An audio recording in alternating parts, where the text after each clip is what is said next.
Hey, glorious Sunday to everybody. Just make sure everything on my settings is working out good here. Audio's not peaking. Everything's looking good. Everything should be good on the...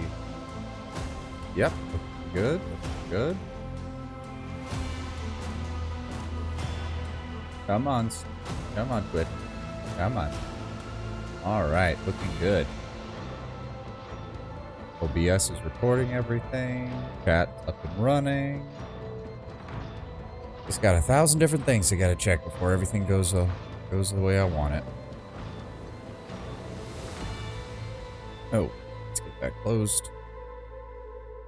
That's good to go. All right.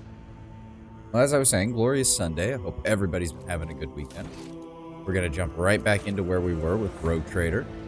We had just managed to clear some more of the upper way, and we're making our way to the governor's office. Hopefully to get an explanation for everything that's happening here. Finally, get our ship back up and running. Nope, don't need to adjust that. Came from that direction. Still have some more stuff to check out here. Fight heresy. Serve a higher purpose. Safeguard humanity's dominion. Serve the Emperor in your hearts and deeds when you join the ranks of the illustrious army, his Astra Militar. That goes to the lower level. Did I clear? Huh. Did I seriously not have that on my... Oh, it's a good thing I talked to that person. I'm gonna need to check to make sure that I actually... Oh. Cargo. Interesting. Oh.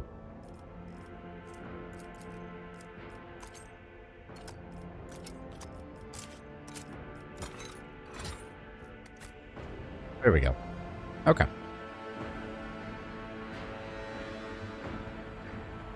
Now let's see what we get.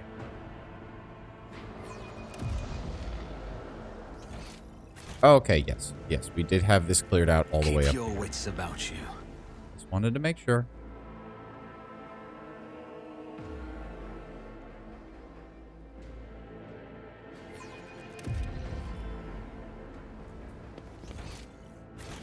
Cleared out that side. Go ahead over here. Check out this.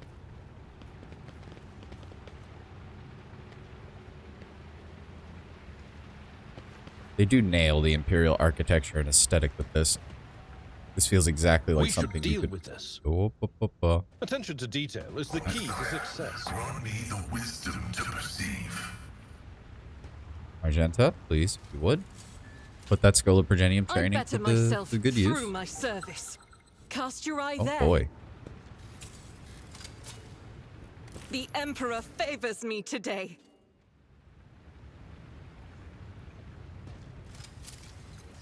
I set some grenade Never traps. doubt me.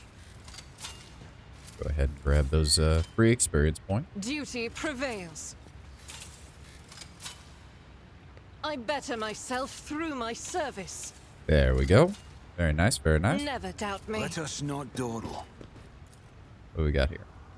Clearly oblivious to your presence, the soldier mutters incoherently and does not react to anything around him. Really, just cargo. Alright. Plate. I mean, I'll take it.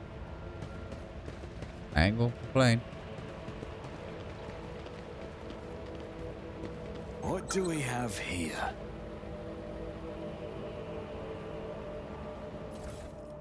This is Terran Monocle.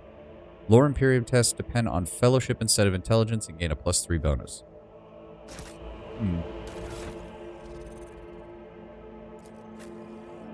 Not sure that really helps me with...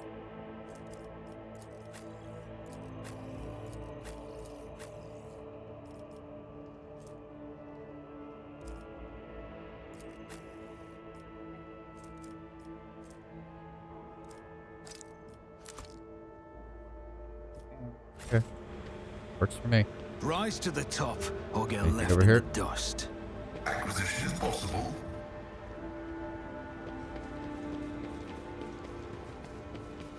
Yeah, man. What else we got up here? Oh, okay. That's what's like.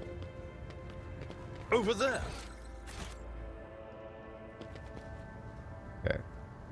Magenta, please. The Emperor favors me today. Onward. Here, come on. See, There we go. right there. What else did it find? Ah, that. More goods, yes. More I loot. better myself through my service. There we go. What else we got over here?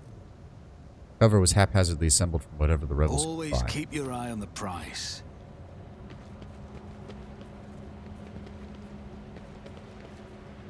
Got down here. Can I get to that? Okay, there we go. Good. Does the command center? Not quite yet. We've still got stuff to explore over here.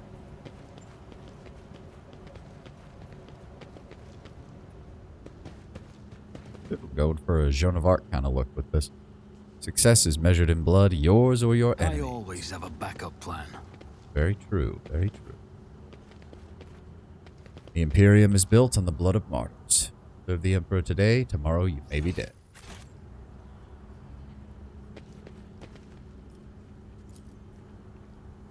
The goods in this stall are a stark contrast to the rest of the nearby shops. The jars are labeled all-purpose synth powder. Fills you up no matter what. Made in Necromunda's best factory. Corpse powder. I When in always doubt, keep my make it out of options open. people. Oh, nothing? Okay. Would have thought there'd be something on the body, maybe. Or it could be that there is, and I failed a perception check. Entirely possible. Good. Heretical artifacts are always very useful. Ooh, sorry, I hiccuped there. Very useful to hand over to the right people. Nothing else? Alright. That's this area cleared. That's really all we had left over here. Let's get over here. Rendezvous with the command center. When in doubt, save. Yes. Especially in a CRPG that has a lot of bugs. A solitary young tech priest is offering ceaseless prayers to the machine spirits of the command center. The formidable shells for large caliber weapons are being stored directly here. Yeah, that's are those even really shells? Those look more like the tops of missile casing. Is there money to be made? Welcome to the Rykad Minoris command center. See, this is what I mean. I like the usage of the Palatine Enforcer armor from the Necromunda line. It looks good. It looks good, and it provides a nice contrast between planetary elite forces and rogue trader elite forces, as opposed to Imperium elite forces like the Kasserkin or the Tempestus Scions. Dark green, gloomy and stifling, fills this space like dense fog. The people here are drained, exhausted, bewildered. Always keep your eye on the price. These heavy chains are used to adjust the height of the command platform. Oh, what does it have here? Pascal, if you would be so kind. This cogitator looks a lot older and more worn than the ones next to it. However, it has evidently been well cared for. Numerous parts have been replaced, not a single key is jammed, and fresh seals with prayers to the Omnissiah adorn its surface. One of the side panels has been removed. Bundles of gold-notched cables run from inside to a small data crypt that was connected only a short while ago. Awaiting access code, the screen reads. Well, Pascal, if you would be so kind. You bypass the security layers. The cogitator is ready to reveal its secrets. Sacred Computation 7825M. Upon Logus Abel's orders, the archives of every augur station on Rykad Minoris and the two primary satellites of Rykad's star have been queried. Said satellites are named Magos Maruf and Karif the Keen, after two great champions of faith, whose external cogitators were placed inside the satellite cores after their shells perished. The purpose of the sacred computation required by the Logus is to uncover the external influence upon the ongoing insurgency. Computation result positive. Multiple instances of interference and malfunction detected, suggesting that the ship moving across the system deliberately blinded the Sacred Augur's eyes. The first of these ships is thought to have arrived 2 Rykad Minoris cycles ago, early in the winter. The most recent one arrived a month ago.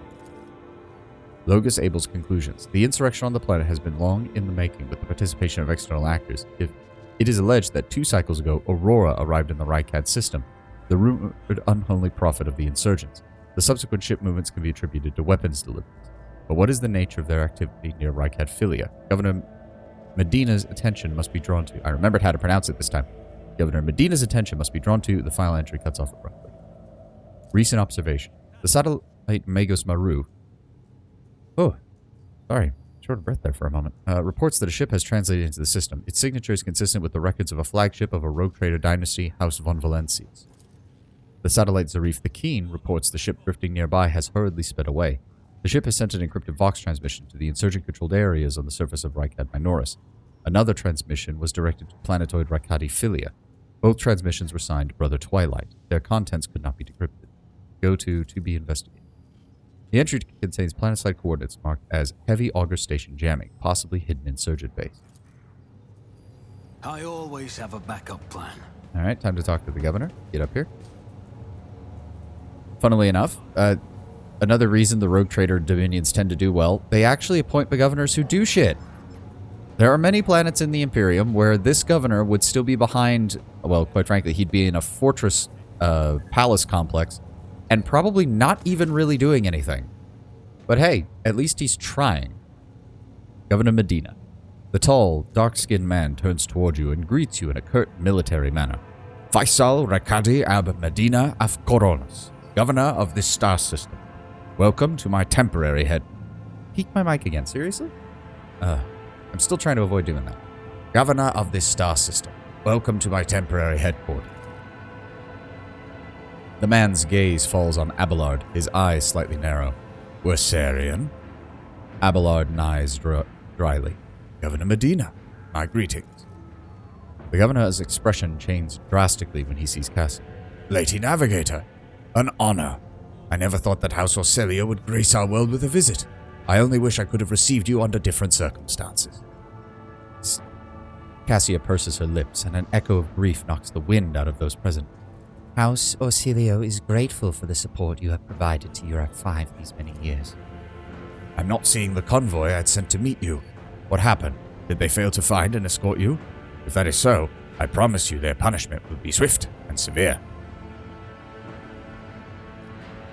I'm afraid that the convoy was ambushed and massacred, Governor. The only surviving soldier turned out to be a traitor and was personally executed by me. This is an outrage. I will have the personal vetting procedure changed immediately. The slightest suspicion will be grounds for arrest and removal from service. Your Lordship, before we proceed with discussing the matters that are of interest to you, there is a question I feel compelled to ask. It was only recently that it was Lady Theodora as head of House von Valencias. I have received no word of her demise.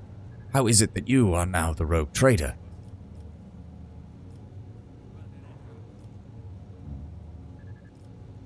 My esteemed predecessor died at the hands of cultists. May the Emperor incinerate their souls.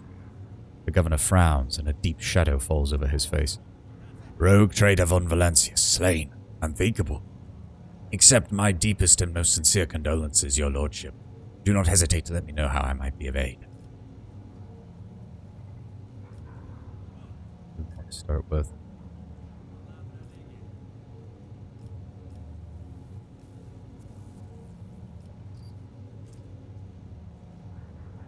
Yeah, we may as well do that. We've got more than enough skill for it.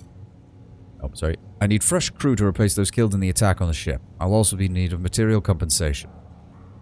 The governor bows his head and accepts. Of course, your lordship. You'll be compensated for any losses. I'll see to it personally that your ship's holds are filled with the finest goods from my own personal reserves. Abelard nods in approval and remarks quietly.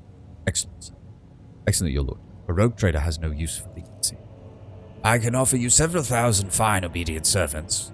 However, I'm sad to inform you that I won't be able to do it until we've dealt with the insurgency. I'm sure you won't have to wait long. The rabble will soon be duly punished for their heretical scheming. Before we continue, I would like to commend the courage of one of your officers, Sergeant Malgar. He and his soldiers continue to valiantly defend the starport. The sergeant who managed to impress a person of such noble standing will be recommended for decoration. I must also request that my kinsman, Conrad Voigtfir von Valentius, has betrayed our dynasty and the Imperium. If he is hiding in this system, I want him handed over to me. Voigtfir, a traitor? Any family, however noble, has an unworthy scion or two. Naturally, we will surrender him should any find him within my jurisdiction. Unfortunately, my lord, I have no information regarding his location. However, the governor pauses to think. We do have a cogitator here at the command center. It's connected to a data crypt from Logus Abel's sanctum. It's aggregated all of the Lex Mechanic reports. Unfortunately, the access prayer for it is unknown to me. If you manage to convince the stubborn machine, you might learn something about Conrad's movements. I'd hazard he fled from you on a ship, but not on a pair of wings. Heinrich von Kallux, the interrogator of the Most Holy Inquisition, is operating within this system. Would you know where he is? The governor lowers his voice. I do. Master von Kallux has left for the hallowed electrodynamic cenobium. It is an ancient monastery of the Adeptus Mechanicus. I don't know what his objective is there. Needless to say, insurgent activity has been observed in the monastery's vicinity, but I suppose that's too petty of a problem for an agent of the Holy Inquisition. Besides, I've already sent a small detachment of reinforcements there. The weapon the insurgents were using to shoot down shuttles over the city has been destroyed. Now nothing is preventing you from returning to your ship. If you wish to find Master von Kallux, I would suggest you go to the cenobium of the Adeptus Mechanicus. Notes of anxiety creep into the voice that rattles from Pascal's vox. On behalf of the priesthood of Mars, I, Magos Haneman. Haneoman? I'm trying to remember. Okay, why did my monitor just flicker there? I don't think that showed up on the recording, but that still scares the shit out of me when it does it out of nowhere. I, Magos Haneman, am officially initiating my participation in this operation. I must inspect the state of the relic and assure myself that it is under zero risk of falling into heretical hands. According to the Catechism of Maintenance and Operation, my tech comrades were supposed to lock the monastery gates against lay people and activate all traps and defenses. I deem it optimal that an ordained Magos should provide his assistance. I categorically object, the governor clenches his fist. As much as I respect the sanctity of your monastery, I have on my hands a whole capital that needs to be attended by the Omnissiah's servants. We have lost many of our eminent tech priests. Incidentally, one of them perished in that same monastery. Mechanical failures could occur at any moment here. Putting it bluntly, you may consider yourself forcibly recruited into the city's defense forces. Medina and Pascal glare at one another, their unyielding gazes like crossed swords.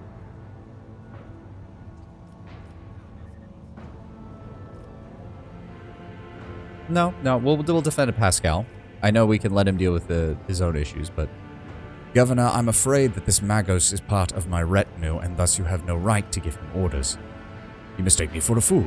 I know that he arrived separately from you, and I would bet my life that no... Whoa, Pascal. Pascal? Huh?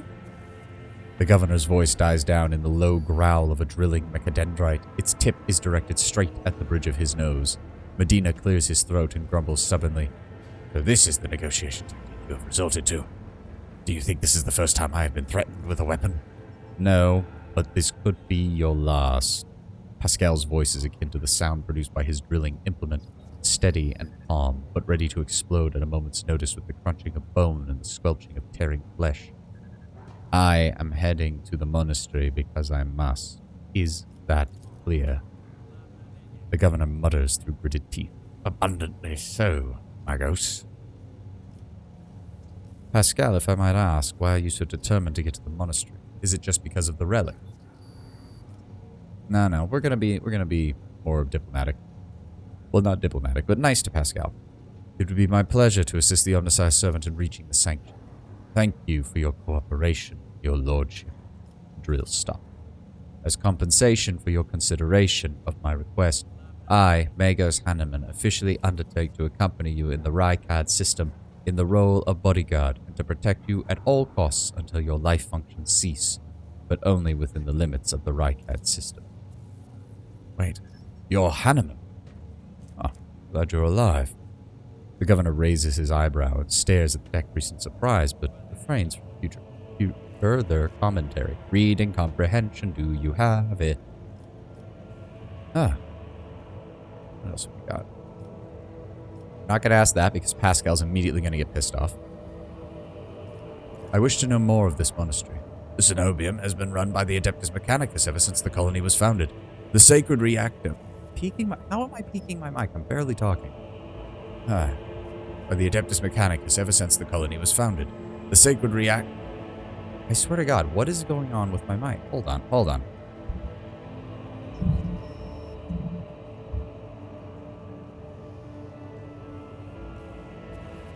We're going to try it like this. See how... The Cenobium has been run by the Adeptus Mechanicus ever since the colony was founded. The sacred reactor guarded by its priest powers the entire planet. I can say no more. It is a forbidden place that even I have only been allowed to visit once before. It's a tiny bit lower. Let's try it. Let me try it. Come on, OBS. Register my voice here. Thank you.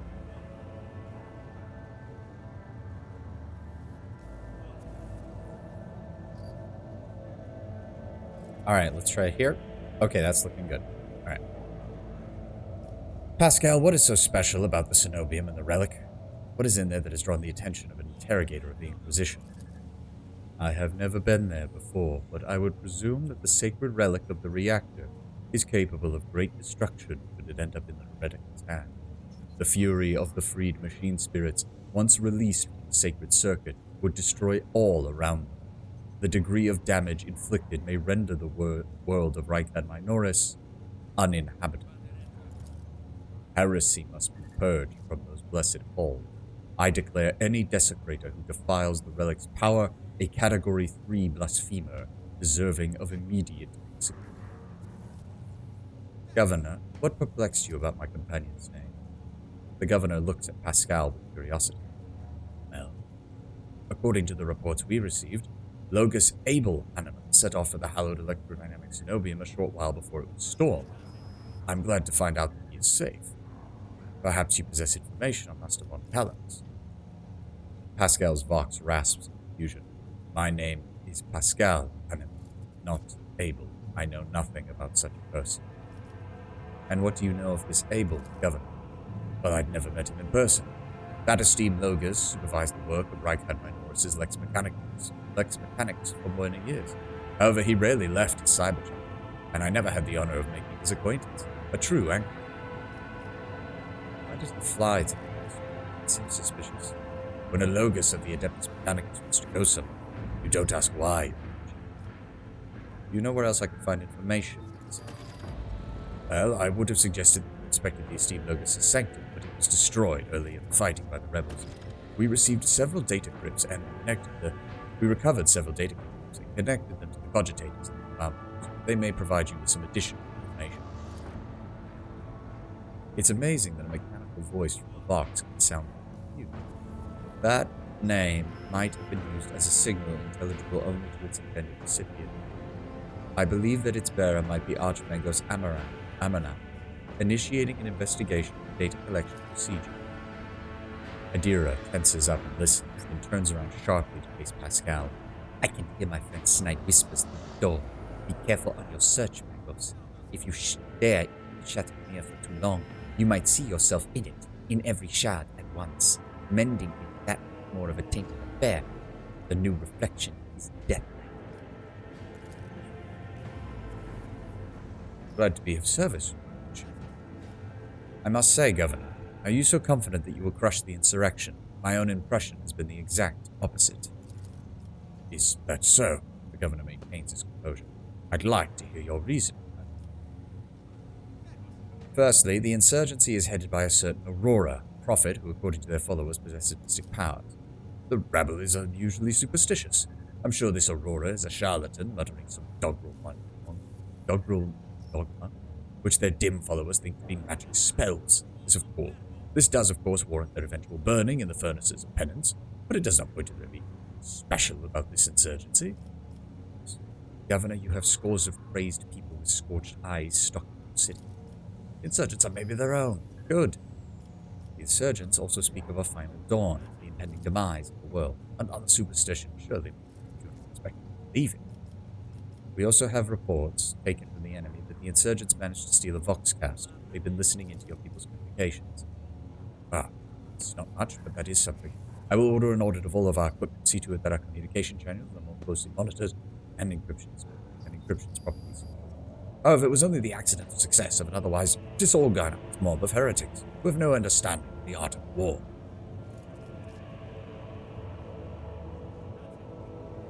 The insurgents are using the archenemy's artifacts, Governor, enchanted lenses, to perform an unholy sorcery upon your citizens. I've heard about these lenses. What makes you think they're enchanted? Any fool can light a fire with a magnifying glass. That's no sorcery. You ought to leave your bunker more often, Governor Medina. I have only recently arrived at the system. I already know much more about this uprising than you. Fine. All right. The governor's eyes darkened, but your unwavering gaze give in. I have underestimated the people, writing it off as the rebels' usual nonsense. But if it does involve corruption, an underground cult, it will need to be formally investigated.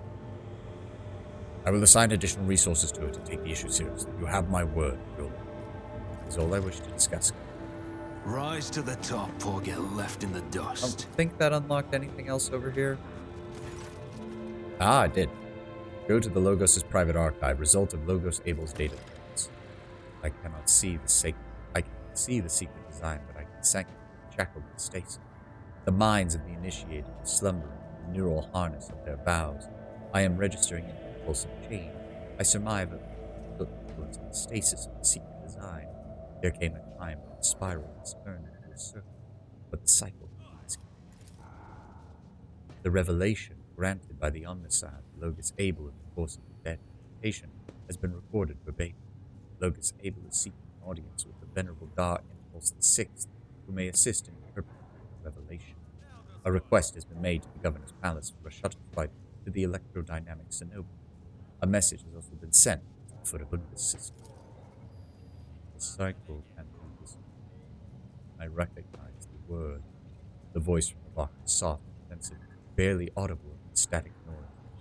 I believe I know the intended recipient of the message for the Furibundus system. It was me. Omnissiah, grant me the wisdom to fathom this mystery. I always keep my options open. Nothing's there, nothing's there. Alright, let's get moving.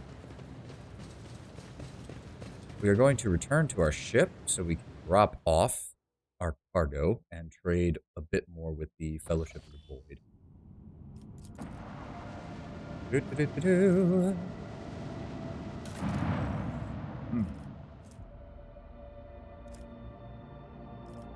This will get us... Oh, hold on.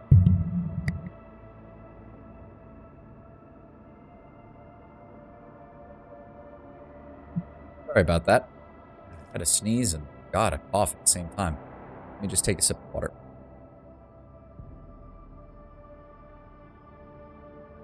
Much better, much better. Okay, where was I?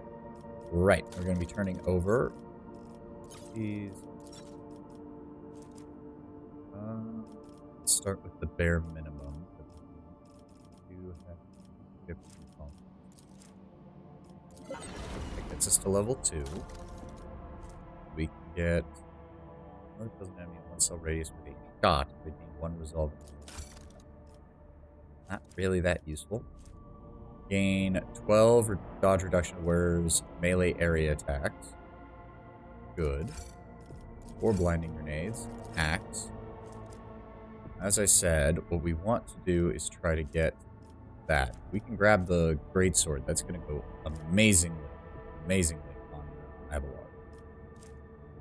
In fact, if we can get to level 3, we can get everything except the Medal of Alacrity. We need a bit more profit back for that. So, we need 2,000. Have any Xenos artifacts? No, we don't. In fact, we picked up nothing. Okay. Let's hold off on giving the heretical trophies. Those are worth a lot to other people. Ship components are usually good. We need 2,000. Go. Melee weaponry. There we go. And we can actually hit level 4 with just 250 more. So we're going to throw in an armor kit. And that's where we're stopping. Because that's a big jump. That's a big jump. Charge abilities is one less. A couple of fire grenades. War World. Plus 5 armor if the bearer has no cover. Might be worthwhile. And this. The only thing left is the Medal of Alacrity. That's all they've got left.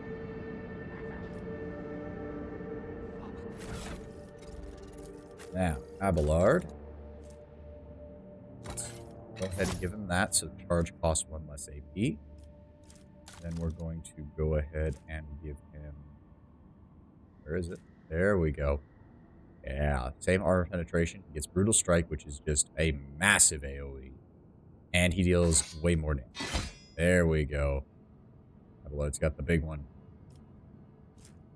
Need that. Doesn't need that. He has the hand flamer. So I could... Yeah, we'll give her the bolt pistol. Yeah, bolt pistol and chainsword. Let's see. This... Oh no, not her. Me. Go ahead and throw a couple of fire grenades on there. Anything else that gives me the ability to set people on fire is good. He's got his usual. Force grenade to knock people back. Crack grenade for big damage. He's usually in the back. So we'll go ahead and throw on an extra thing of meta bag on her. Argenta is usually a bit closer, so we'll go ahead and equip her with some frag grenades, just in case.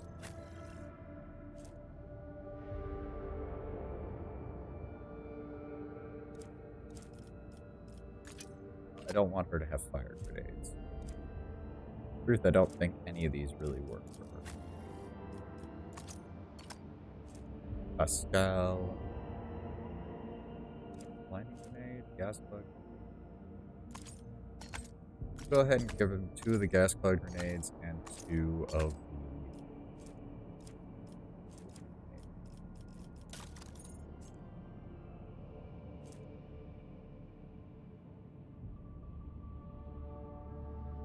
the... Attack and inflicts bleeding. Is that what the hack and slash does? Assuming. Yeah. Is that better than... Yeah, honestly, that is. So we'll go ahead and give her the axe. Oh, it's not a chain axe. I honestly thought it was there for a second. Nope, just a regular axe. I don't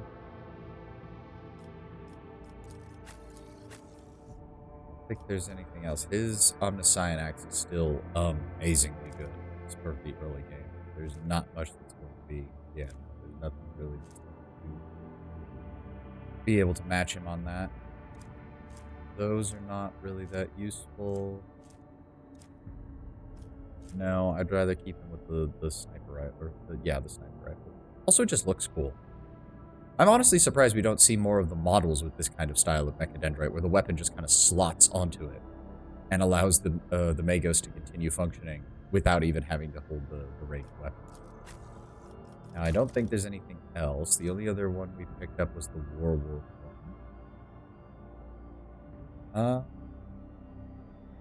There's no cover, which is going to be very common for him.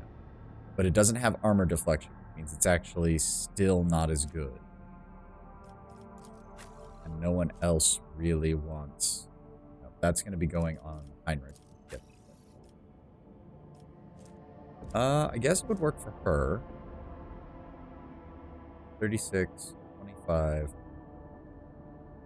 Parry. Means you'd prefer melee. 10, 32. Ooh, this is actually... does improve his tech use. His tech use right now is...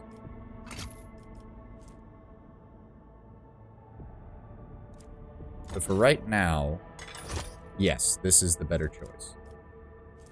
But we're going to hold on to that because as his logic goes up... Well, it's really not that much. What is his logic at right now? 7? 70? So that would be 7%. Yeah, his logic's gonna have to be a lot higher, but we'll see. For right now, this is better. It gets his armor up to 50%. Got deflection. He still has decent dodge, all things considered. And I don't think there's anything else. Nope. Nope. Where's Agility's 40 more? Which it's not, because I am not that. We are focusing on willpower. Yeah, look at that. Okay, so that's going to be it for them. Turn to Rykad Minoris.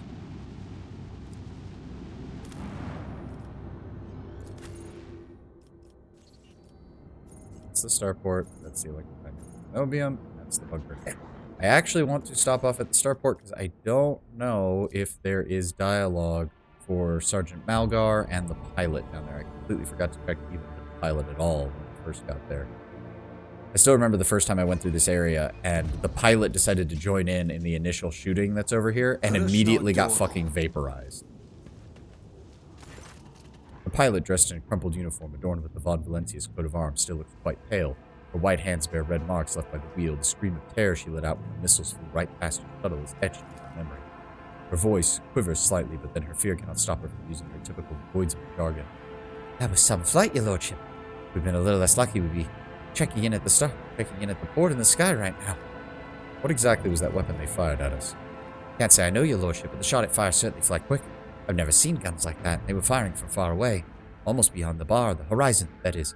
Who gave those yobs a terrifying contraption like that? Your name, pilot. Apologies, your lordship. Senior flyer, senior pilot, Nimas, appointed by the senior deck officer to serve in your personal shuttle. Nothing else to do that. Alright. Is there money to be made? Think if there's anything else. Oh, I guess we may as well check in on Jaspar as well. See if maybe there's something. Oh no, he's gone. Okay, never mind. Just wanted to check real fast. We didn't forget any loot. Wait a second. Wait, what? Why are there two? Wait. Oh no, that's the entryway into the... Why does that say that I haven't explored there? Hold on. What the hell? Hold the phone. Real fast. Why does it say that I haven't explored over here? Did something change? I remember specifically coming over here. Yeah, we talked. It's weird. Quick run around.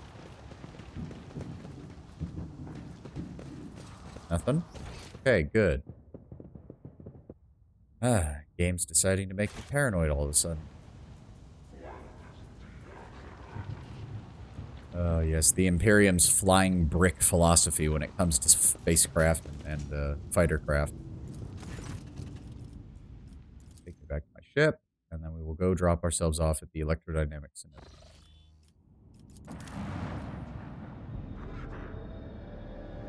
Okay. Alright. That should be... No, wait. There we go. Got everybody.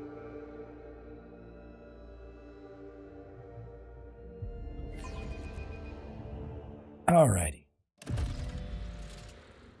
Keep your wits about you. We'll cover the landing area, Lordship. Glory to the Von Valencius dynasty. Let's see what else we got around here. The Whispers told me how. Judging by the dead people's equipment, they were the same wardens the governor sent to the monastery's aid. As it should be. Judging by the fact that the pieces are molten at the edges, the statue was destroyed with fire from a multi-laser turret of the type that is mounted on landing fort shuttles. An expected result. Rise to the top, or get left in the dust. Thank you, Abelard.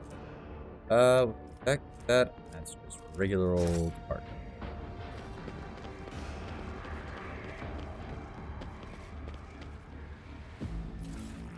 Good, cargo.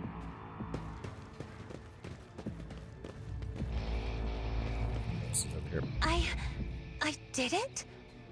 Lay people unworthy of entering the hallowed cenobium humbly said their prayers next to this congregational altar. Perator Omni. I always keep my options open.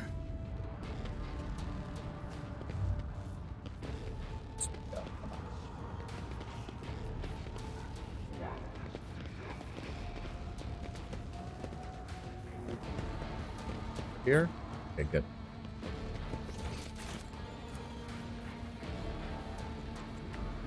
Pascal, if you would be so kind.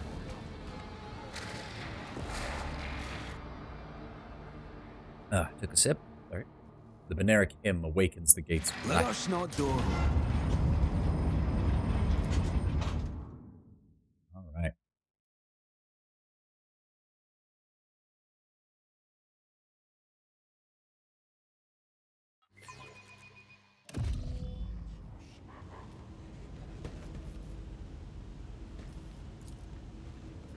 The heretics were killed swiftly and ruthlessly. They never even had time to reach for their weapons.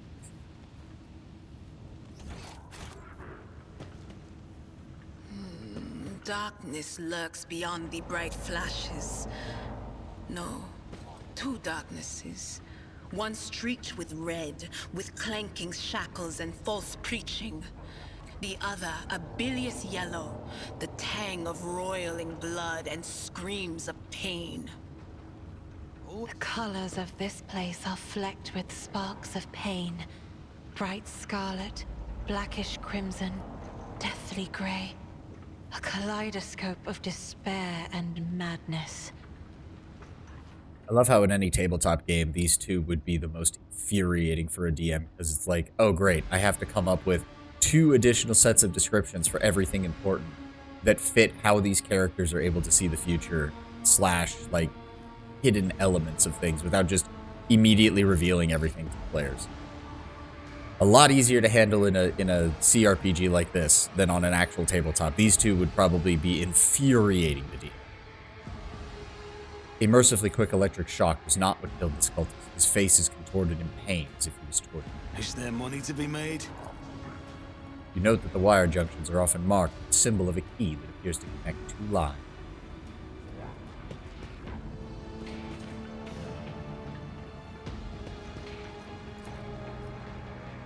There are no wounds on the heretic's body, but his face is contorted in terror, and his eyes are bloodshot from ruptured vessels.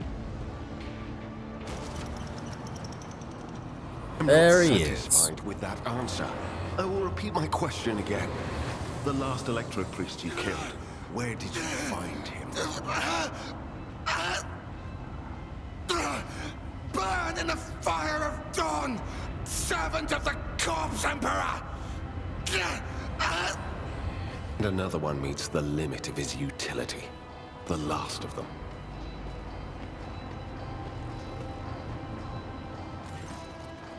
Tall, dark-haired man. No. Why does it feel like I'm not getting registered on the OBS properly? Hold on.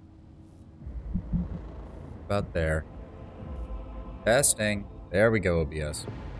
The tall, dark-haired man sizes you up with a quick glance, a supernatural chill making the air around him crackle softly.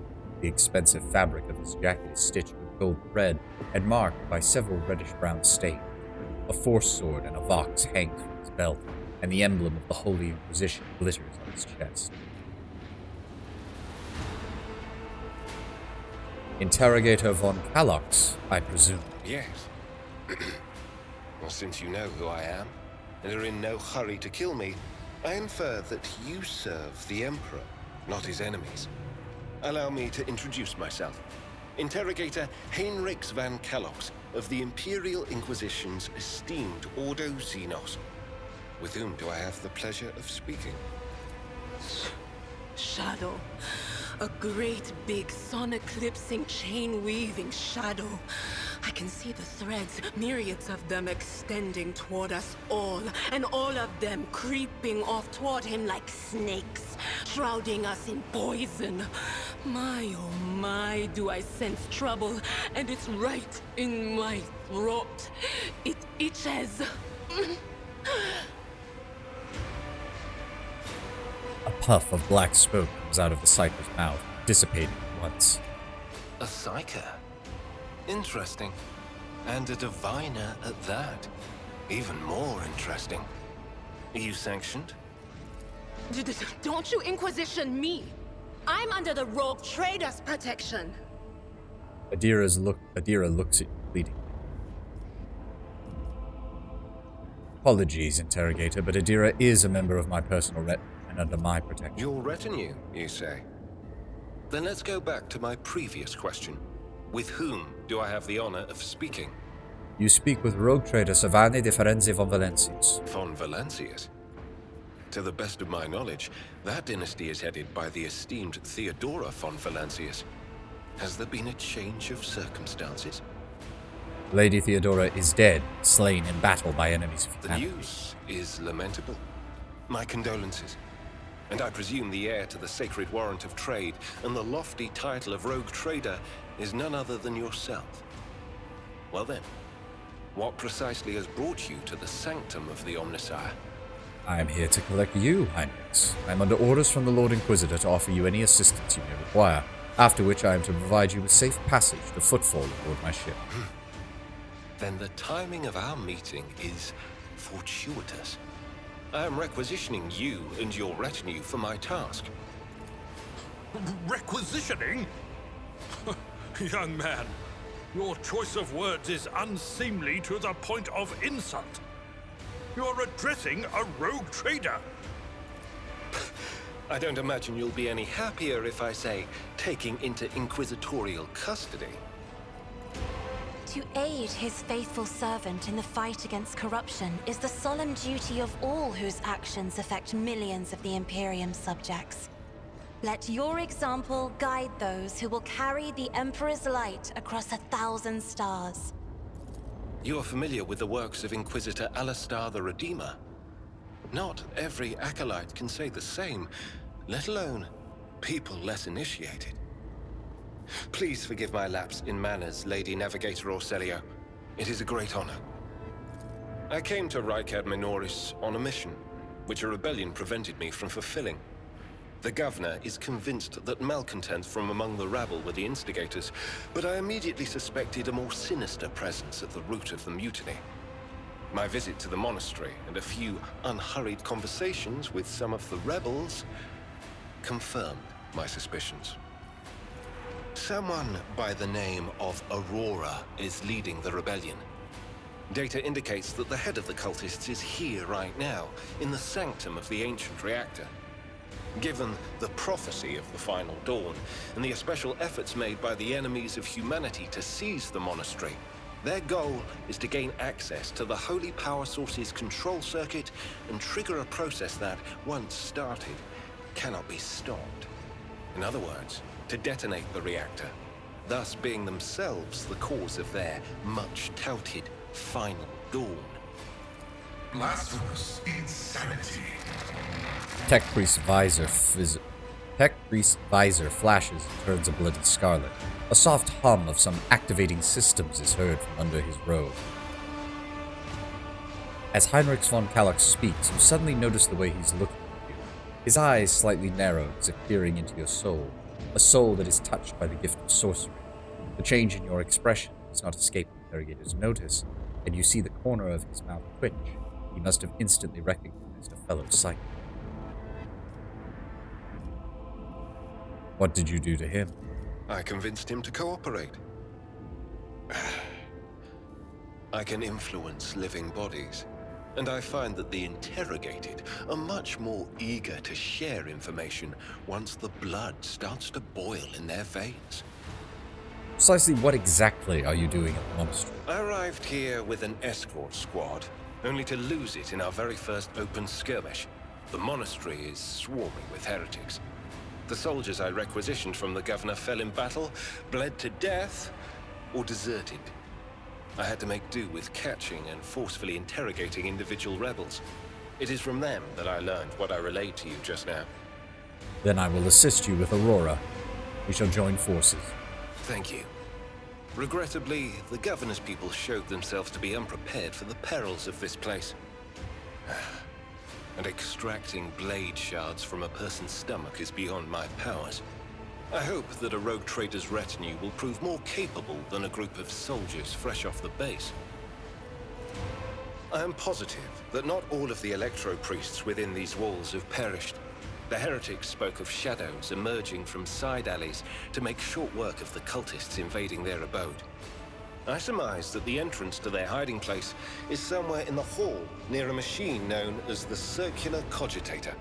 I imagine it's one of the local sacred relics which the electro priests treat with special piety. Gonna be dropping Adira off. Taking Heinrichs. Please let us keep Cassia. She's way better than Adira right now. And quite frankly, Heinrichs is less likely to explode. Alright. Keep your wits about you. No, we're gonna want to switch that around. So, Cassia. Good. It's there. Cassia there. Got our meleeers on the front. Mid-range specialists. Longer range specialists. Oh, wait. Why is Pascal back? Honestly. There we go. That's probably our best bet, honestly. The fighter's body is still warm. Bled to death only a few minutes ago. I always keep my options open. The hard, uncomfortable somno meditation that is equipped with the neural ports to connect the sleeper to the monastery's conjugated network. Most likely that also means that any tech priest laying down is able to either continue working or assisting functions while they're sleeping, essentially. Pascal. There we go.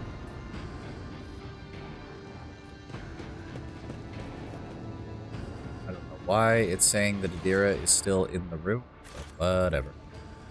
Let us not dawdle. Oh, grab this sip. Keep the improved armor body glove. We don't need the auto gun. Speaking of which, let's go ahead and... Really, he starts with a flak vest for medium. Actually, hold on. What does he start with? For a second, I was like, wait, they changed him to a pyromancer? No, I was just looking at my character for some reason. Yes, he gets Iron Arm, which boosts his melee because he's got Biomancy. He's got Word of the Emperor.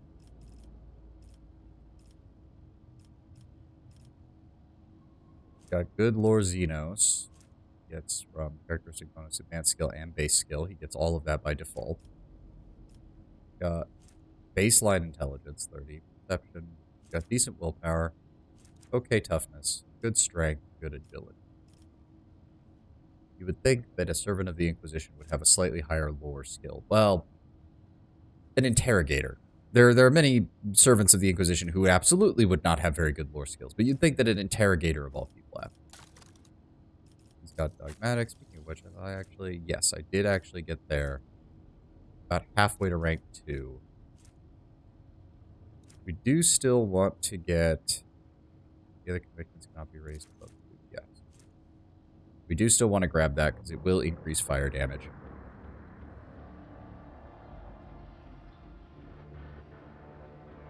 Yeah. But we do still want to do enough dogmatic choices to get at least to rank 2.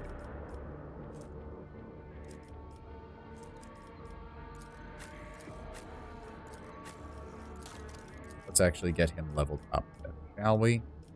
Now. Take. See everything. He starts as a Imperial World character. Yep.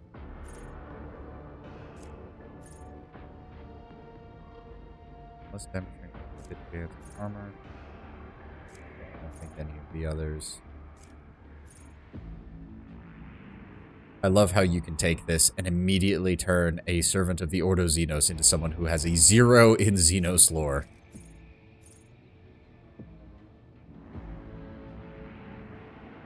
That is good. That is also good since he's a melee user.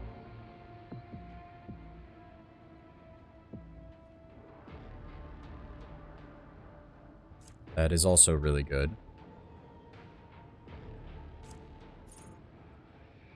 Every time an ally uses a heroic act, that is very much useful.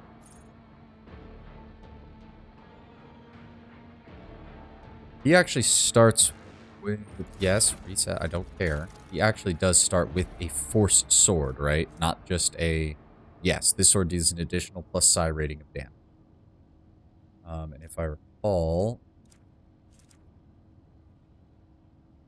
I think he really, well, first of all, he does have a pistol. We can actually need a flamer. 14 with 10% armor pierce. But it's a shotgun, so it's much harder to dodge. And it's got a chance to knock them back. This, however, has way more damage and way more armor penetration and additional hit chance to compensate for his fairly middling ballistic skill.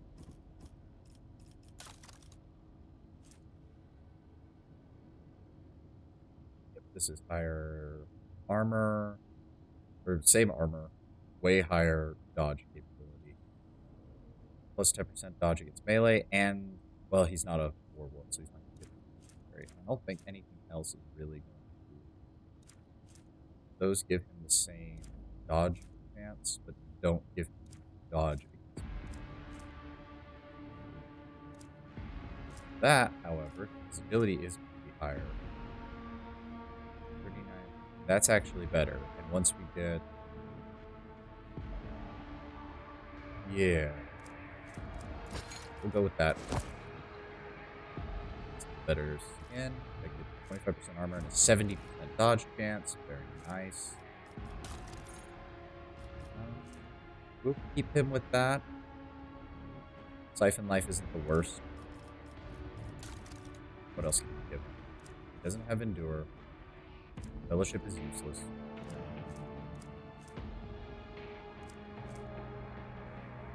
That doesn't matter. I want that so that he can hit things with cleave and stuff like that more easily. So go ahead and give him the skirmish boots. Why not?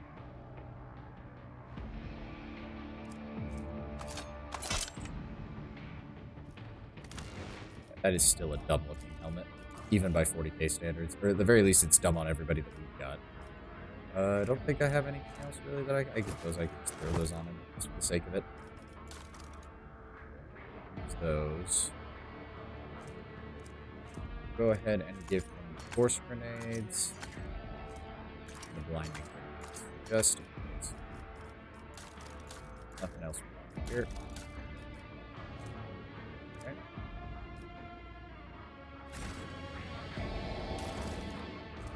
Leather armor, medium, we do not need that. Charge staff. Oh, okay. Actually, we might just go ahead and give that to him. And I keep forgetting I haven't even leveled him up yet. So, biome. Wielder of this staff, power level 9, gains the lightning arc ability. This ability is also available in heroic act and desperate measure versions. Power level affects the damage of its power. So go ahead and give him that. Right. Yep. Okay. Okay, now let's level him up. So yes, we're going to go ahead and grab Blade of Light. That immediately gives him an additional point of damage and 5% more armor penetration. And the second that we give him another psi rating, which, yep, never mind. We're going to grab that first then. We will go ahead and grab weapon skill. Now, damage is increased by 50% against Xenos, 100% against Chaos Worshippers, Akari, 150% against demons, 50% has already damaged the Psycho to Psycho's allies. That is most likely the most useful. He also has Biomancy. All targets within the area suffer penalty to strength and agility and an increased damage.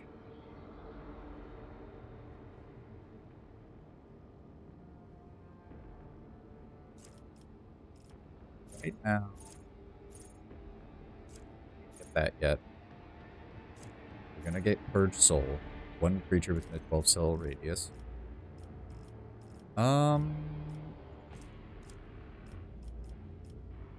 Oh yes, he starts as a warrior. For some reason, I thought he started as an operative. No, he starts as a warrior. He's the same. He's got the similar abilities as Abelard there. That said, we are pretty much never taking Abelard out of our party, so we don't need athletics and carouse. I suppose we could grab coercion, because that is not a skill that she's going to have very easy access to. Right now it's higher for her, though. We don't really need Medicaid. We definitely don't need Lore Warp. I have that covered. Pascal is my lore person in general for everything else. So, but yeah, we'll grab Coercion, I guess. Alright, next level, we will go ahead and grab Agility +5. Right? Yes. Yes? Yeah. Then to Blade of Light, which now gives him 2 additional damage, as well as 10% additional penetration.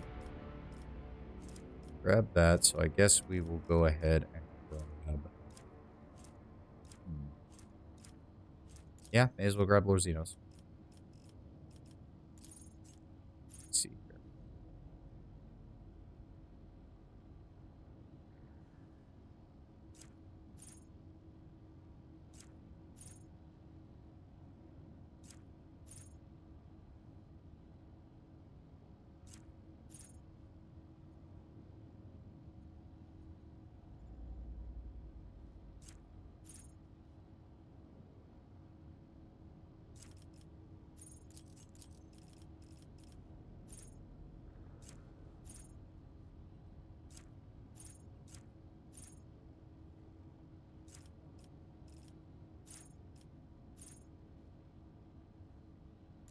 Biophasic Distortion is good. Just adds straight up to his ability.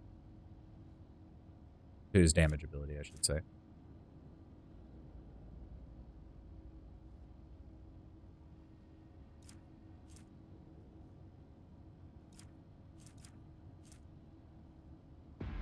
Yeah, that doesn't really do any good for him. He's not going to be relying on strength bonuses nearly as much, because his whole thing is going to be using his force weapon to compensate. I'm going to go ahead and give him.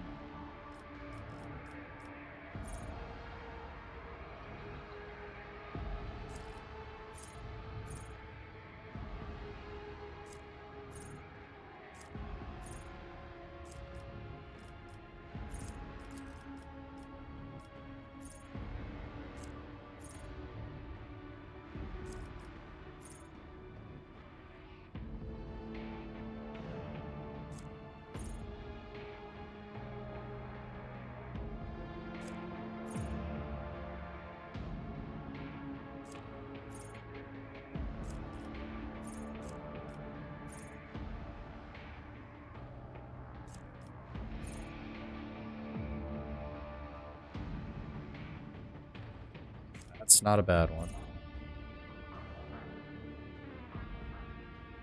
Psycho suffers lethal damage. The stacks in the same life are removed to reduce this damage.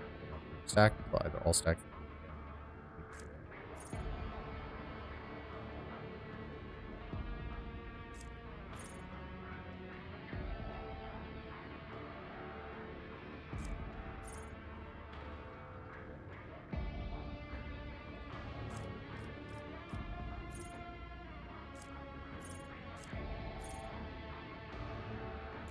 Want him as a dodge tank, so that is definitely important.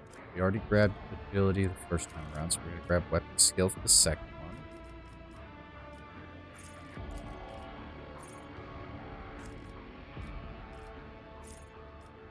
He's good on those. We want to grab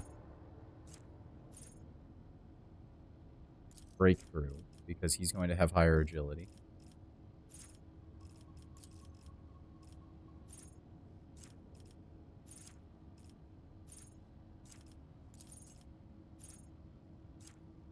Dawn is good.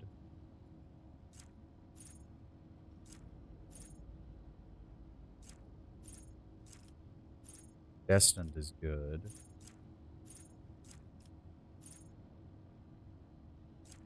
That's not very useful for him. He's going to be running up on people.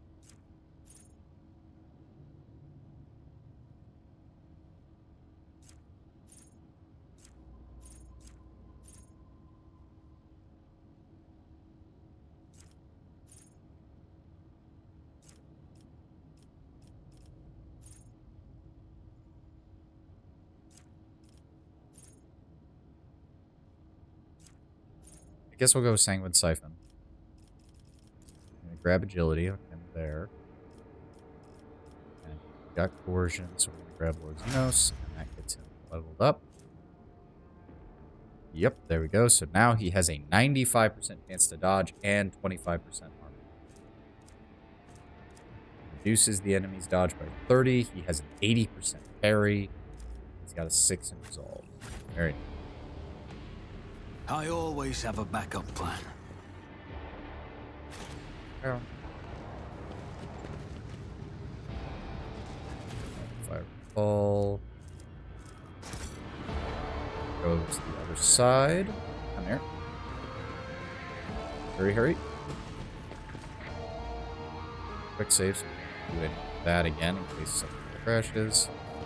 What else we got? The maladies of machine spirits and ways of diagnostic. This ocular implant was a worthwhile investment. Go, secret door. Is there money to be made?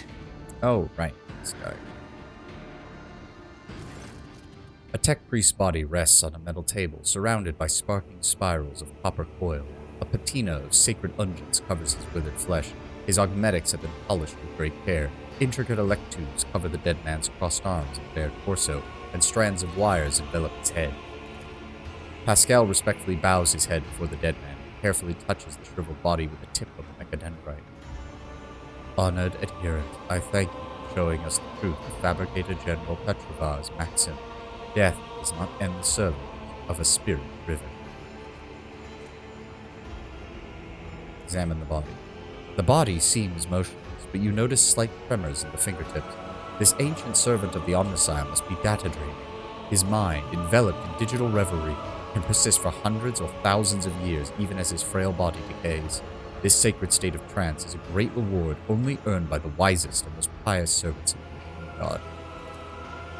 Such purity of color. I have never seen anything like it. Deep tranquility enshrouded in a cool white cloud, unity of thought and spirit.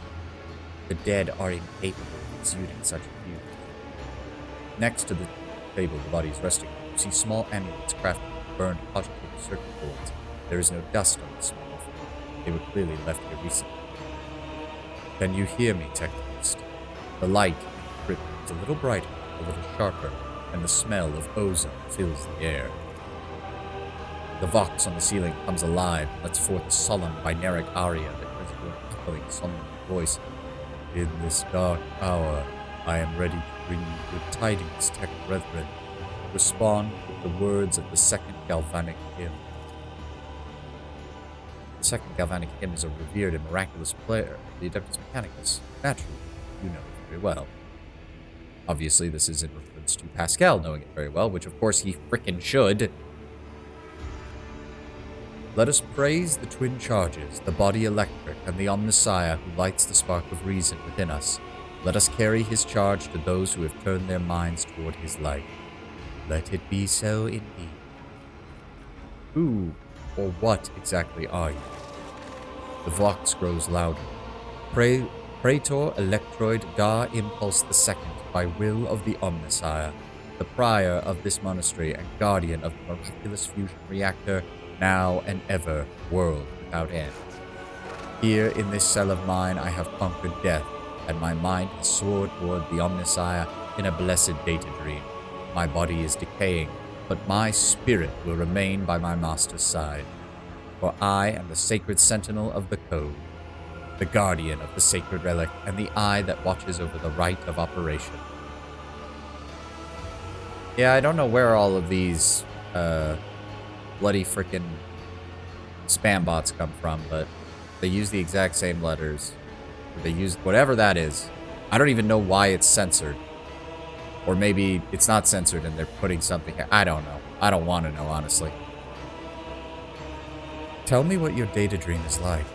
I am one with the motive force, and it opens my mind to the sacred impulses of knowledge.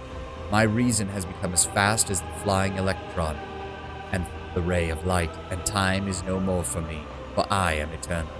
In my Benaric reverie, I comprehend the wisdom of the machine god, and share it with the humble priests who come to my cell, thirsting for my knowledge.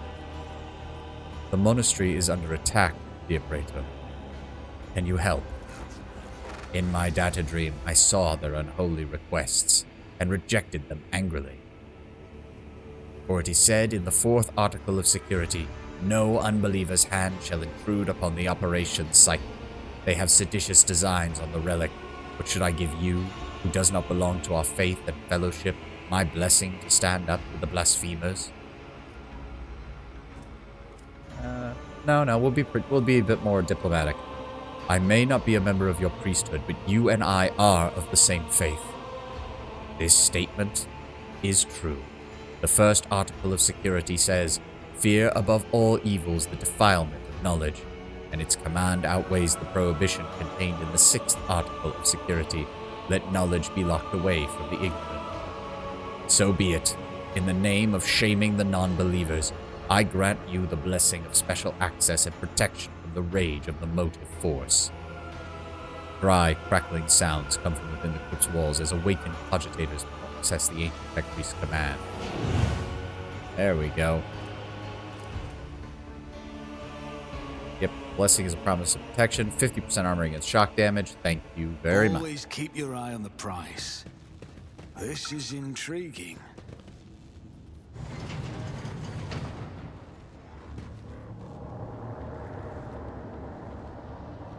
Huh, really?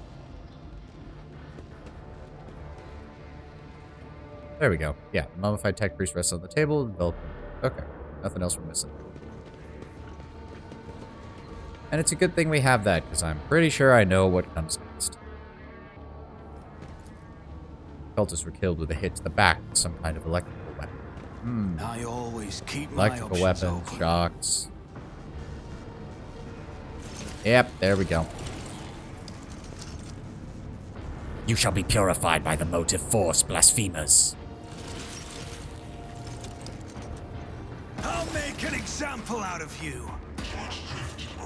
Oh, great. I don't get to go.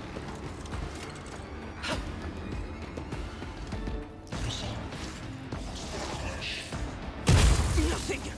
Thank you for the 0 damage.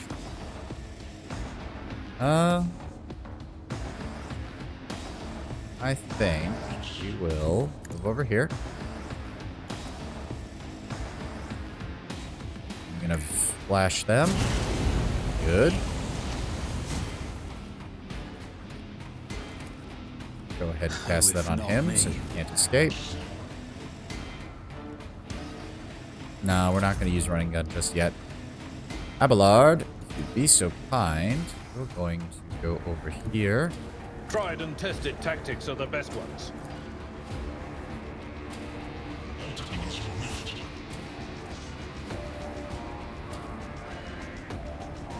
Surprise the attack will attack the weapons. Okay, so.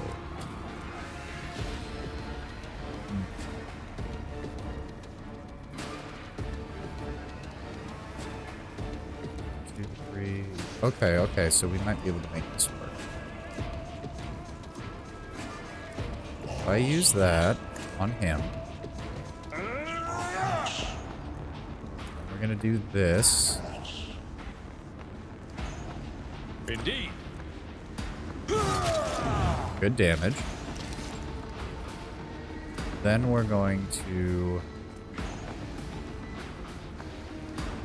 do this. Then we're going to charge him. I know, he's going to get an attack of opportunity. It's fine. Parried. Good. And he's dead. Very nice. Yep. Alrighty. I don't think there's anything else he could... Wait a second. How does he still have one? 1, 2, 3, 4. Okay. Did he have 5 action points? He might have. Yeah, we'll just do that. Give him some additional temporary wounds. Yep, they're going to run in to try and attack him. Yep, 0 damage. Oh, that healed him. That's unfortunate. Oh, don't worry. Heinrichs is going to be fine. They're not even going to be able to attack him very easily. Gonna iron arm up. Object to it.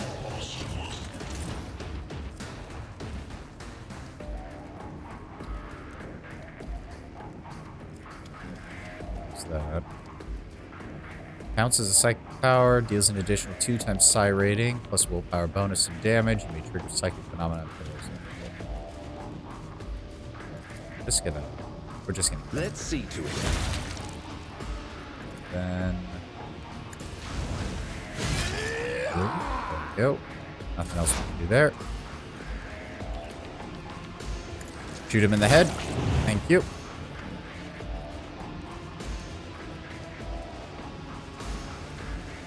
Not bad. Targets with the reject the flesh feature suffer 25 shock damage. Target is a mechanism or a machine itself. 50. It's reduced by 10. Burning. Reject the flesh 2, but he heals from shock. Yeah, so it's useless against that. Go ahead and analyze.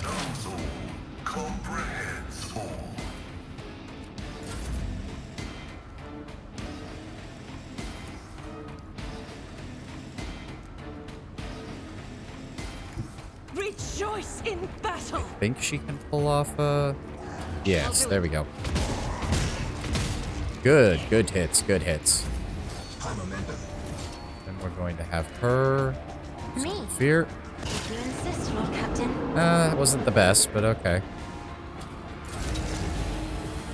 Ah, he tried to move. Got him. That guy's not going to go until he does, so we've got time. Should be able to finish him off. Very nice. Set him on fire.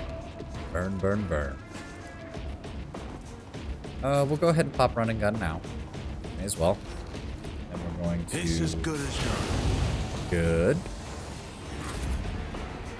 Now, we're going to... My place Here. is at the fall.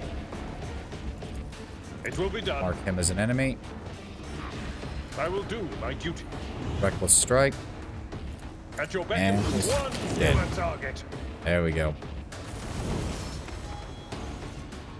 The circular cogitator. The electro priest's hiding place must be nearby. There we go.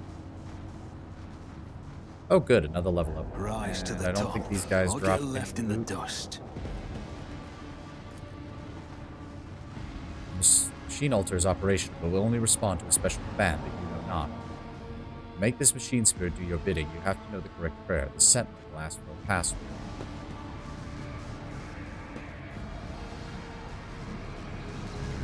We obviously cannot go that way. The motive force field seals the passage, threatening to incinerate any. Let's go ahead and level up your vest.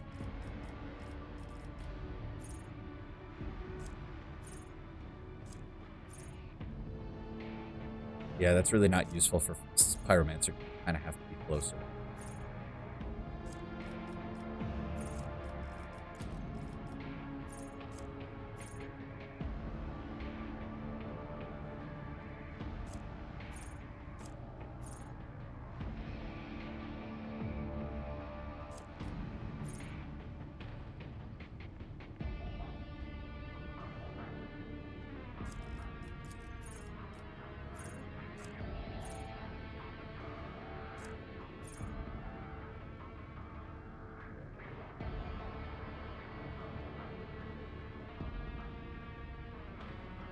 Useful, but not the best.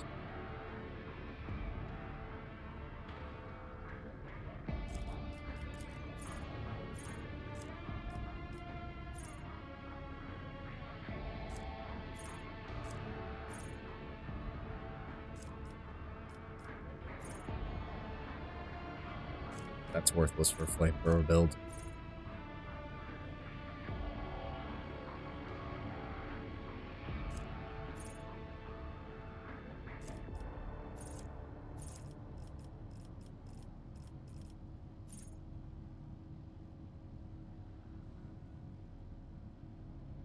Is that even... Hold on.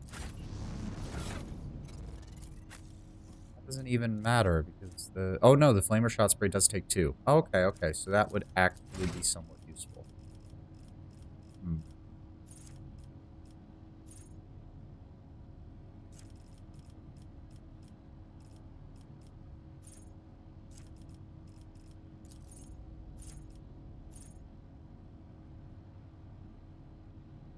That wouldn't be the worst.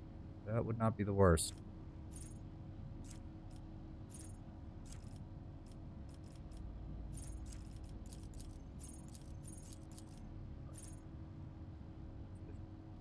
Okay.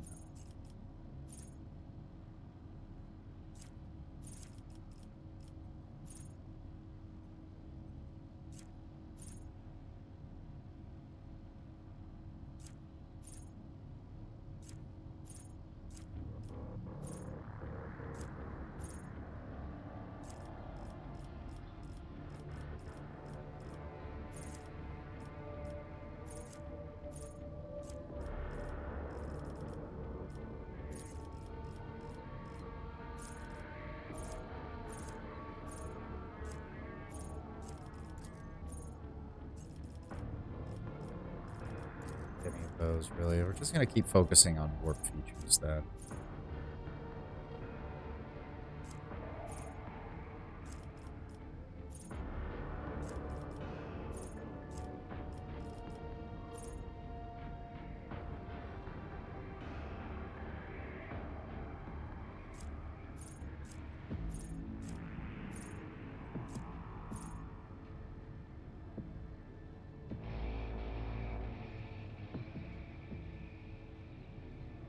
It's not the worst, but we still don't really have much that increases my actual critical hit chance.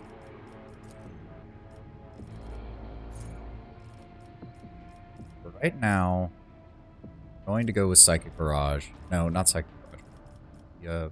The second sight, giving us additional range. And then we'll go ahead and grab Psychic Barrage. So we can get both of those. What exactly that it affects critical hits?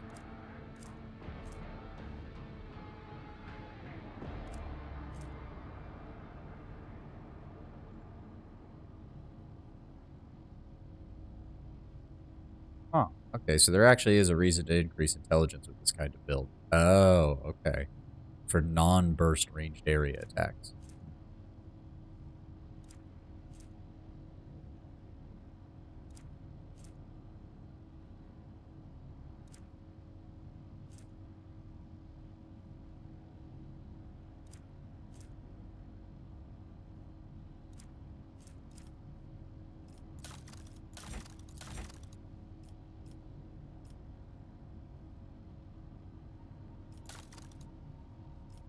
Seeing anything that I can use to determine that. We're just going to keep moving.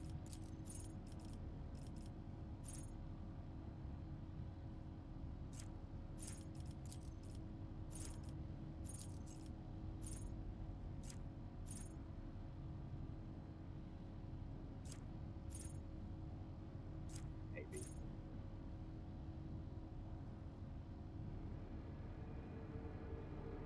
That's actually a really good one. I don't think there's any others that I would want. Right?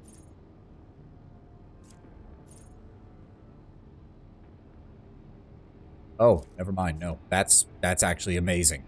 We're gonna go with that. We'll go ahead and grab Medicaid for him, just in case. He's a good backup medic.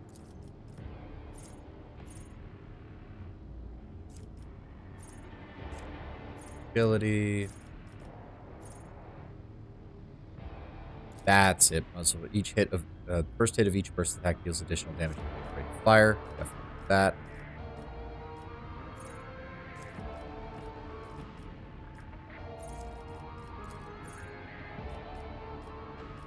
Toughness, weapon skill.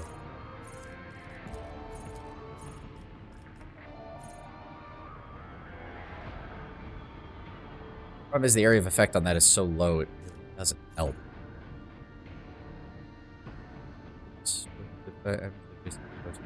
Too, but she's not melee, so that really doesn't help.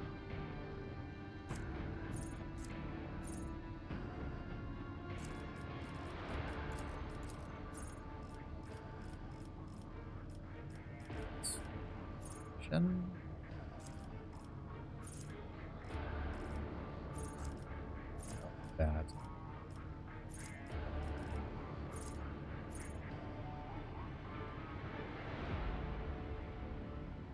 See, does that affect bolters, though? I would think it would.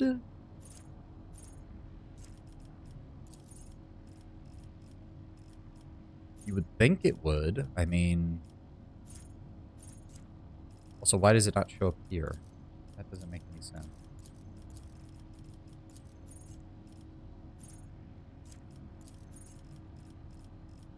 Oh, it's a common talent. That's why. I think. No, it's not here either. What the hell? It doesn't make any sense. Solid projectile. See, but my gut tells me no, because knowing how most video games get designed, they're not going to let you stack that. Until I know otherwise, I can't really justify grabbing that.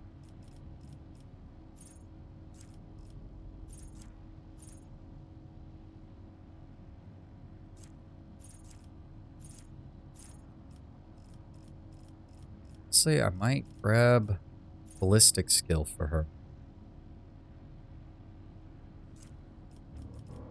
Actually. No, not awareness. Not stray.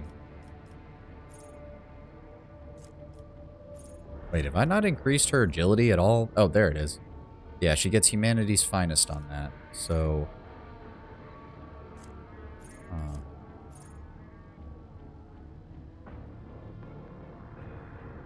I wish that included heretics or something, because you'd think it would. Even if it was just the well, the plus critical hit is going to be very useful once we start encountering Xenos.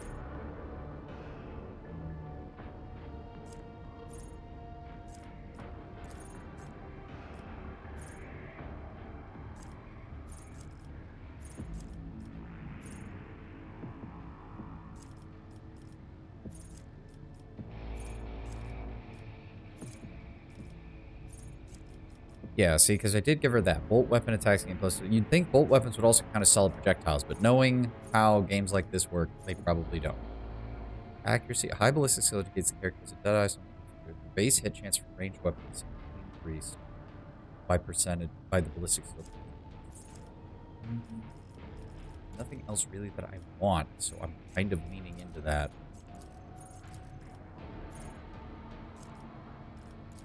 Yeah. Yeah, we're gonna grab that. Ballistic skill. Like, her base hit now within range should be 90% before the enemy applies dodge on this. Him.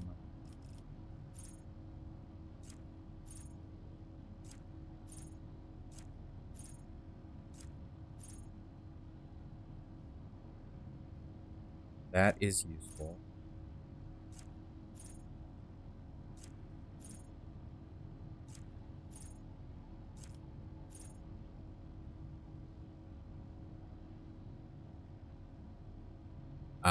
And that's why you want to have that. Okay, we're going to be giving him a second melee weapon then after this. Coercion and lore are both covered. We'll go ahead and grab... I have both of those covered. We'll give him demolition. Have a backup person on that. Pascal.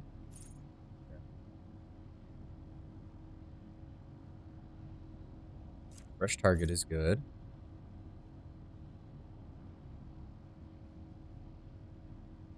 Triggers an exploit on the enemy. The operative gains damage.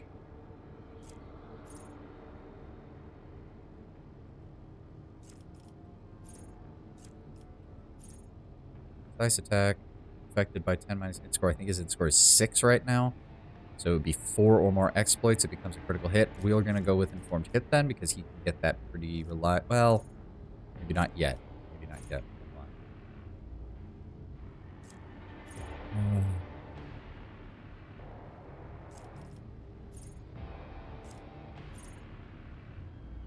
I really wish he already had a plasma weapon, and this would make a hell of a lot easier of a target. So you know what, actually? We're going to take fresh target. Gives him a bonus against anything that he runs into. We're going to grab an additional thing of intelligence. Cassia.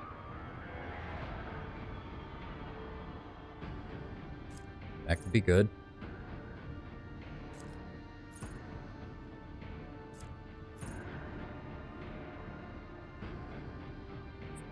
deal an additional 10 plus Falcon.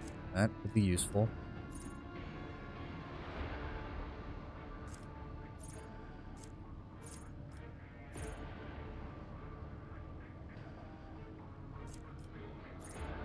That is actually good.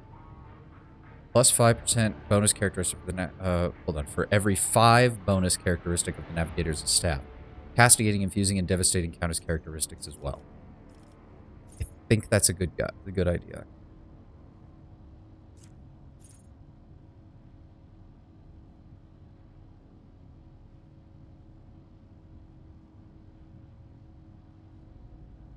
Actually undam the Sea of Souls. Every time we use a Navigator power, they get their armor reduced by 5 plus her willpower bonus. Also going to grab Commerce? Awareness? Her awareness is already 70. But we want to keep it high, so we'll go ahead and grab that. Yes, because her willpower is already at a 6, so that means... There we go. Yeah, it reduces their armor by 11. That is good. Most of the enemy's armor is going to be only in the 20 range. We're cutting it in half with that. And Heinrich's... What do we want to give him as a second weapon? The Noble Sword? That would probably be the best choice. Or we give him the Wrath of St. Drusus, and he gets additional damage with every enemy he hits. It does have higher armor penetration. No, we'll go with the Noble Sword. Partly because I like the look better. Fashion. Okay, I'm gonna have to take a quick break here. Oh, hey, Kato. Sorry, I didn't notice you came in. I was focusing really heavily on the level up there. Sorry about that. Keep your wits about you. And I was actually just about to say I'm going to be running to the restroom real fast. I'll be back in like a minute. Sorry, I was starting to feel it a little bit when we were going over the skill tree there. So I will be right back in 1 second. Just give me one moment. I'll be right back.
All right, I'm back. Sorry about that. And yeah, Kato, it is one hell of a skill tree. It's one of the only things that I think is a little wonky with this game. I appreciate what Alcat was trying to do because the actual tabletop version of these rules would not have worked very well as far as a level up system. So they kind of had to build one of their own from scratch. But it also has some issues. It also has a few issues, namely that in some cases there's just a little too many options, or at least it's not that necessarily there's too many options, because I do like having those choices, but it's very hard to tell how they all kind of mesh together. And that can be incredibly infuriating when you're trying to plan out a build. Alright, let's see here. Wandering through the depths of the Temple of the Omnissiah. Pascal, open that up for me, please. Some cargo. Data altar sacred analysis. Cogitator's green screen lights up as you approach and displays the flashing message. Pilgrim, only the words of the first galvanic hymn will reveal to you the gifts hidden behind the veil of knowledge. Now chant with me. Let us sing the canticle to... The device's keyboard lights up, clearly expecting you to enter the rest of the verse. Pascal, would you kindly remind me how this hymn goes? Pascal's vox lets out a noisy groan as if he's clearing his throat, but then stops abruptly. After a brief pause, he averts his gaze and says in a rasping voice, "It is not known to me. Only high-ranking servants at shrines of energetic prosperity are permitted to perform the first galvanic hymn." Abelard snorts and struggles to suppress an involuntary smile. "Emperor, help us all. The esteemed Magos has been caught out not knowing a prayer, and now he's floundering like a cadet in an exam. Never thought I'd see the day." Yeah, I don't even fucking remember any of this. I know there's a way to find it somewhere in here, but I do not remember for the life of me what it is off the top of my head.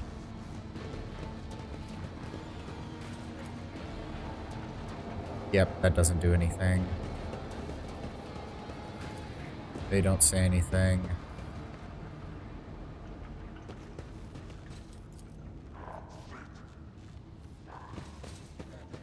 I don't think he says anything. Nope.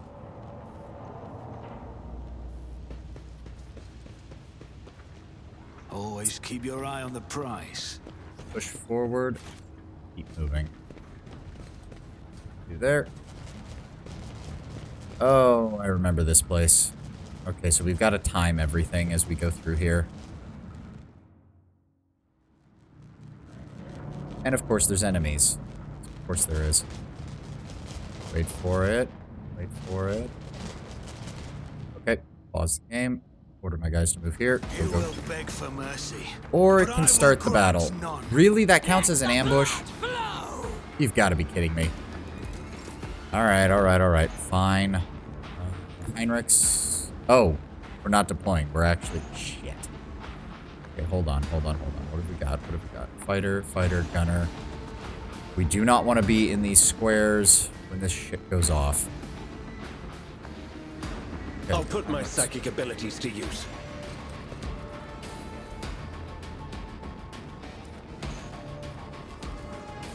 Oh, wait, hold on. Always throw iron armor on. Damn, we can't reach him. Okay, do that. That's one down. Go ahead and pop Endure, because he's got no cover out there. Magenta. Guided by faith. Then...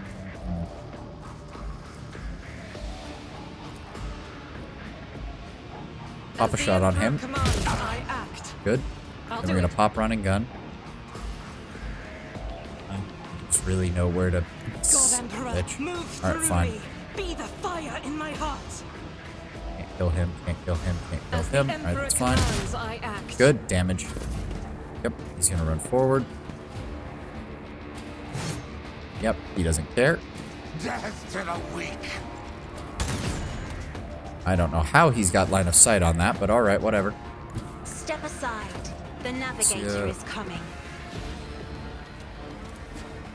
We can reach them, so we're gonna cast that. For the serfs? Yep, he's dead. Forces him to move. Then we're gonna throw a buff on Pascal. To being ordered around. Give Pascal an additional turn. Alright, let's keep, let's try to get him out of range.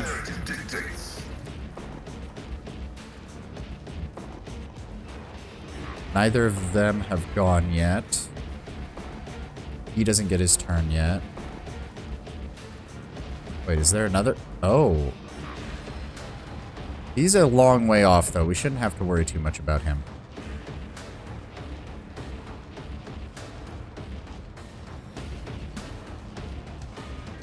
That one.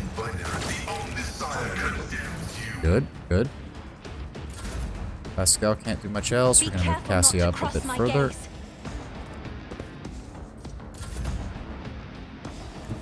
Get him out of the reach of that.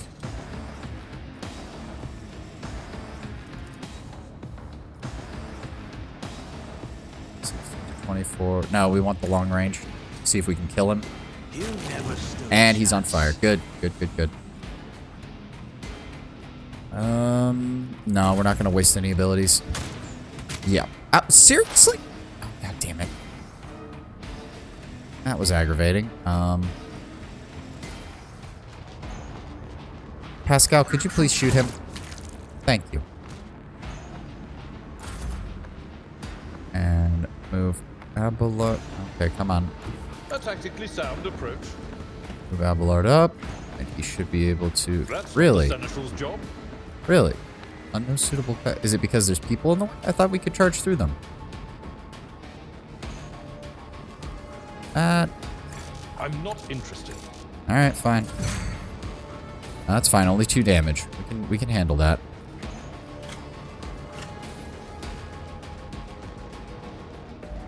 Do we want to do that? Oh no, that counts as an attack, so no, that's gonna remove... Cleave is not gonna help me. Oh, there's no point. He's gonna kill him. Did I? No, he's got iron. Oh, whatever. Wait a second. There's a guy over here. Where's the last one? Doubt is for the weak. Thank you. Ow. Okay, fine. I'm gonna go ahead and... It still has that, right? Overexerted, so he cannot be... Wait. Okay. Except I don't think Pascal has... I don't think he has any ability to reach them. No, that's not going to affect him. Son of a bitch. How do we want to do this? We can try using it on Pascal. See if he has line of sight. I don't think he does, though, is the problem. No. He has no line of sight on either of them. And he still doesn't have line of sight of them. Damn it. Emperor, give me strength.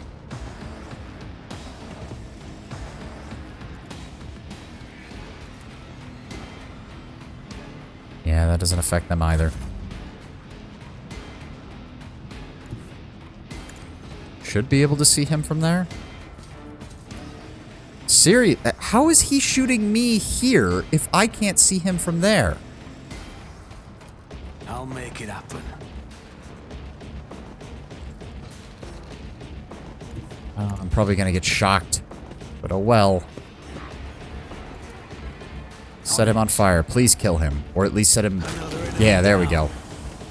One less issue. Alright.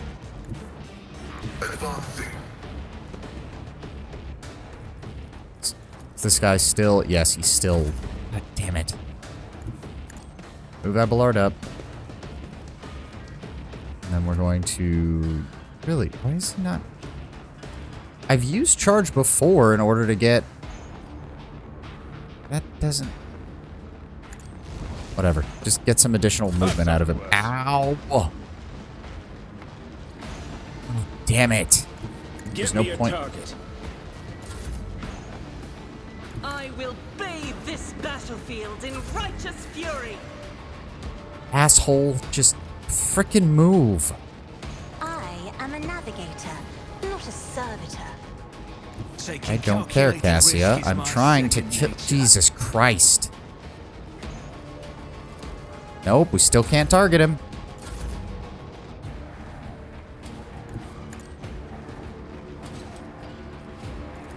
I'll see to it personally. Why? I won't compromise my principles. What the hell? Why can't I use my... I'll make it happen. That doesn't make any sense. Why wasn't I able to use that? Oh, good lord. Yes, we're taking more damage. Still can't shoot him. Follow my lead. Ow! Frickin' hell. No, just there's no point in moving because it's gonna go off again. Okay, the guy's dead. Nobody move. a feeling of wonder, as if a field of All right. flowers was blossoming nearby. A child was saved from death. 1,000... Your seneschal is always there for you. For that to go off.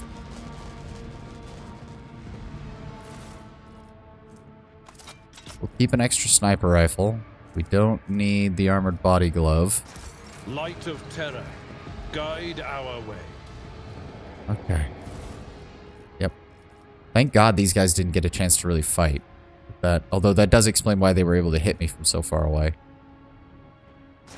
Alright. Nothing's impossible for this old officer. Rise to the top, or get left in the dust. Pascal, please. My success is an irrefutable certainty. Okay, a multitude of symbols are carved into the enormous generator. You realize that they are the foundational tenets of the Electric Priest religion. Standing out among them is the triumph of reason over all other facets of human nature. Okay. Oh. What the hell? Why did it... Okay, well, I don't know what I just picked up. Does it tell me by any chance? No, it did not. God damn it.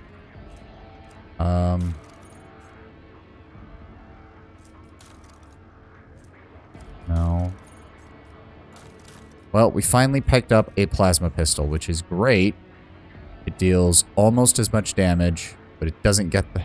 I guess hopefully that'll work out for right now. He does... Now we can start really pumping up his plasma capability. And that's what we want. Okay, so... The foundational tenets is that triumph of reason over all other facts. Okay. Because I have a feeling that... That was barely a Keep your wits about you. Okay, so... That leads further into the facility. Wait right here. We're going to send Pascal because he takes less damage if he gets caught by the lightning. Go, go, go, go, go, go, go. Go. Engines. Okay, more cargo. I wish there was a way to turn these off. Go. I always keep my options open. Game? What? Okay, fine. I guess we get to wait now because... Yep, here it comes. My cardiovascular augmentation can withstand much more than high blood pressure. Go. Litany of reconnaissance recited. Go.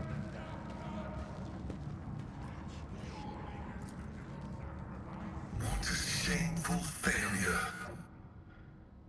Are you sure that means I got... Yeah, the heretic who came too close to the motive force-infused mechanisms were killed by a single devastating lightning strike. Okay. Yep, don't need that. Unlock that, please. This explorator is blessed with multifunctionality.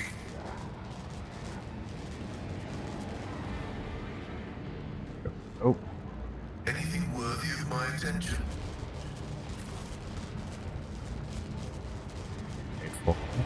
Go.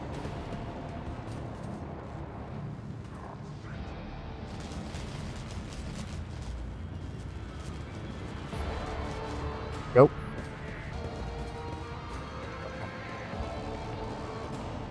So, found logic.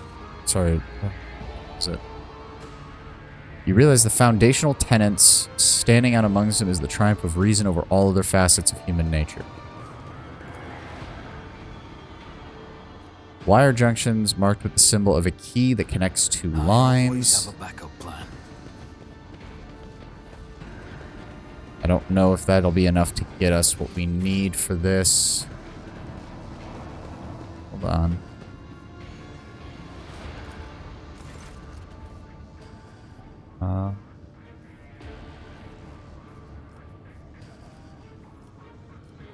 Sing the canticle to...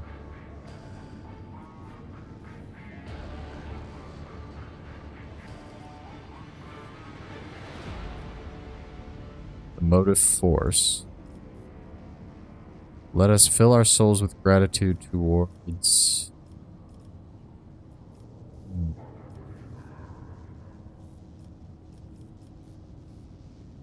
The key that closeth the circuit. May the unity of the sacred charges power the immortal reason that has created the spark. Okay, so I didn't do that right. Alright, we'll try that again after we go through the rest of the area. I don't think we have all of the clues needed to figure that one out. Shame. Alright. One last time through that area. Yep, that's really our only option.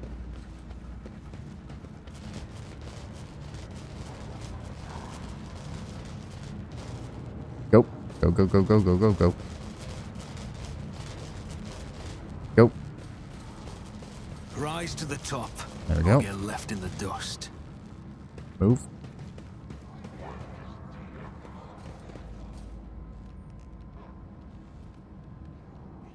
Pretty sure there's a large combat encounter coming up. Quick save.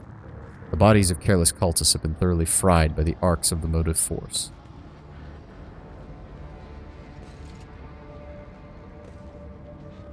Anything else? No? Oh yeah, that's a lot of dudes.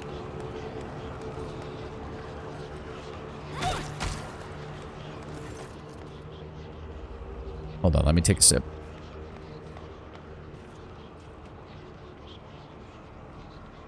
A crowd of cultists has surrounded a tech priest crucified upon a mechanism. A rhythmic whisper repeated by 100 voices blends into some blasphemous enchantment.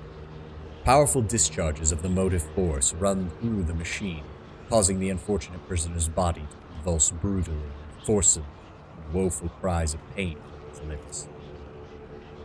The tech priest's hoarse voice echoes under the ceiling.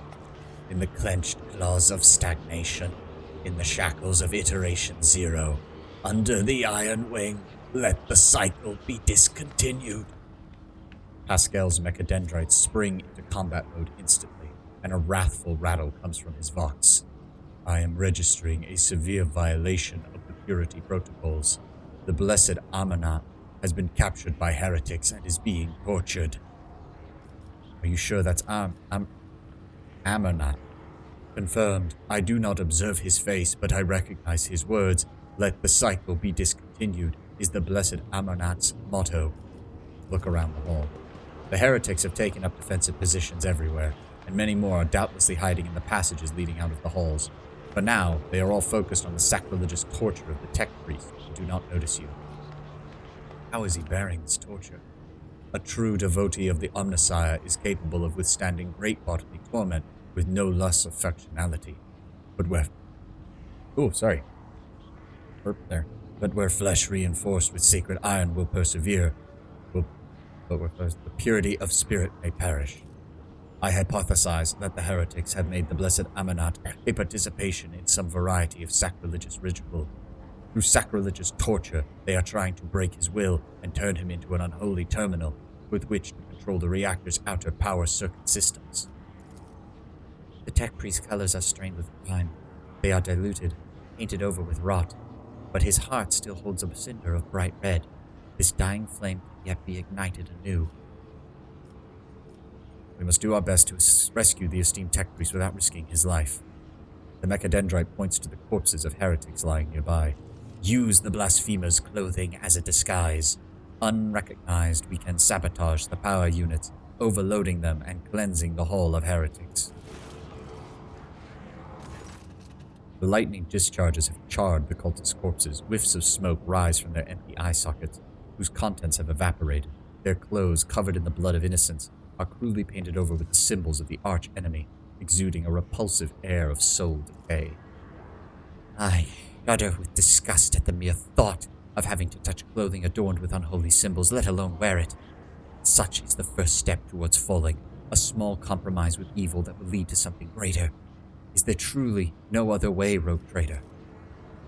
The signs of the arch-enemy are not just painted symbols, but conductors of its will. The words of their prayers, even spoken without faith, their coat of arms, even deceitfully worn, all increase the presence of the ruinous powers and draw their corrupting attention towards you. As Cassius stares in horror at the corrupted clothes and the scattered human ashes. Do not make me. Abelard, what is the essence of your plan? Uttering a litany for actuation for the power units from the Lumendaken's command throne will direct the motive force created by the blessed reactor into the hall.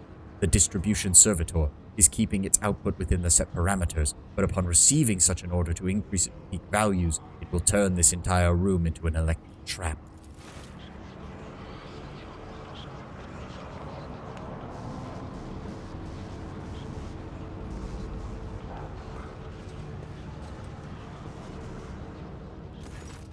The safety systems protecting the hall is controlled from the machine altar, which must be disabled.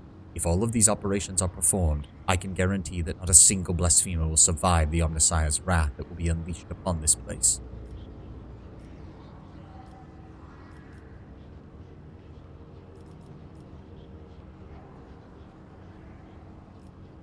You would disgrace yourself by donning Caesar rags. Pascal deadpans. The only unbearable disgrace is that of a duty unfulfilled. The rest is merely spiritual attrition. You do realize this plan sounds like suicide. A sound similar to a laugh escapes from Pascal's vox. This statement is true. What do you propose? To flee? I have tried to employ this behavioral strategy in the past, and it brought my soul no relief. If it helps to save a worthy man, we will use the cultist robes. I pray that the Omnissiah gives the blessed Amanat enough fortitude. Pascal grimaces as a new wail of pain rends the air.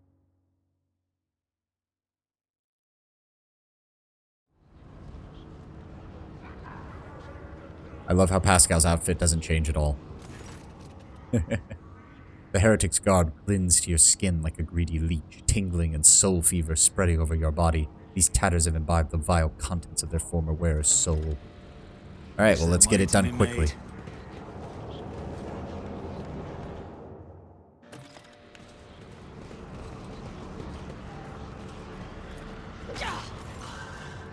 A grim-looking heretic walks up to you resolutely, blocking your path. As he studies your disguise with suspicion, you note that his left eye has 2 conjoined irises, his right eye has 4.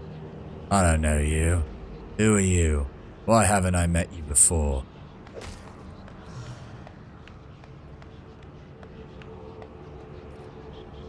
I would love it if that would work, but it probably won't. Plus, we want the experience. Perhaps the Master has blinded your eyes to trifles so that you may behold what is true.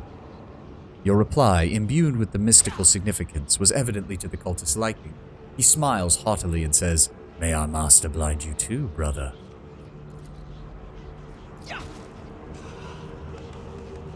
Keep your wits about you. We should deal with this. What did you just spot? Where's test? Where? Oh, that. Okay.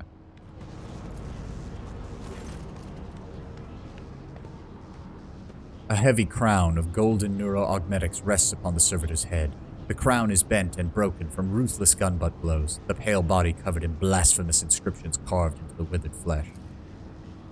I identify this acolyte as a distribution servitor. I am registering upon it traces of sacrilegious violation of the right of operation. The probability of its responsiveness to commands is below average. Try to conduct a restart ceremony. For the glory of the Omnissiah, let this machine spirit sleep, that it may awaken and serve again. Pascal gently touches the servitor's crown, deactivating one of its segments. Let the outer neural connection circuits be plunged in darkness. Another hub and several lights on the crown go out. Let the command response hub fall silent.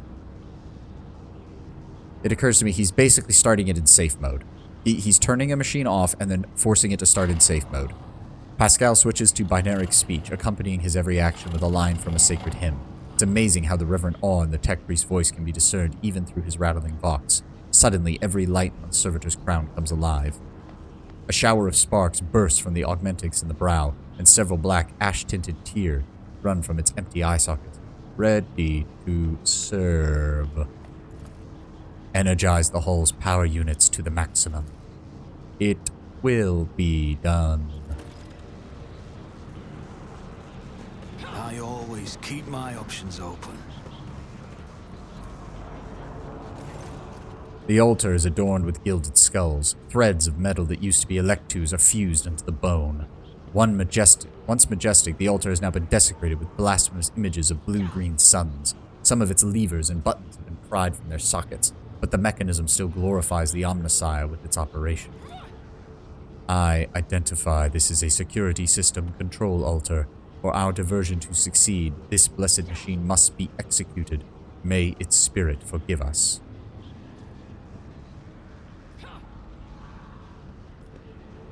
I can do this without it causing something else, right? Because we're trying to be at least, you know, we're iconoclastic, but we are still a firm believer in the Imperium, which includes all of the related Mechanicus issues. Forgive us, honored machine spirit. We are obliged to upset your work. A mournful binaric requiem pours forth from Pascal's vox. Cause the altar to overload.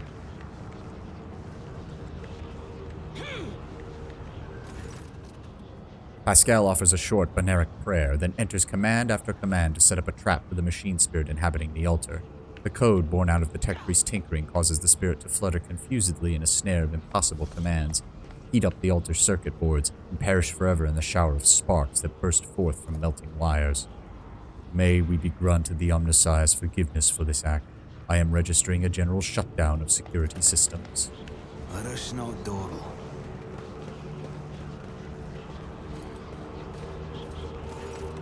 A tech priest corpse, his throat slit, sits upon a splendid command throne laced with finely wrought motive force paths. A contorted expression of righteous anger is frozen on his face, and a black blindfold covers his eyes. This is the Lumino Deacon's command throne. This is where the power unit activation and shutdown litanies are recited from. The blessed Lumino Deacon himself has the honor of closing the circuit the motive force flows through.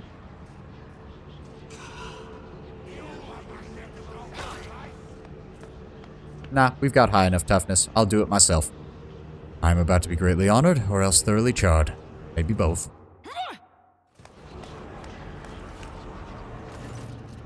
As soon as you lay your hand on the command throne's panels, a painful sting of electricity numbs your senses for an instant. Your fingers cramp, your vision grows dim. Pain is visible in the tech priest's eyes as he looks upon the sacrilege. Forgive us, Omnissiah, for such a gross violation of the right of operation. Repeat the litany after me and activate the command runes I point to. Pascal's vox starts reciting the sacred words gloomily and hoarsely. Clinging on to the blazing shreds of your fading consciousness, you repeat the words of the litany after Pascal and touch the command runes, as the unabating lightning rips through your muscles and makes your bones crackle. I am recording successful activation of power units.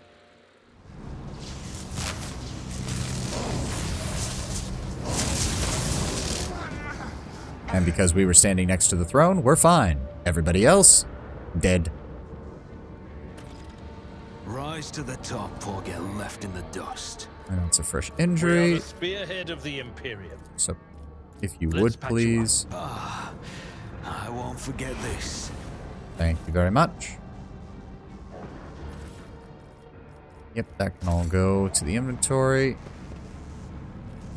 I have a nose for profit and a taste for adventure. Oh, you didn't even have to walk up there. That works for me.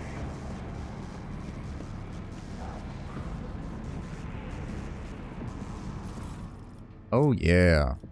Nothing really of value, just a shit ton of cargo. Let's get it all. I always have a backup plan. Nothing over here. Yep, more cargo. Good, 10% of fuel, 5% melee. Pascal, if you would please. Operation successful. 20%, 5%. Very nice, very nice.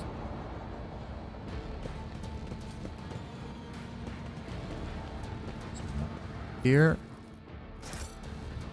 Always keep your eye on the prize. No sniper rifles or anything. They just went with the regular las guns. Fuel, ranged weapons, Mechanicus, fuel. Very nice.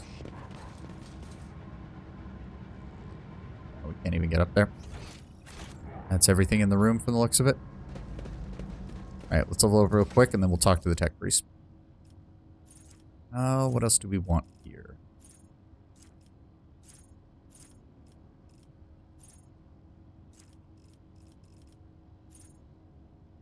We don't really have a... I mean, that's still useful later in the game if I need a backup melee weapon, so long as it's got force applied to it. Act. Hiker's not in the line of sight. No. Used each turn increases veil degradation by 2 points left. If this talent would reduce the effect on veil degradation to less than 0, then it is instead decreased by 1. That could be really useful.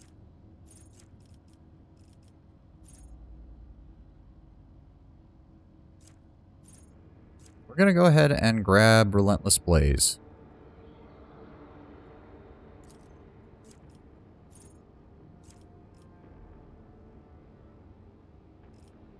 And then we have Lore Warp. We're going to go ahead and grab Awareness. One thing, check with them. Does this count as a power weapon as well? One-handed melee weapon, light force. No, it does not. Power mauls. See, yes, power is a completely different thing. So I'll bet you anything. Yes, bolt,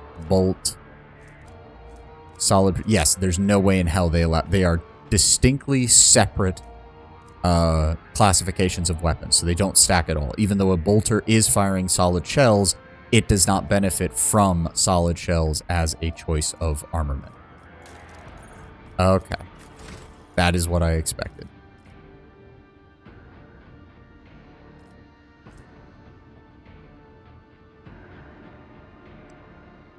He's good on toughness right now. We'll go ahead and grab him strength, so he goes up to 5 on that. What else have we got?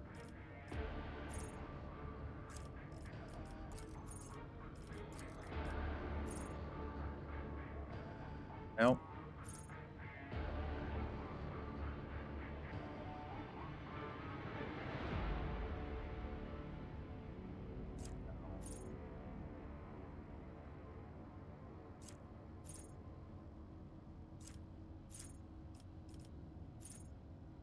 He might be useful. Power armor might be useful for him now that I think about it as well.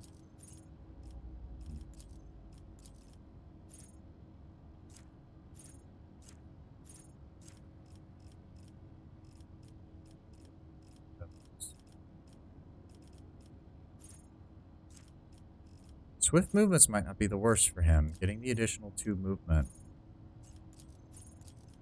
might help him quite a bit. In fact, yeah, we're going to go with that.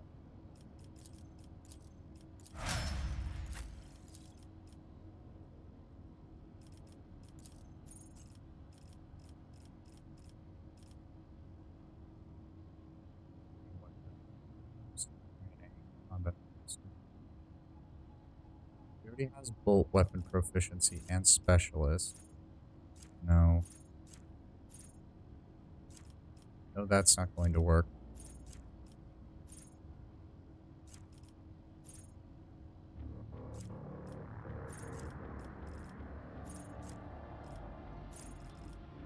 The only thing I'd want for her there would be to grab agility. Not thinking would be very useful. Honestly, yeah, we're gonna go ahead and grab no heresy. That gives her plus 10% critical hit chance and 10% armor from Xenos and Demonic. But her lore Xenos and lore Warp are 0, which honestly doesn't matter. Going to grab awareness. Yep. It's always good to have plenty of high awareness characters because so much relies on perception getting picked up. Okay, he's maxed out agility and weapon skill. His strength doesn't really matter because we're going to be boosting his willpower. Gone 10% more damage when adjacent, which is good. Once we reach 200 momentum, the Psyker immediately gains +5 to all characteristics, +1 to resolve, and +1 to deflection, and +1 to all damage that the Psyker deals until end of combat. That is really good. Did I give him nimble? Yes, he already has the 10% bonus to dodge.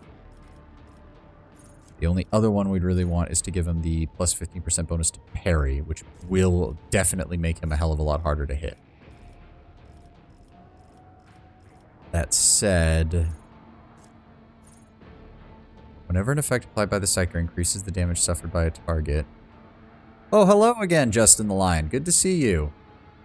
I noticed earlier you were also playing Rogue Trader, so I'm assuming you were, yeah, hello, fellow trader. I should have, sorry, I'm a little bit out of it still. I woke up only a few hours ago and got straight to streaming. But thank you for the raid, thank you for showing up. Yes, we are in the electrodynamic Cenobium right now. We're dealing with that part of Rykad Minoris. What exactly? No, he doesn't want that. Fine. Psychers will always increase build it now because we have. I am a psyker and I'm probably going to be having Heinrichs in my party a lot. That we are going to be blowing through the frickin' veil quite obviously. Welcome, Anguished One. Welcome. Thank you for joining us from Justin the Lion stream. Thank you for the raid. Oh, wait, did I? Oh, shit. Did I forgot to get that. Oh, no. Oh, shit. I didn't get the next level of the... Wait, did I already... Fuck. I don't think I did. I didn't. Shit. I should have double checked that I... I'm gonna have to immediately refresh that then, aren't I? Fuck. I forgot to grab... I forgot at this point you get access to Psychic Majoris. Wait, no. Character level 14. I should already have that. Wait a second. What? Minoris, yeah. I could have sworn I already grabbed it. Go back to target. No, PR1. And he's at... Yes, let me see. Ah, I did. I did forget to grab it. God damn it. Son of a... Hold on. Hold the phone. Hold the phone. Did we do this?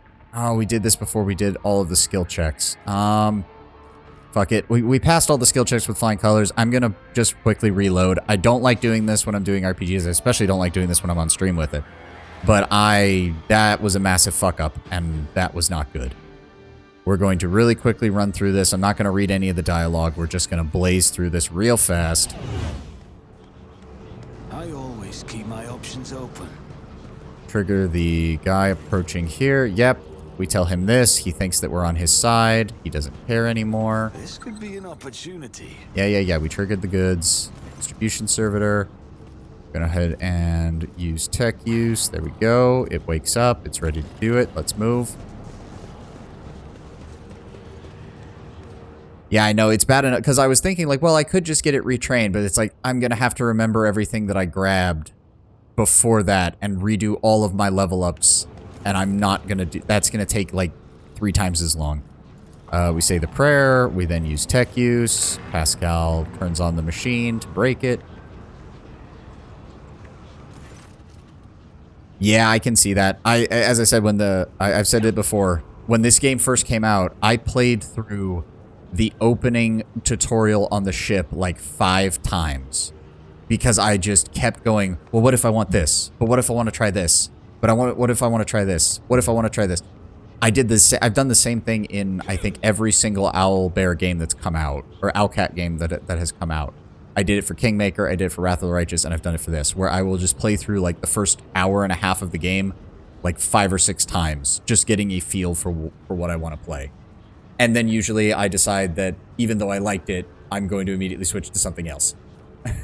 Which is why it took me forever to get through Kingmaker, and I still have not actually finished Wrath of the Righteous. Let us not dawdle.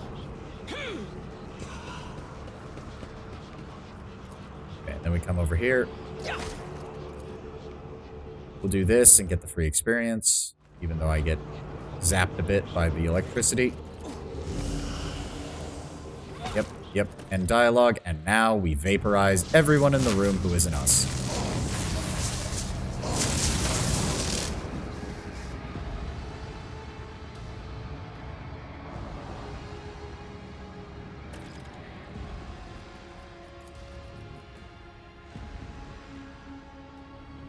Yeah, that's part of the reason I haven't actually finished as well, because they just released that 2nd or 3rd DLC for the Wrath of the Righteous, and I'm like, oh shoot. At your service. I need to redo that, don't I?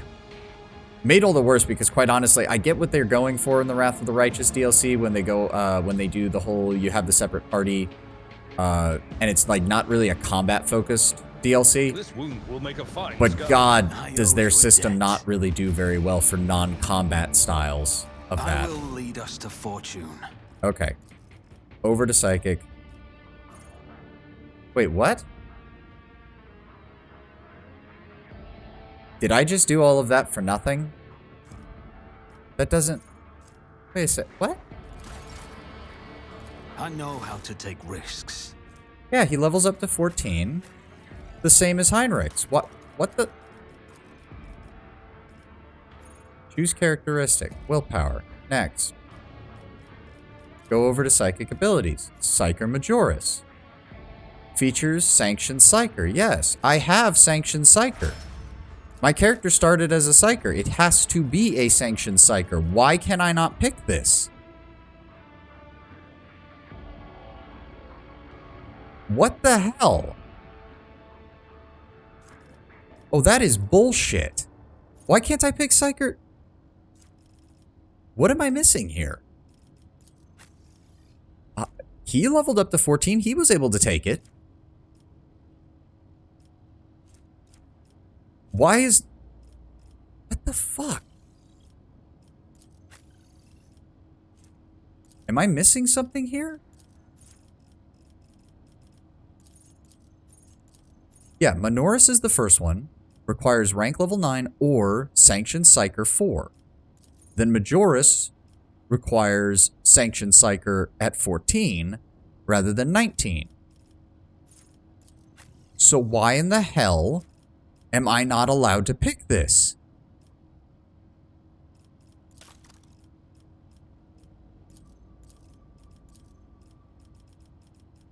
Sanctioned Psyker.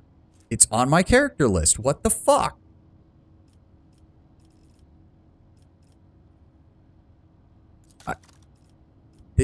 I did all of that for nothing, even though I should be able to pick this. I'm at character level 14. What the? That is just... I get that Anguish one, but the problem is I can take it on Heinrichs. You would think if it had said that I couldn't take it on him, it'd be like, okay, I misread it. That's entirely my bad. But I can take it on Heinrichs, and he's exactly the same as me. He just leveled up to level 14. I just leveled up to level 14. He has Sanctioned Psyker. I have Sanctioned Psyker. What the fuck? That is... Because the problem is... You have a good one. You have a good one, Sir Justin the Lion. Yeah, go help your kid. Thank you for the raid. Thanks for showing up, and you have a great rest of your weekend. Oh, this is going to bother me, because I'm going to go Bounty Hunter. I'm not going to be able to get Majoris for another 3 ranks after that. Which we're not going to have until we get to Footfall. I know we're not going to have until we get to Footfall. That is bullshit. Oh, if I wasn't on stream, I'd be checking Reddit right now to make sure that this is actually what is happening, because I am not happy with this. I did all of that for nothing. Then I reloaded and did all of that for nothing. Fuck.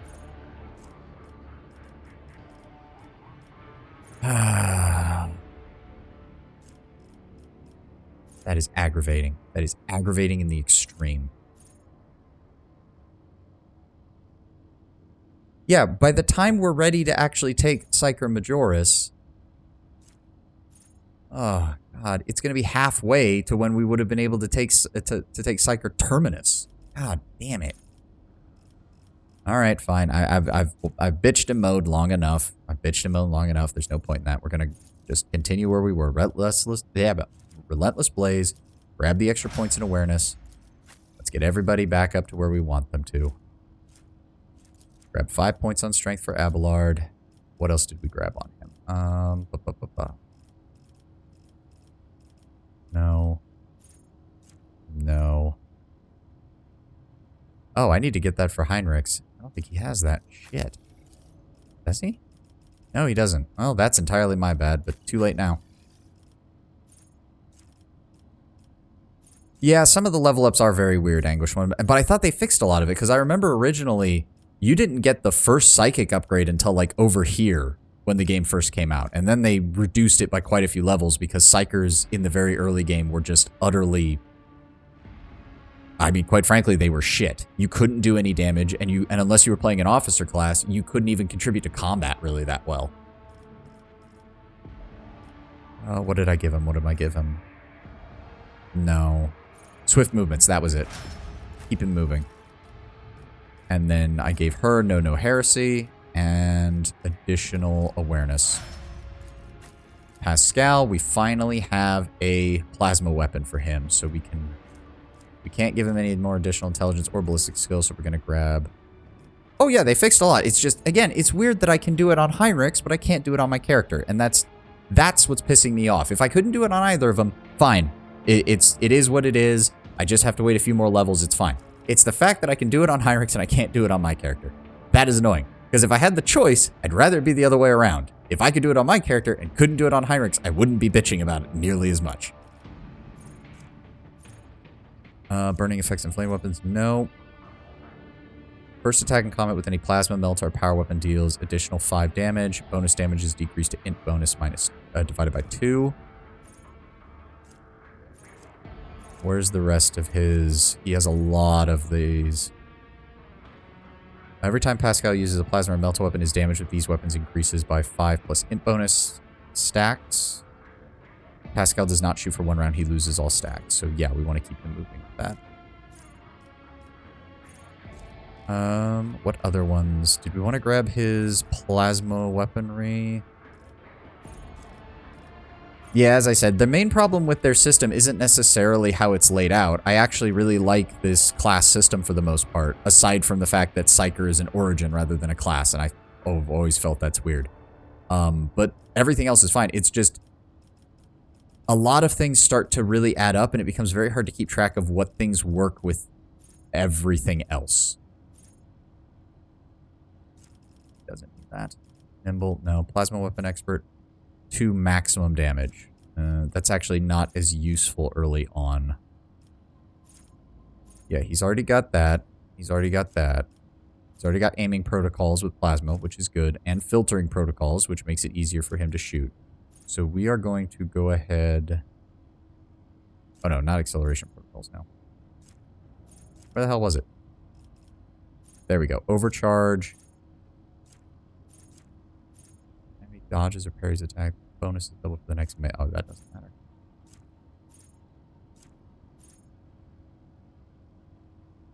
That might be useful later. We've got overcharge, and we've got Pinnacle of Weaponry. Deals an additional damage of 5.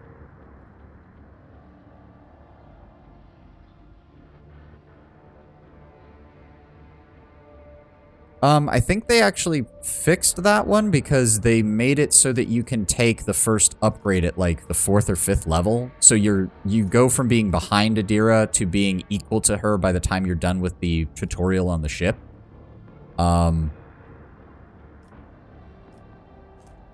Yeah, because I definitely took that upgrade. He's already power level 1. And Adira is the same because they changed it so that Sanctioned Psyker gets access to those level ups for the character, for the power level faster.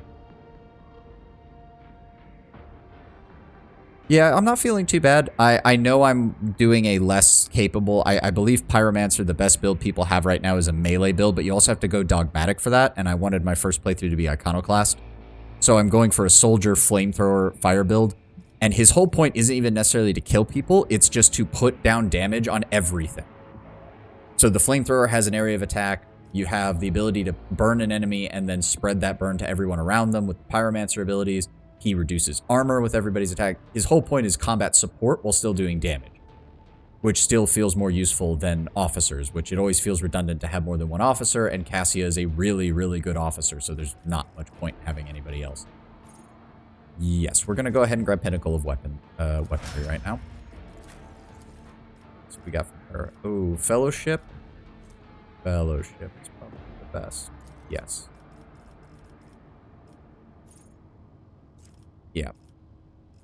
No, they've definitely improved it because I already feel like my character's at least contributing, whereas when I played this when it first came out, it literally felt that that my character wasn't even contributing at this point in the game.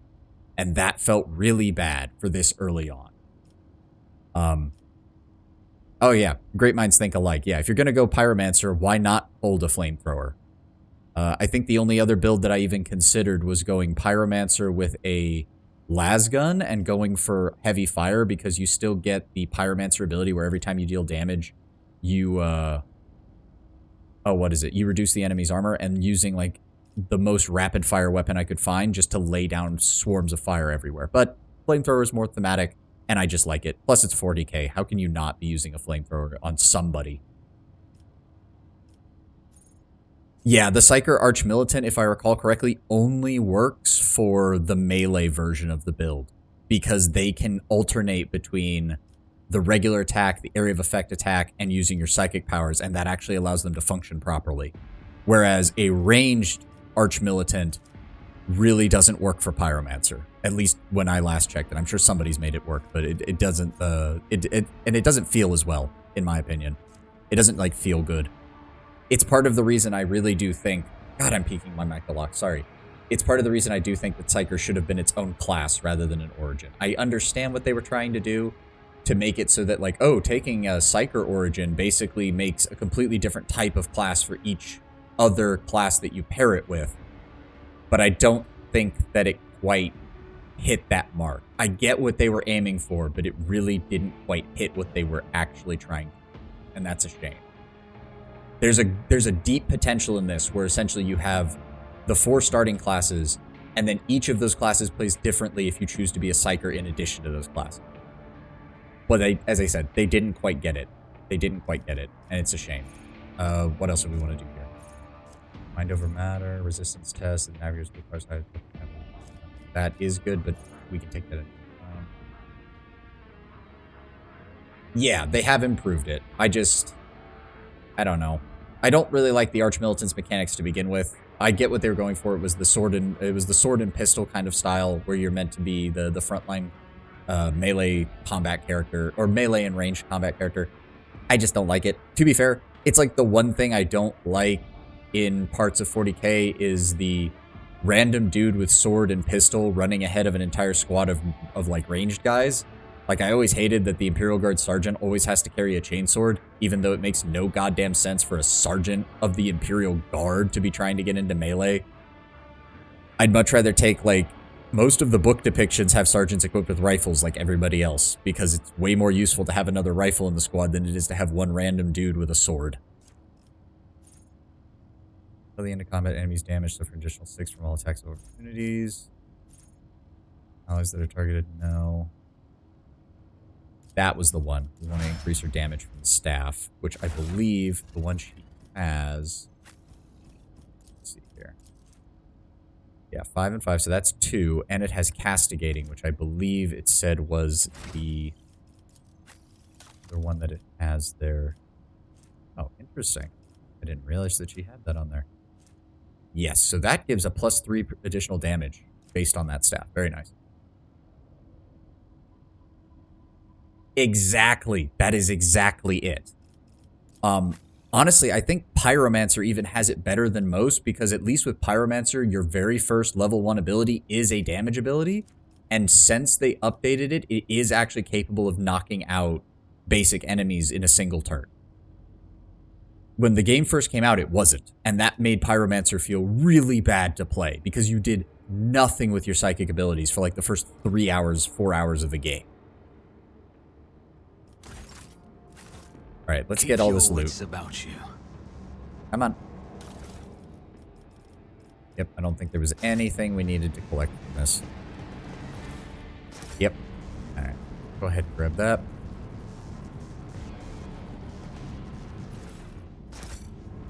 And the small things, the small little things in life they made with enhancing the speed of the animation of going up and down ladders. Thank God.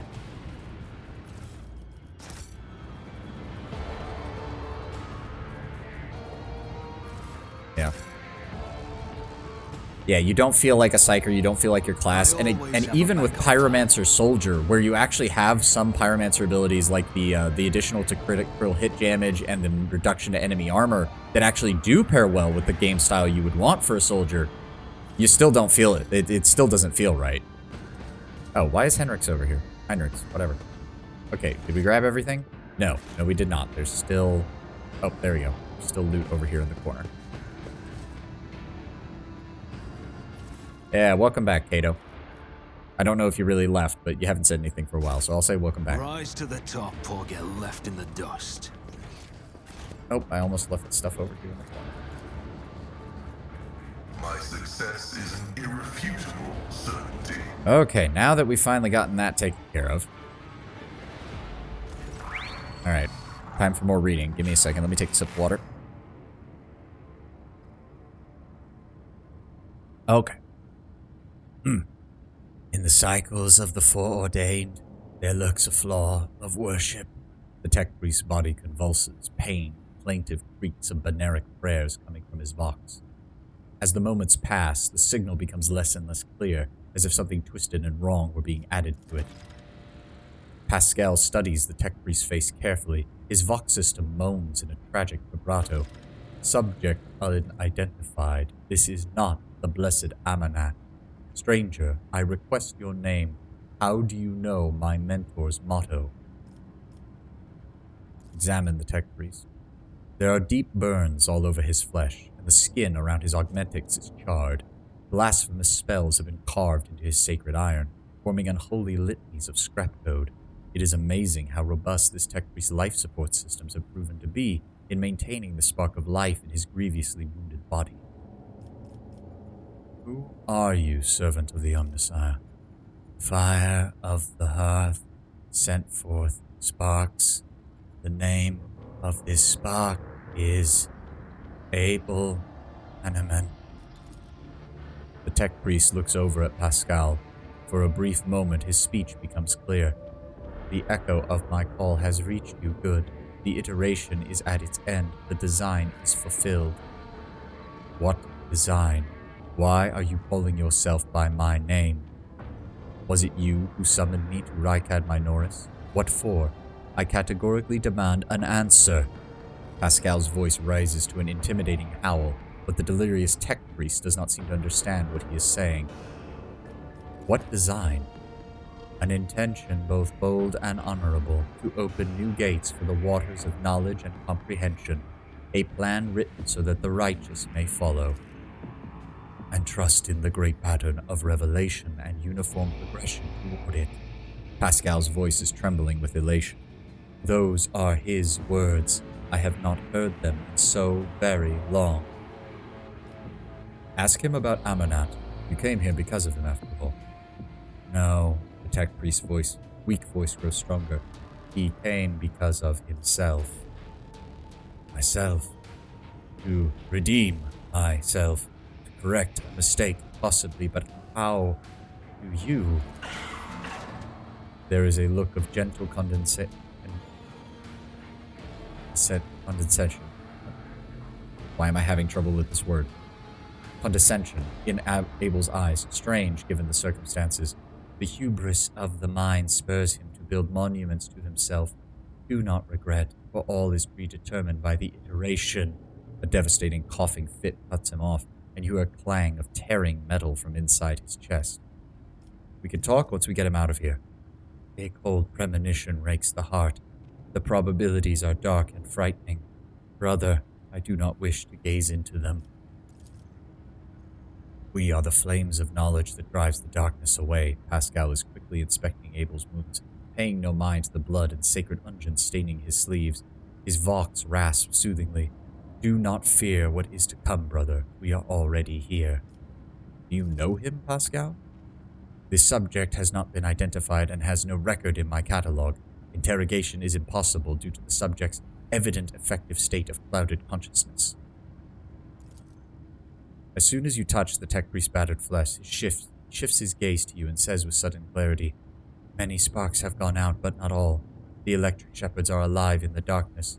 I heard their prayers. Find them, save them, recite the hymn of contact circuit restoration so that you may behold what is hidden. A blast of motive force runs down the tech priest's body, and his face contorts in a mocking grimace. Malformed Beneric code repulsively jarring on the ears pours from his vox. Information archived to the effect that the Circuit Restoration Hymn is the entrance password to the Electropriest's hiding place. Pascal responds with the dour rhythms of a containment aria. I note with great sorrow that the cultist ritual has been partially successful. My tech brother has been tainted by corruption. He is in the grip of a schismatical, an unholy imitation of a machine spirit. I request immediate activation of the Texorcism Protocol. What exactly is a schismatical? It is an ugly mockery of a noble machine spirit created by the warp. Sometimes a few lines of despicable scrap code or a small clump of the motive force falls under the arch-enemy's influence and degenerates into an abomination of this sort, one whose very existence is an insult to the Omnissiah's wisdom. We shall help him. The possessed man responds with a burst of repulsive laughter. Every now and then a word or two of Gothic finds its way into the Beneric obscenities pouring from his vox, in what seems to be the schismatical... God damn it, I freaking peaked my mic. Hold on. This thing continues to give me problems on my settings. Let's try it now. There we go. Hopefully that's better. Where were we? In what seems to be the schismatic's tentative forays into a language that is alien to him. His body convulses, his joints twist at unnatural angles with the sound of bursting steel coupling. As the possessed man thrashes about, his internal augmentics emerge gradually through the hanging tatters of his flesh, as though an iron homunculus hidden inside the tech priest were trying to cast off the meat cocoon it no longer needs. Pascal's mechadendrite extends a thin, drilling needle, sacred unguents glistening upon it. A code purification aria is heard as the needle sinks into the possessed tech priest's skull and touches his neural augmentic, forming an electric circuit with it. Extreme strain is visible on his face. Furious litanies pour from his vox. Result: failure. Requesting assistance.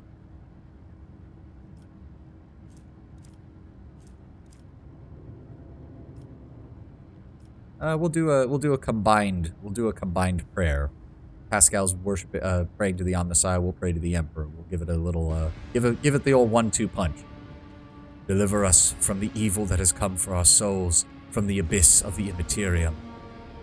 The sacred words cause the possessed man to convulse, but the strength of your faith prevails over the unholy spirit's power. Boiling machine oil streams down the tech priest's ears and his breathing mask. Word after word, you push the abomination out of his innocent flesh and back to the warp's oblivion. The tech priest's eyes roll up as he loses consciousness, crushed yet still alive, no longer in the thrall of corruption. With the utmost care, Pascal takes his body down from the mechanism and lays it upon the floor, his stirring litanies of gratitude to the Omnissiah echoed through the halls. Yes, tech brother, we will come back for you when we have done our duty in the miraculous fusion reactor. Lord Captain, the Omnissiah commands a pious mind to strive towards uncovering the truth. Therefore, I will not stop until I find my mentor and understand his connection to this servant of the machine god. I request the privilege of formally joining your retinue as a rightful companion. I can offer to fulfill the duties of an engine seer on your ship in exchange for the right to follow you and conduct my own investigation. It occurs to me I'm really not doing Pascal's voice much. I'm not doing it much credit with my voice lines with this, but I'm doing my best. The guy who does his voice plus the effect that they put on it in order to match what a tech priest sounds like, I really can't emulate on my own. Was there anything else? Despite all the suffering he's endured, the tech priest is still alive. Yep, we got all that. Keep my options open. Let's go back over this way. We need to go find the rest of the... To the current of the motive force, may its dulcet light shine in our luceric coronas. May its vitality nourish our movements. May its purity wash over our imperatives and engrams. Yeah, as I said, I really can't. I can't do justice to that. The monastery supplies power to several major hive cities on Rykad. Hidden somewhere in the depths of this building is a reactor of monstrous, unfathomable power. I don't suppose we've gotten any info on that. Oh god, we haven't. Oh shit. Okay, hold on. Let us not Swear there was a... There's got to be something we can read or something around here that tells us the order of that message.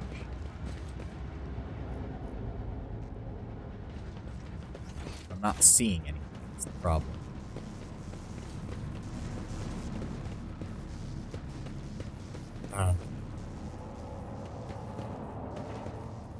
Okay. Yeah, Pascal's voice goes hard. The voice actor did an amazing job, and whatever effect they put on top of it is exactly how a tech priest should sound. I'm just trying to do my best.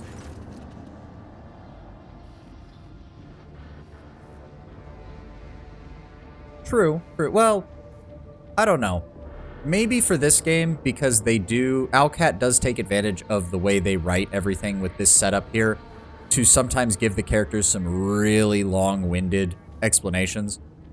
Because, like, you have games like Baldur's Gate and Disco Elysium where they did basically fully voice act the game, and that worked pretty well. So I don't know if maybe you could do it for something like this. I've seen... I'm trying not... I don't want to make it sound controversial by any stretch of the imagination, because I know a lot of people get really passionate about the subject of AI art and AI voicing and stuff like that, but I saw somebody did an experiment where they used AI to take all the lines from the NPCs in, what was it, Final Fantasy XIV, and actually ran their spoken lines through an AI so that they could do the lines for all the parts in the cutscenes that weren't voiced. And that was an interesting idea. Like, there's enough lines in something like this or Wrath of the Righteous where if you used it through an AI, you could then make the entire game voiced. That would be kind of interesting. Again, I know some people get really upset with AI voice, and I certainly understand it because nobody wants their voice to be used to say other things. Yeah, like, if the VA himself gave permission and said, like, yeah, this is a cool mod idea, go ahead and do it. Just don't make me, don't use my voice to say anything that I didn't say in the game itself. That would be awesome. But I get why some VAs, there's a reason a lot of VAs don't even want to touch this issue aside from don't use my voice. Like, I get it. I really do. Even some streamers and people who've been doing YouTube for years have pointed out, like, they have enough audio lines online that someone could easily make a very, very realistic voice of them. Yeah, conversation is brief and to the point. Although I have played the beginning of that. That's another one that I want to play on stream, because I did play the beginning and I'm like, damn, this could actually be really great to stream. But yeah, it does limit what they can do with some of those.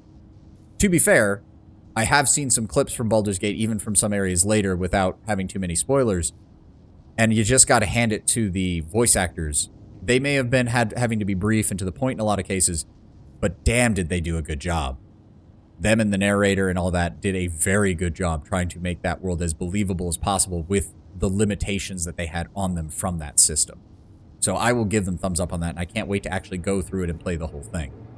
Another one that's majority voice acted as well is, Kingdom Come Deliverance. That's another one that I've only played like the first hour or so of, because when I got that one, my computer at the time could not handle it very well. That is another one I want to play on stream, especially with the sequel coming out soon that I want to get. Deadfire. What is that? I'm not familiar with that one.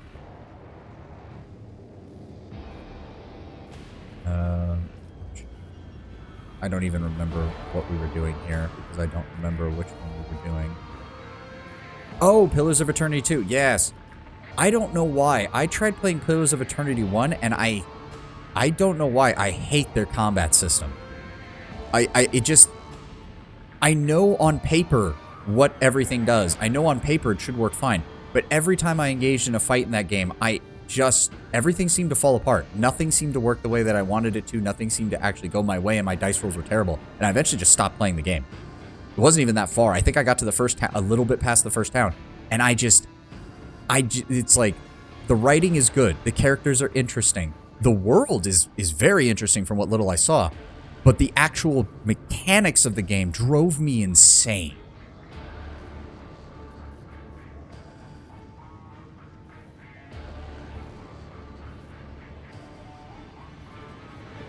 Yeah, Yeah, there's just some games like that. There's just some games like that where it's like, I wish this meshed together better, or I wish it worked better in my brain because I want to enjoy it, but I just can't. Oh god, we have to try this again. Motive force that flows with that. Watchful breakers, maybe. Reason. Oh god, I'm gonna have to look through this. Yeah, Pillars was turn-based. Real time with pause is rough. Maybe I should give the second one a shot then and see if that works. Oh. Oh. Maybe we can talk to the Electro Priest in here and they'll tell me the galvanic hammer or whatever the heck. Hello, good sirs. I do love the look of the Electro Priest because they're so very Mechanicus without being the traditional Mechadendrite, like, tech priest.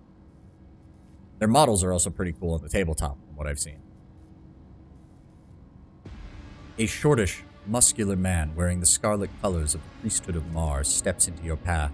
The wrinkles on his cheek and forehead point to the propensity for frequent outbursts of fierce anger, but right now, he is showing no signs of aggression. Glowing blue patterns of electrical tattoos, or electudes, show through his oddly bluish-tinted skin. The man's eye sockets are dark and empty, yet he turns his face straight towards you with no hesitation. He has a sharp, screeching voice, not unlike a bird's cawing. May the charge of the Omnissiah's mercy persist in the hands of the faithful. May the motive force persist in their batteries. Make the sign of the Aquila. The Emperor protects. The man responds curtly, as if giving a military command. The Omnissiah knows all, comprehends all. The hallowed electrodynamic cenobium receives you, pilgrim. I am Dar Impulse VI, servant of the motive force and the praetor electroid of this sacred monastery.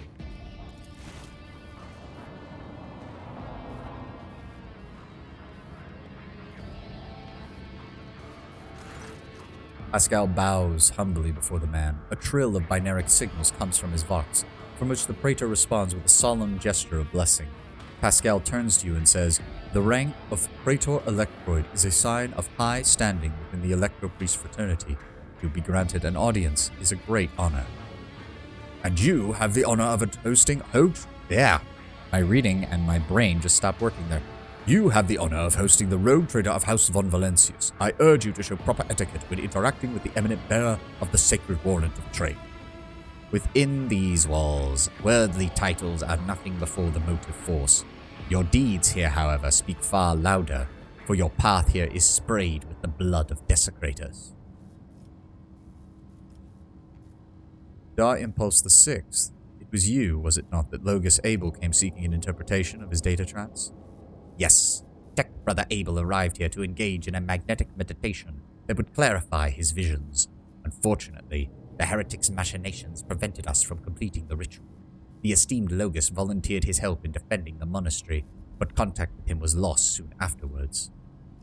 Could you tell me more about him? We did not speak much to each other. He preferred to devote his time to solitary reflections in his chapel. The Omnissiah has given Tech Brother Abel a gift of great insight, which allows him to discern each individual facet of existence rather than the overall view. This makes his logic different from that of other people. His mind has always been able to combine facts and conclusions into a harmonious whole that were nothing short of beautiful. Many among my flock found his sermons poetic. What exactly kind of visions was he receiving? The Omnissiah's revelation was encrypted with great meticulousness, indicating a great import. Grasping it fully is beyond my ability, but a single touch was enough for me to realize the enormity of the secret concealed within, or more exactly, the secret design, which was how Tech Brother Abel referred to it. His mind had discerned in the world around him traces of some grand silence that he wished to comprehend. I have rescued him from the insurgents. I hope the Omnissiah preserves Tech Brother Abel's life, that he may continue to comprehend the mysteries he has tapped into. I have a few questions about this place and the people within it. Truth is like light, and blocking its path is criminal. The Praetor Electroid nods majestically. Who exactly are you? We are the hard-working servants and dwellers of this cenobium, the electro-priests of the Adeptus Mechanicus. The Corpuscarii did us a great honor by entrusting into our care the sacred relic around which the hallowed electrodynamic cenobium was built.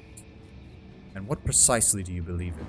We have devoted ourselves to the worship of that aspect of the machine god known as the motive force.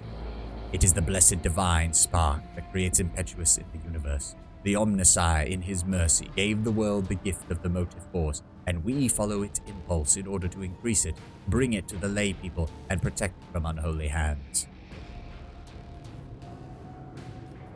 And there's some of the Catholic influence on the Mechanicus, because if I recall correctly, their entire religion is based around the motive force, the Omnissiah, and there's a third one, the machine god itself. The machine god itself is God. The Omnissiah is the Son, essentially. It is the living embodiment of the machine god, and the motive force is the Holy Spirit, essentially. It's very similar to the Trinity from Catholic scripture. I could be getting that slightly wrong, but oh well. It's a fictional religion. The relic that this monastery protects provides the entire planet of Rykad Minoris with the blessed motive force, and we, unworthy though we are glad to serve the ancient machine that dwells here. Tell me more of your relic. It would be pointless to describe the miraculous fusion reactor, though only through beholding its ferocious power can one comprehend its blessed essence and fear the might of the Omnissiah. Its core was found 4,000 years ago and delivered to Rykad Minoris by the holy warrior of faith, Lock Impulse I, during one of his campaigns. Its sacred spark has not gone out for an instant, and the walls and power units of this cenobium have been erected around the relic in order to protect it from the ignorance of the lay people and protect them from its formidable might. Pascal keeps his solemn silence, but the quick clicking of his mechadendrite claw betrays his excitement at being so close to sacred architecture. I like it when the Mechanicus, for all their talk of casting aside their flesh and their emotions. I like it when even someone who's a high-ranking member with a lot of augments like Pascal is like, oh yes, Archaeotech. Heck yes, this is literally my entire life. Let me see it, please. They're not fanboying quite that hard, but you can tell he's happy. You are not like the other members of the Mechanicus that I have met. Our faith imposes a duty of obedience upon us.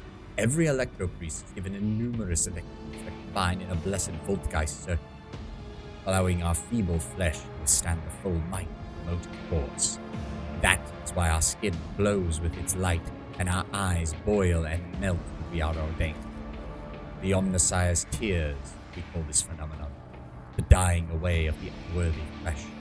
As we shun the layperson's primitive means of looking at the world, we gain the ability to sense the motive force around us with our entire body. I understand, and I am pleased to be the conductor of the pilgrim. Why exactly are you calling me a pilgrim? Only those lay people who desire to experience the motive force are allowed within this monastery's threshold. All others are profaners, criminals. You do not belong to the fraternity of electoral priests, but your intentions are good. If you were not seeking the Omnissiah's wisdom, then it was the motive force itself that brought you to find it. What exactly happened here before we arrived? How did you manage to survive? When the heretics descended in droves upon the cenobium, we gave battle, but the unholy foes buried our warriors under the mass of their bodies, extinguishing the defenders' sparks of purity one by one. It was then that I ordered my remaining surviving brethren to retreat into the monastery's secret chambers. Upon taking refuge here, we began to destroy the blasphemous intruders in more surreptitious ways. Alas, as fiery as my brethren's anger was, I had no right to permit them to die in honest combat, for the task of taking back our abode still lay ahead for us. I must commend the skill with which your secret chambers are concealed. You hear a tinge of wounded pride in Hannibal's words, as if he's upset about failing to discover the electro-free shelter. Your choice of tactics was wise as well. There are no point in losing more lives in the massacre than the culprits had already wrought. The leader of the heretics fought her way into the ark wherein dwells the miraculous fusion reactor. She is trying to desecrate the rite of operation with her unholy litanies, so that the relic may be corrupted, and the world of Rykad Minoris may perish in a font of fire. But my brethren, in their magnetic meditation, are working to hamper her efforts by chanting access request prayers in unison. thereby suppressing the commands that the blasphemers enter. They're literally DDoSing their own freaking area. They're DDoSing their own network in order to prevent her from accessing it. I barely know anything about computer science, and even I can get that. And it's hilarious that the Mechanicus dresses it all up in the religious language. One of the best parts of the entire lore. Praetor Electroid nods towards his entranced comrades. This holy place will be protected against sacrilegious practices, I swear it. While we were traversing the monastery, we were attacked by several of your electro priests. A lamentable mistake. We knew of no help that was on its way, and were not expecting to encounter any allies in the chambers. But I see that you are alive, and I will mourn the senseless death of my brethren later. I wonder if you'd be so touchingly mourned by the Lord Captain's death, or if such sentiments would have only been awoken by the sound of our void ship delivering a punitive stream from orbit. My enforcers and the governor's guards are outside. We could assist you in reclaiming the monastery. This we cannot allow. Lay people are forbidden from visiting the monastery, and only a select few are allowed to behold the Ark and the relic within. You and your retinue are pilgrims by special status bestowed by the Emperor. However, should any soldier unblessed by the Omnissiah cross this monastery's threshold, I will have no choice but to deem them a heretic and put them to death. Confirmed. The presence of lay people upon monastery grounds without Praetor Electroid's express blessing will be regarded as a serious sacrilegious violation of the holy rite of operations. Heinrich opens his mouth for a second to say something, but changes his mind and clears his throat instead. Cassia nods thoughtfully. Yes, I see. House Orselio followed a similar rule when it came to outsiders. You made the right decision when you chose to avoid open combat and attempt to save yourselves. Thank you, Pilgrim. It is not easy watching unholy intruders stampede through the chambers of my temple. We all envied our brethren who had fallen before that sacrilege began. Yeah, it's kind of hilarious to watch them do all of this. I won't say smoke and mirrors, because the existence of machine spirit shows that it's not all smoke and mirrors. But when they're doing all of this religious stuff, all of this extra steps to do something that we know of nowadays as just basic computer functions. God help. Like, even earlier, I think before you guys showed up, I made a comment where when Pascal touches a servitor, he's essentially starting the servitor back up in safe mode. The way he does, the way you can kind of read between the lines of what he's writing, or of what the writing is. It's like, yeah, he's restarting a computer in safe mode. That's what he's doing. Said computer happens to be a partially lobotomized human brain, but it's still the same function. I wish to reach the holy reactor.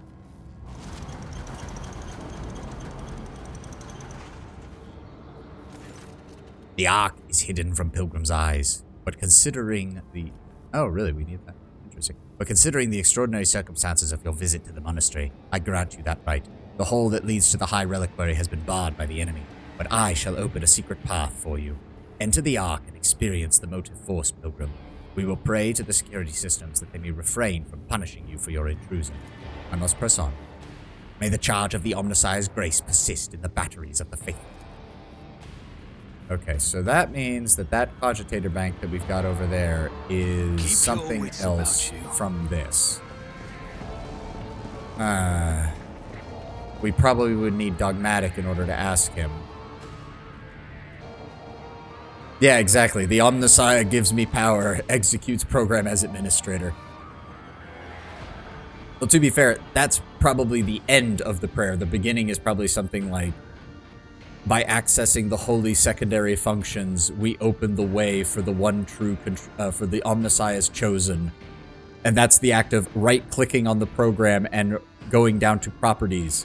And then you would have another part where it's like, and thus we modify the machine, and thus we appease, or something like, thus we entreat the machine spirit to alter its function. And that's you clicking on the button of run as administrator. Then you actually run the program, and then you scream, Omnissiah gives me power. Rise to the top, or get left in the dust. So I guess we could just fucking, I really don't want to have to brute force this. The motive force that floweth through vein of copper, I'm pretty sure is that.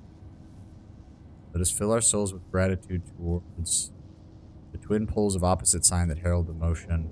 May the unity of the sacred charge power the immortal reason. God damn it. There's got to be something in here that tells me more about this, right?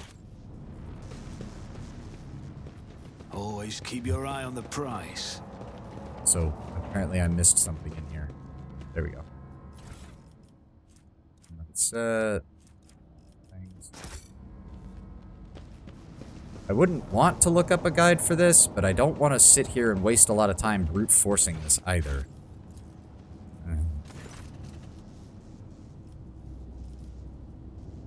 Hopefully discharge spring forth.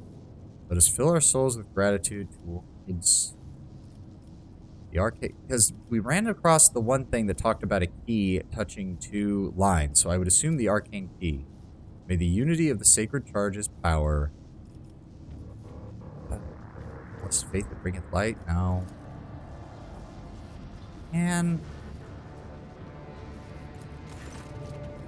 Okay, 1, 2, 3, 4, 5. We've got 5 choices here. 1, 2, 3, 5. So if we go 1, 1, 1, that is not correct. 1, 1, 2, not correct. 1, 1, 3, not correct. 1, 1, 4, nope. 1, 1, 5, nope. 2, 1, 1, nope. 2. Oh, wait. I need to go back. I only did the first one, so 1, 2. If it's not story related and it's literally just finishing this puzzle, that would be great, Anguish 1. That would be perfectly fine.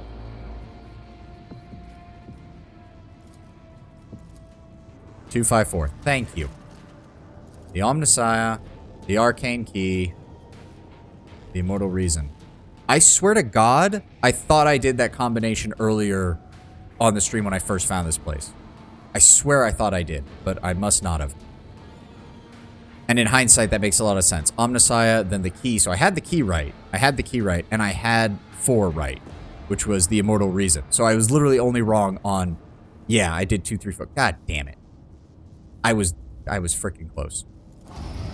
Yeah, I figured it would just be getting us some additional goods. But I don't like leaving things behind. Arc rifle, which really, yeah, that's not going to be very useful. Rate of fire is only a 1. Might be useful on...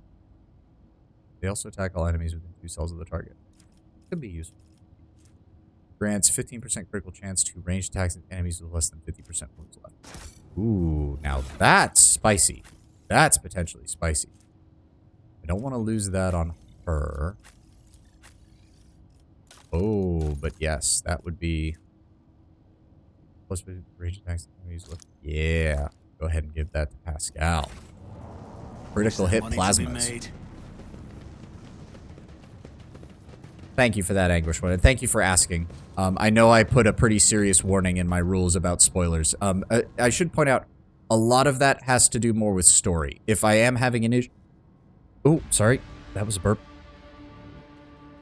If I'm having issues game mechanics-wise, and you just want to do something like that, then yeah, just ask, and I will let you know. I was mainly just concerned because I knew it had to be something that I was close on. And I just, as you said, I was literally off by 1 of them, which sucks. But thank you for following the rules and asking before you did anything. Thank you very much.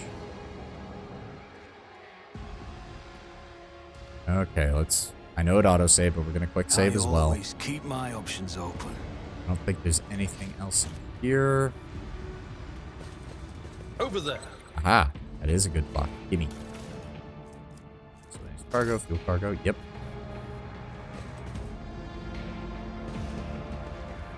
Okay, I'm pretty damn sure. Oh shit, it triggered a cutscene. I was going to go check my inventory, make sure I had everybody equipped with everything, but oh well.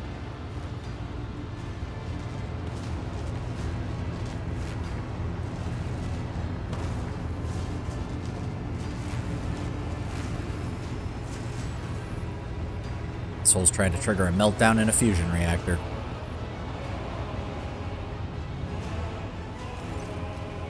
The face of a woman who stands before you is hidden behind a grotesque, barred mask. But the voice pouring out beneath it belongs to someone else. It is the husky, somber bass of a void wolf, a boarder of ships. How predictable your path is, how static. All the possible deaths you have skirted only to perish here, in the fiery tempest that will mark the final dawn. The woman turns her mask to Pascal and gloats. You have arrived just in time, little cog. The schismaticals use your regalia like a mask to subdue the reactor. Pascal's vox rasps musingly. A cog. I cannot comprehend why apostates try to insult me by comparing me to the most sacred symbol of our faith. It is irrational. His visor lights up like a crimson herald of bloodshed, and his drilling mechadendrite whirs viciously as it readies to strike. The sacred cog grinds all corruption to death. From the dust I will build order. Ptolemy, thank you very much for the follow. Good to have you here. Oh yes, I love it when it lets other characters do this too. Pascal, announce my arrival.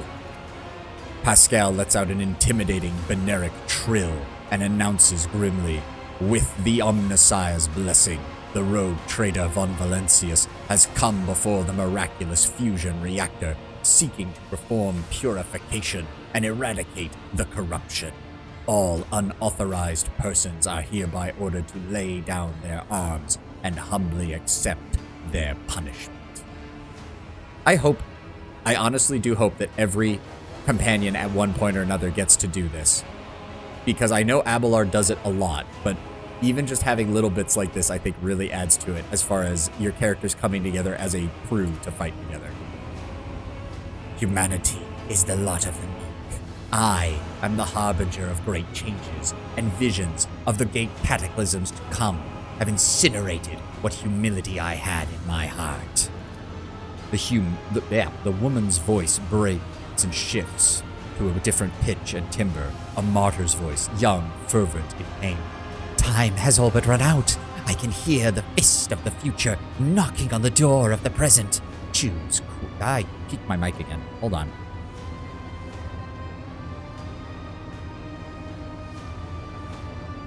Okay, let's try that.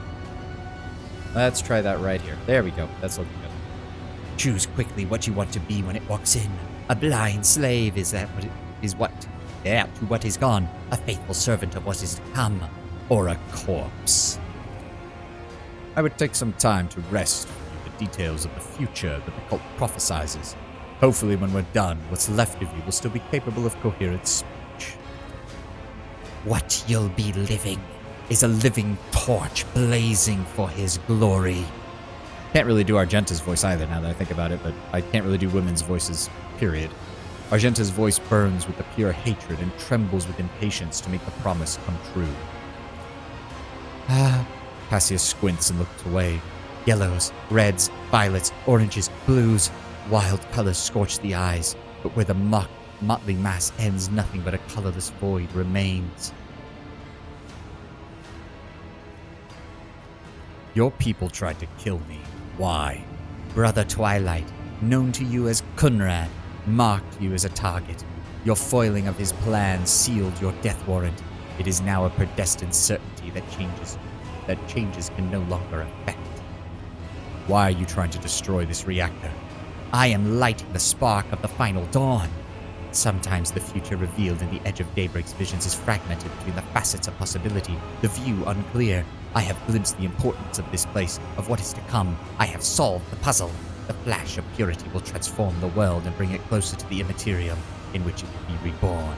The false believers will perish in fire. The faithful will find their salvation in their new form in it. You will never tame the spirit of this ancient and noble machine, you ignorant layperson. It does have a vile temper, but I have assistants who can help tame it. The woman nods casually towards the maimed electro-priest whose hands are affixed to the control panels with steel stakes. One of the servants of the Omnissiah casts a tortured glance at you, his voice trembling with horror. Blasphemous spirits have crawled under our skin and into sacred iron. Take the motive force of our bodies, I implore you. We do not wish to offend the Omnissiah with which the sacrileges our hands are committing. They resisted for long, but now their bodies and souls belong to the schismaticals. Line by line, the scrap code they produce will awaken the reactor's undying, unyielding spirit as well, and it too will yearn for change and freedom. Who are you, monster? My name is known. I am Aurora, servant of Uralon the Cruel, spark of the final dawn that is destined to set Rykad Minoris ablaze. A great path for one who was born into the Imperium's bondage, but shunned her predestination in favor of the changes promised by the edge of daybreak. Is Uralon just a demon or another heretic? Resounding laughter comes from behind the mask. Your flippancy is so amusing. You have no inkling of the chasm that separates us. He is a prophet who foresaw our impending doom, who graciously bestowed upon us the right to choose a different path. He is a shard of ancient wisdom from a time before we were slaves to our bitter predestination. Rogue, traitor, I cannot wait to close this creature's mouth with the seal of death. Or are you saving that glorious deed for yourself?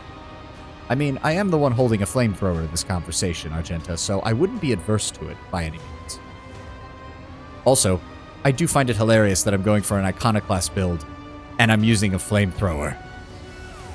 There's something deeply and darkly ironic about using one of the most painful weapons, even in the 41st millennium, while playing what is ostensibly the quote-unquote good guy.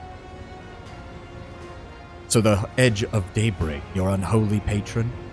Our teacher, our savior, our merciful God, born in the Immaterium, out of the woes of those harboring under a legacy of ignorance and servitude.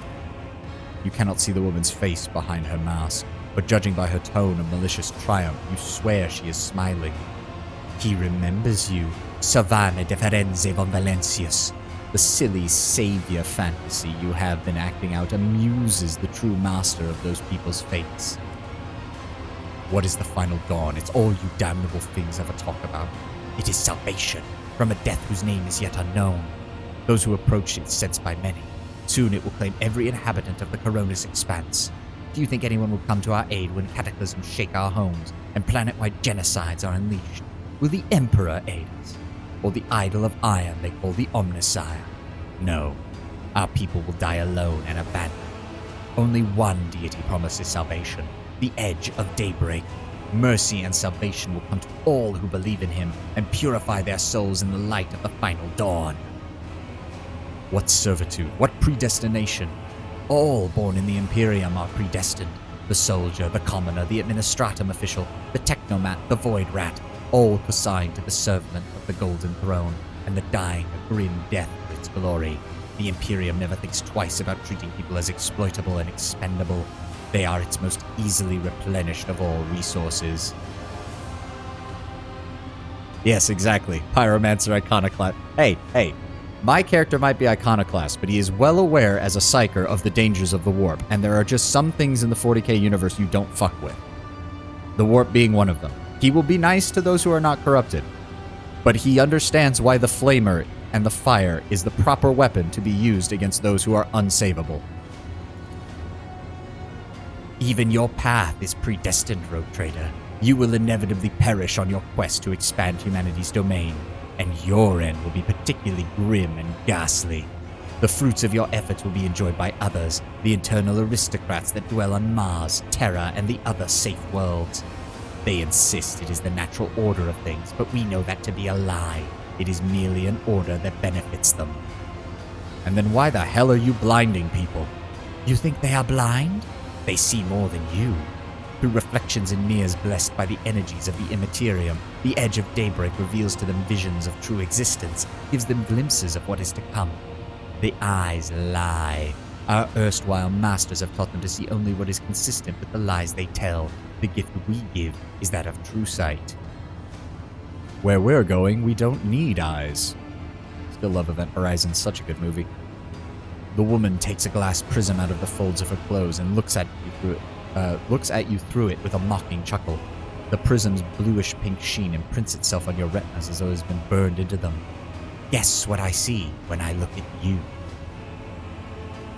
That is enough heretical speech. Conversations about the truth always frighten ignorant minds. This is what I mean. I'm good on Iconoclast points right now. We're going to be taking this, since the end result is the same. In the name of the God Emperor, die, foul creature. The woman's voice becomes thin and brittle, like that of an innocent child. Execute them in the name of the Edge of Daybreak. The Electro-Priests rip their hands from the command panels, rending their flesh on the stakes that pierce them. As their schismatical controlled bodies are imbued with the motive force's radiance, all the unfortunates can do is scream in horror and plead for a swift death. Aurora begins muttering an unholy litany in broken Gothic. You cannot make out her blasphemous words, but the name the heretic keeps repeating, the Edge of Daybreak, digs into your hearing like a blade into defenseless flesh. Its sound is almost physically painful. It spawns strange and impossible phantoms in your mind. But you manage to muster your strength and banish it from you. Alright, it's time for a boss fight.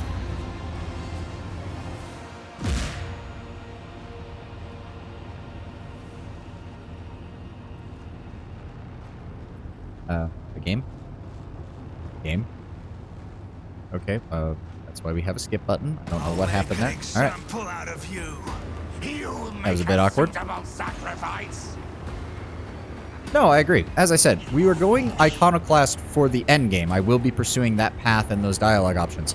But one, you absolutely have to get Dogmatic to at least level 2, because you get the ability that adds your Dogmatic rank to all fire damage, which as a Pyromancer is, you know, everything you do. Sure, we're not going to get maxed out Dogmatic, which would give us, I think, +5 or +6, but +2 is still not bad when it's all forms of fire damage. So we will at least be doing enough Dogmatic choices to get that. Plus, yeah, some of them are just good. My character is still a servant of the Emperor. He is still a believer in the Imperial Creed. Of course he's going to proclaim the Emperor when he's killing people. Alright, what have we got here? We've got Cultist Gunners, fairly weak enemies over here. Single good fighter. The rest are pretty weak. Electro Priest. What else have we got? We have some more units. Another Electro Priest. Cult Gunners. Okay, the largest batch is to our left. And another large batch on this side. Alright, how do we want to do this?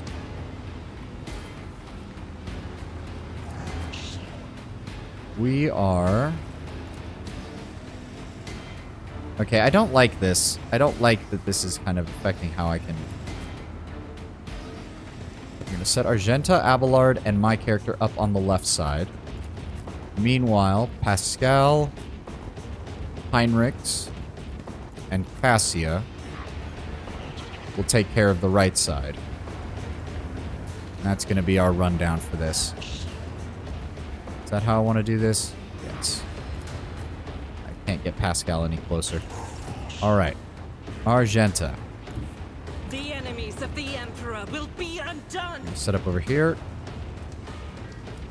We're going to set rapid fire. As the Emperor commands, I act. We're going to Faith run and gun. deeds is worthless.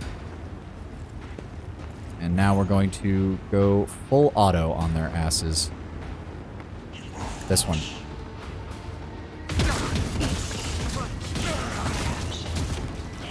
Alright, 1 kill, a couple of injuries. She's also got a single shot left. We're going to use on this guy to kill him. And he's dead. Good.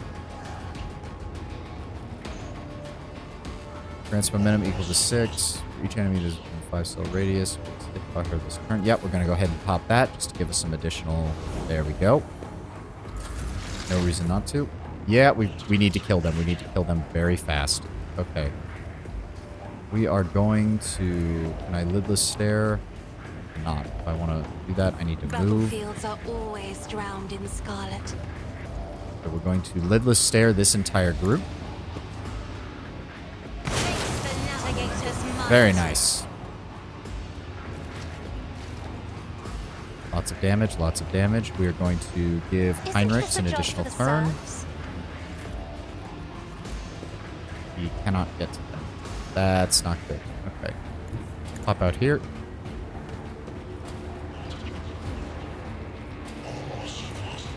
Charge him. reckoning is Very due. nice. That buys me an additional turn. Very good. Cassia can't do anything else. Oh, damn. He actually got in melee range. I don't like that. Pascal. Activating calculated fury algorithm. Go ahead and open fire. Ooh, yeah, he doesn't have the range for that.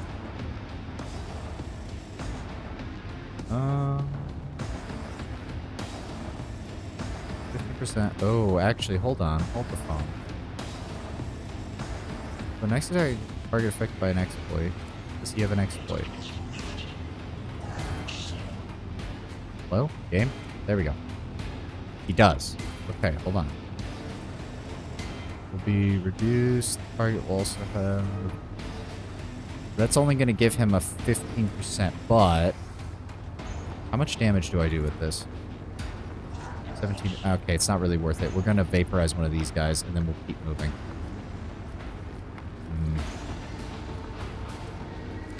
No, neither of those are going to work.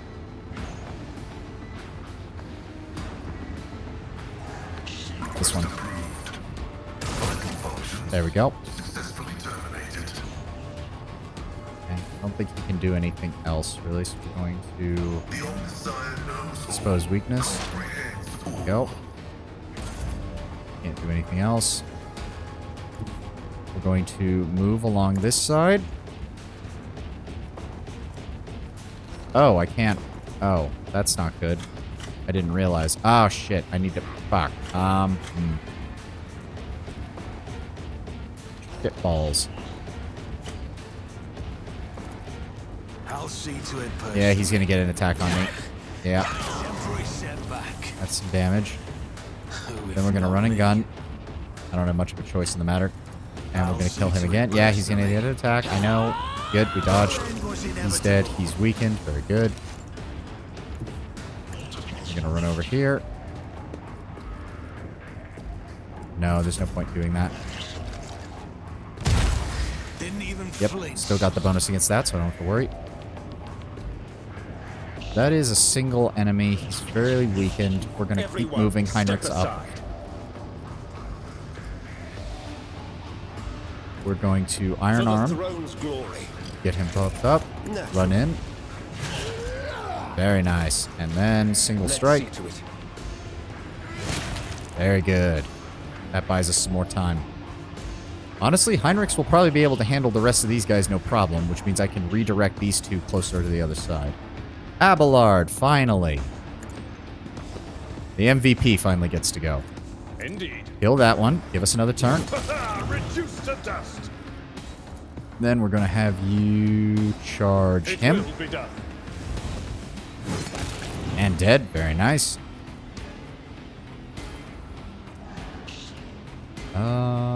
I could do that, and that would immediately allow me to clear these two out. Immediately restores all AP. Gains +3 MP until end of turn. Yes, go ahead and do that. Now we're going to run over here. Tested tactics are the best ones. At your beck and call. We're going to Reckless Strike. And victory is imminent. We're going to Sworn Enemy. I really want to one-shot this guy. Yes. There we go. Then we're going to run over here. God, I love Abelard. He's already doing so much. And kill that guy. There we go. And now we can also run over here, which gets him close to the Electro Priest. And finally, we will go ahead and use Brace for Impact, so that when these guys shoot at him, he's fairly well protected. Very nice. Perfectly done, Abelard. Perfectly done. Yeah, good luck hitting him. That fighter can't do anything. The gunner's going to run back, try and get a shot. He shoots his own guy. Gotta love it. Friendly fire is some of the stupidest shit in this game. You hate it when it happens to you, but god damn is it hilarious when the enemy just starts blowing away their own guys. I'll do it. Pop him. Get him out of here. Good shot. I don't think she can do much else. Pain and 0 duty damage. go hand in hand. Honestly, Step aside. there really isn't much the enemy can do against me right now. Can you... Okay, you can give another point to him. So we're going to go ahead and do that. To being ordered around. I need a foothold. Going forward. Nope. And nope. How do we want to do this? No, there's no point. We can use it to get a little bit further, though. And that's the important part. We will then use Zone of Fear. That forces him to move. And then we can use Point of Curiosity to kill him. As duty demands. I love the fact that she can force people to take damage just by moving. Such a nice little ability. Not to cross my gaze. Pascal. I don't even think he can hit anything, but we can try. 32% chance to hit that. He's not in cover, so there's no point in that. This guy has 2 stacks of exploits, which would give me a slight bonus. Oh, yes, we can always just throw some additional ones on there. That gets him up to 5. Pop this. And boom. Come on, hit him. There we go. Vaporized. Thank you, Pascal. Thank you very much. I don't believe I can do anything else because Abelard frickin' destroyed everything over here. Heinrichs, my dude, if you would be so kind. Let me see here. We're going to go ahead and use Breakthrough.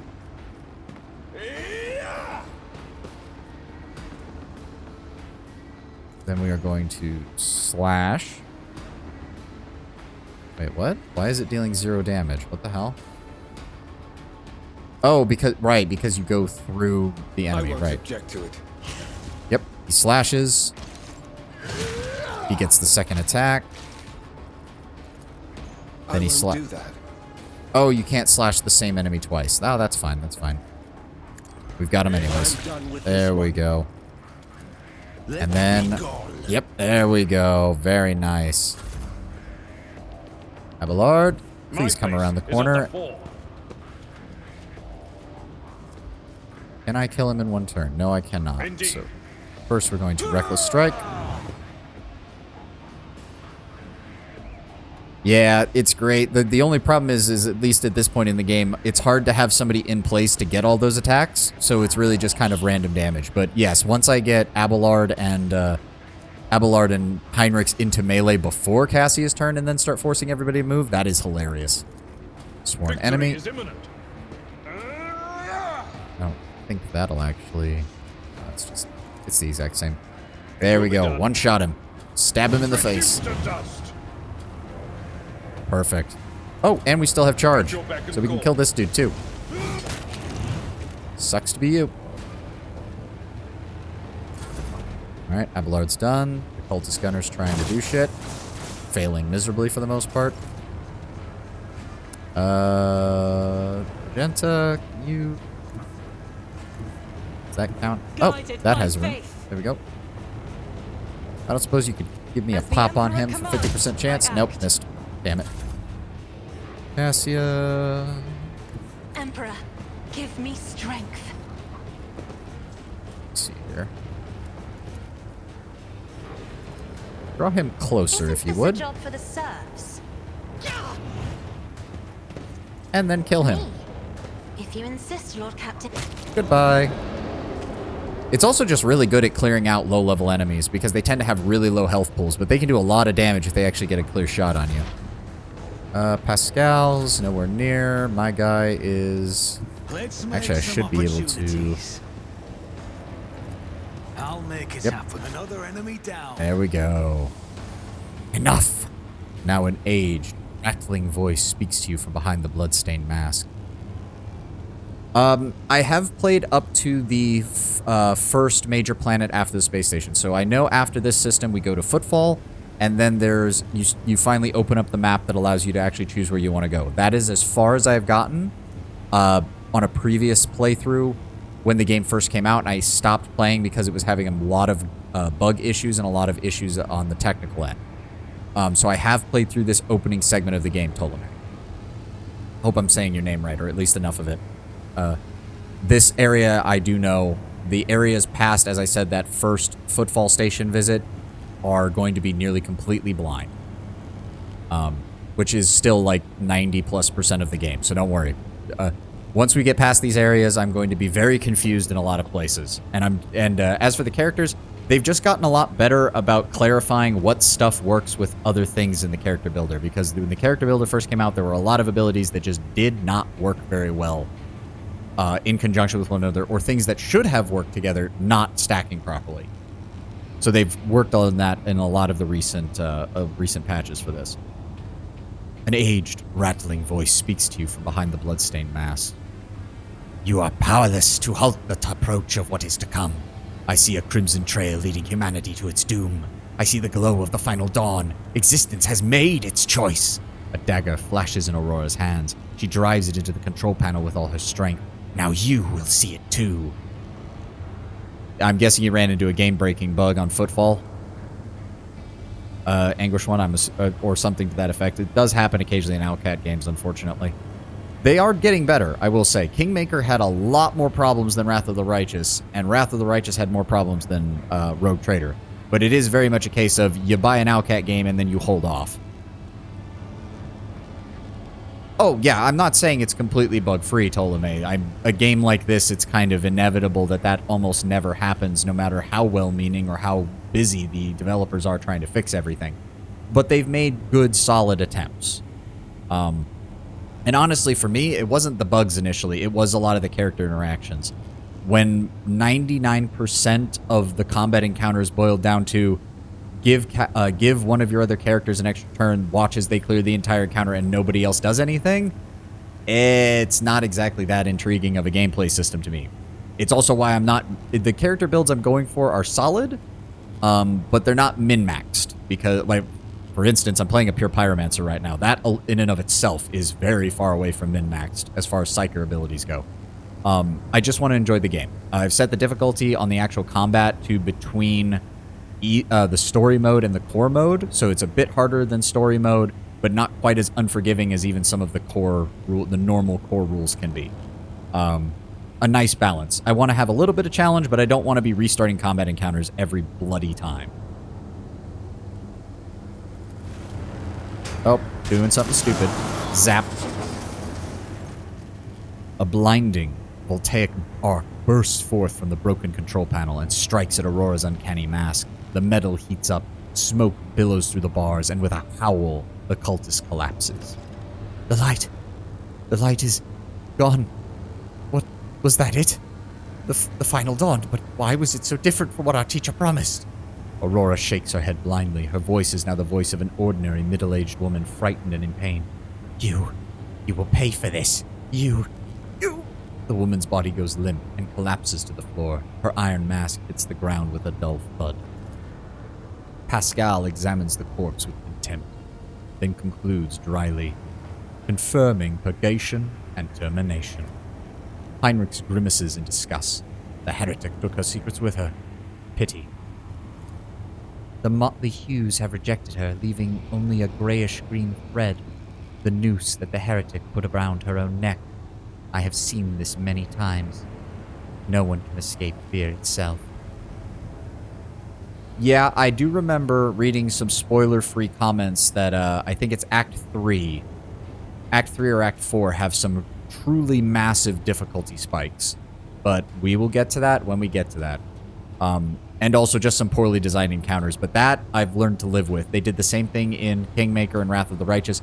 There are just some areas that when you go into them, it's very obvious that whoever designed this area designed it for min-maxers in mind. And it's not much. It's usually only 1 or 2 encounters that are really just kind of out there. But yeah, it definitely happens. Yes, the most I heard was the end of Act 3 and the end of Act 4. I did not hear as much about Act 5, but also by then a lot of the posts about Act 5 were very spoiler-heavy, and I purposely avoided those. So, we will see how things go. We are a long ways away from that.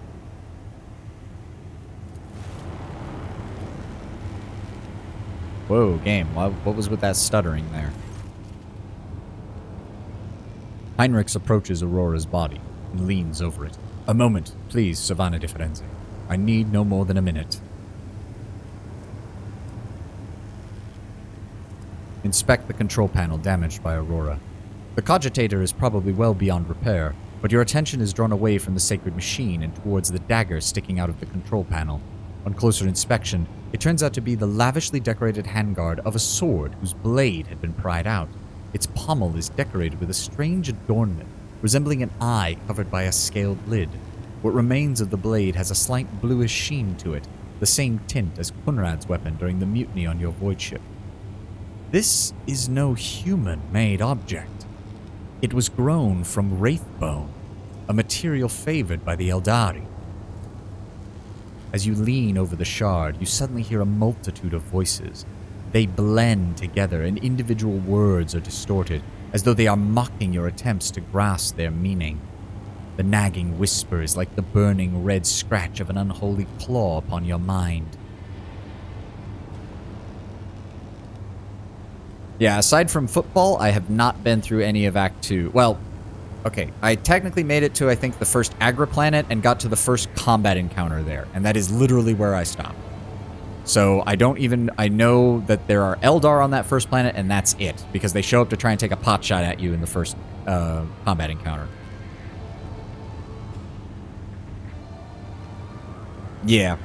I think a lot of people do that with Owlcats games. You try to you just kind of throw something at the wall to see what sticks, and then you eventually realize that that's not really going to work, and you can't really respec to the full extent that you need, and you end up restarting. And if you're lucky, you only do that once or twice. Or you can be like me, who has played through Act 1 and Act 2 of Wrath of the Righteous quite literally 10 times. Because I keep thinking, well, maybe I should try this, or maybe I should try this class combo, or maybe I want to try a different mythic path. It's part of the reason I haven't finished that game, is because I just can't bring myself to get all the way through it before my brain inevitably shifts gears, and it's just like, well, what if we tried something completely different that takes another 8 hours to get through the first act? In this case, I'm not going to go for dogmatic. Well, it's the big choice, because would I give it to the Inquisition, even though it seems like there's something really wrong with this? Or do I chuck it into the reactor?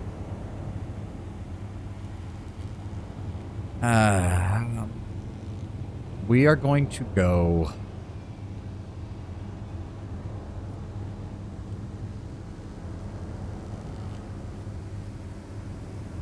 For right now, my character has no reason not to trust Heinrichs. You can retrain your characters that have different builds on them without restarting the game. To a certain extent, though. Like, if I remember correctly, in this game, you can't reset archetypes, which was a problem I ran into the first time I went through the tutorial area, because I suddenly realized that the combination I had on that run was not going very well.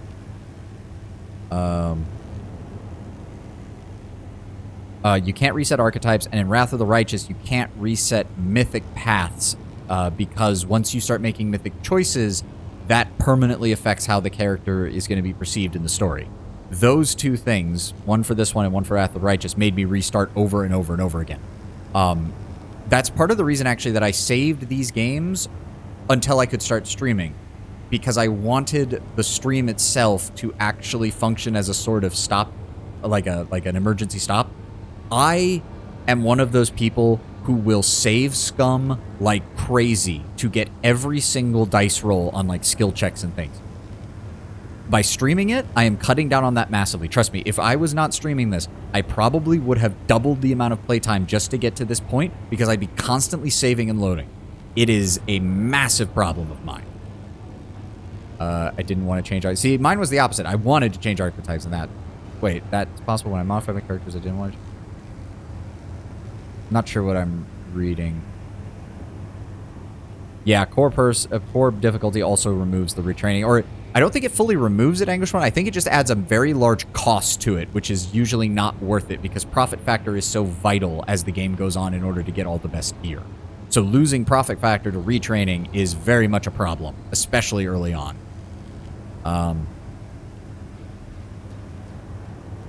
But yeah, as I said, streaming with this is also partially keeping me honest, because otherwise I would be saving and loading so goddamn much. Every time I even had the inkling that I'd be failing a skill check or a skill roll, I'd be doing it. Oh, okay. Then my bad, Ptolemy. I completely misinterpreted what your second message was. Sorry about that. Okay, but no. Oh, no, it's all good. It's all good, dude. It's all good. I wasn't trying to say... To be fair... No offense, you're typing perfectly fine. I have seen people whose English is their first language who have just as many issues, if not far more. All right, let's actually get back to this choice. We are going to go with dogmatic here. My character has no reason not to distrust Heinrichs at this point. Heinrichs has been helping us. Heinrichs has been straightforward with us. In fact, very honestly straightforward by the standards of the Inquisition.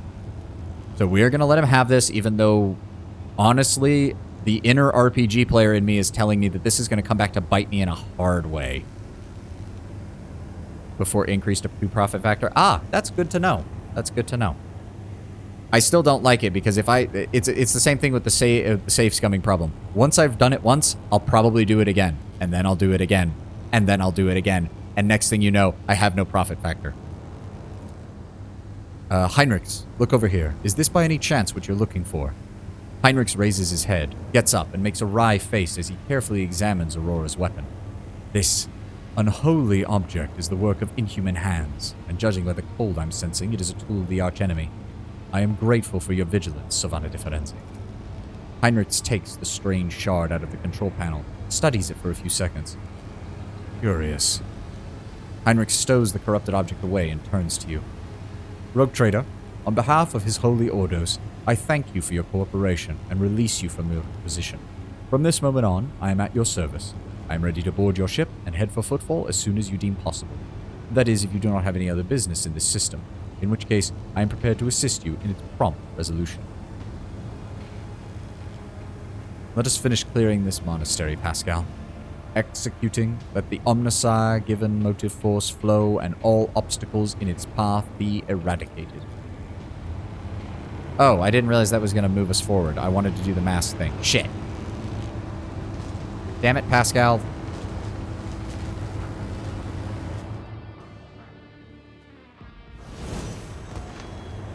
Let us not dawdle. Alright, let's see what you got. Blasphemous Prism. A glass prism crafted by the cultists of the Final Dawn. It belonged to their leader. If you look through it long enough, your vision begins to deceive your mind, showing you what could be instead of what is. All attacks of opportunity deal an additional ability bonus to damage. Oh, this is interesting, because that counts as a heretical trophy cargo all on its own. But it also seems like something I should have on my person. But that description is really telling me that it is absolutely something I should not have on my person in a 40k setting. Oh, but I want to see that. I want to see what it unlocks. I want to see if something happens while I have it in my inventory. We'll keep it. We'll keep it. I'm going to hate myself if I don't. The miraculous fusion reactor. Okay, before we level up, let's go ahead and grab all the loot. Or get left in the dust. Nothing of any real value there. Go over here, grab these guys. Good, good, good.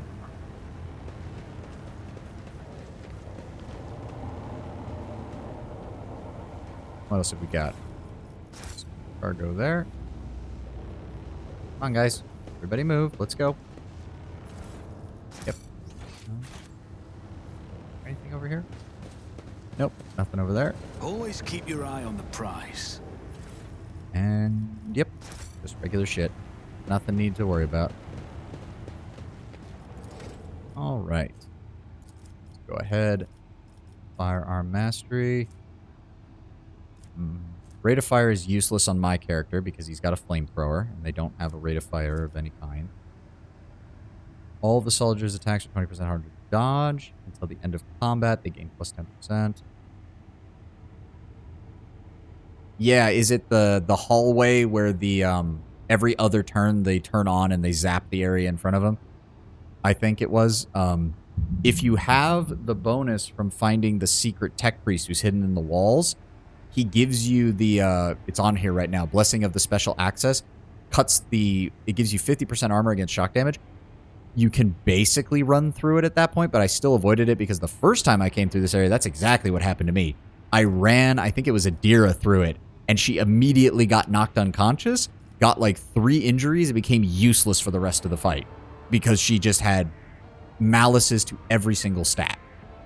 I do like how their combat system makes it so you don't have to focus too much on healing and stuff, like you get restored to full wounds. If you get knocked out, you only accumulate certain debuffs. But there are some times where environmental effects just seem to happen. They just completely obliterate your stats, and then you are fucked for the rest of the encounter. Just absolutely screwed. Yeah, we're going to go with this one. Until end of combat, all of the Sarge's attacks are 20% harder to dodge, and they gain 10% armor penetration. That is what we want on my character. Abelard already has Daring Breach, and he's also going to gain...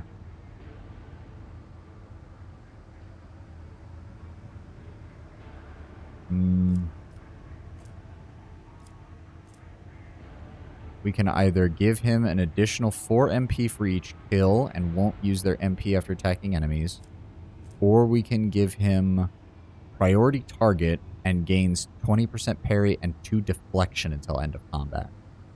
We are trying to use him as a tank. He does still have charge. We're going to go ahead and give him this. Even if we only hit 1 enemy, 2 deflection and 20% parry is really good.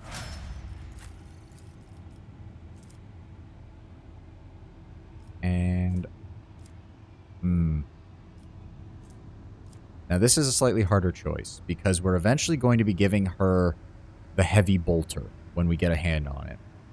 So we can either give her area attacks additional damage equal to the number of attacked targets, but with a Heavy Bolter, its lane of fire...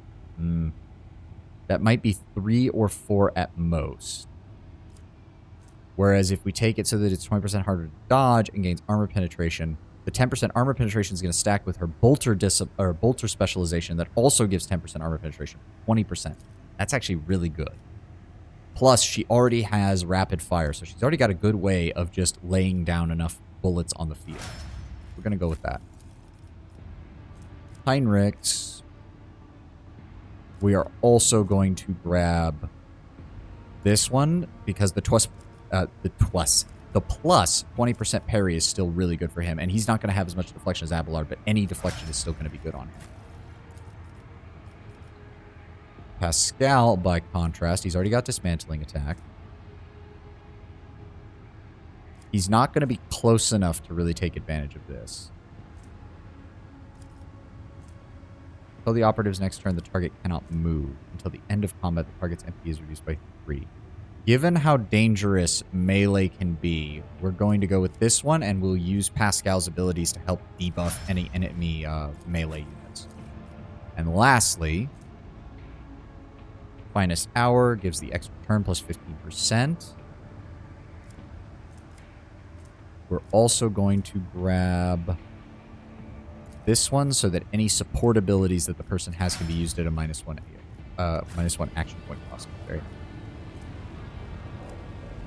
Alrighty, and oh no, wait. Is there money to be made? Somehow we almost missed that. More cargo. Never leave the cargo behind. We always need more cargo. Alright. Nope, other way. Come on, everybody. We won! We're victorious! Surely nothing can go wrong. We bested the evil heretic. The hallowed electrodynamic Cenobium greets its savior. Good, no good on there. Alright, they're just all... Yes, thank you. Thank you very much. Always nice to meet the adoring public. Even when they're crazy, blind Mechanicus priests.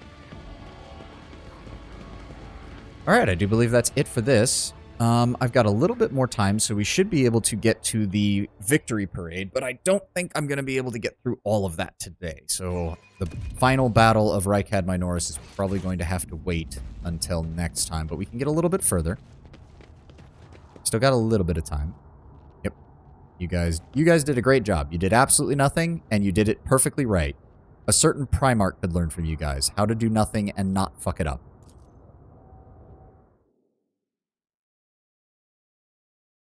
Daily reminder that Magnus did nothing wrong. He was told to do nothing, and he did that wrong.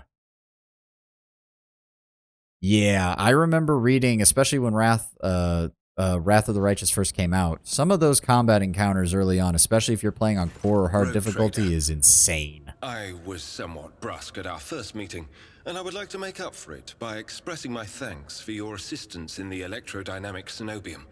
Your arrival could not have come at a better time. Oh, thank God, it's a part that's actually voiced by someone else, so I don't have to talk through all of this. Yeah, to be fair, I had that lesson when I played Kingmaker, because I tried to play on core difficulty, because I was like, oh, I haven't played Pathfinder in years. I'd love to play with the actual rules. Never do that. Never do that in an Owlcat game. Core difficulty may as well be, the DM wants to kill you. The DM has played through Gary Gygax's Tomb of Horrors. He wants to inflict suffering on you and everyone else at the table. For the love of God, don't play core difficulty unless you are willing to put up with that. Thanks to you, I have succeeded in finding the object that brought me to this system in the first place. Now that the weapon of corruption has been seized from the cult, I can satisfy the Lord Inquisitor's wish and travel with you to Footfall, once you have finished your business on Rykad. Well, that doesn't bode well for me. I'll have to keep an eye out for whatever the hell causes that in Act 4 and Act 5, but we'll get there when we get there.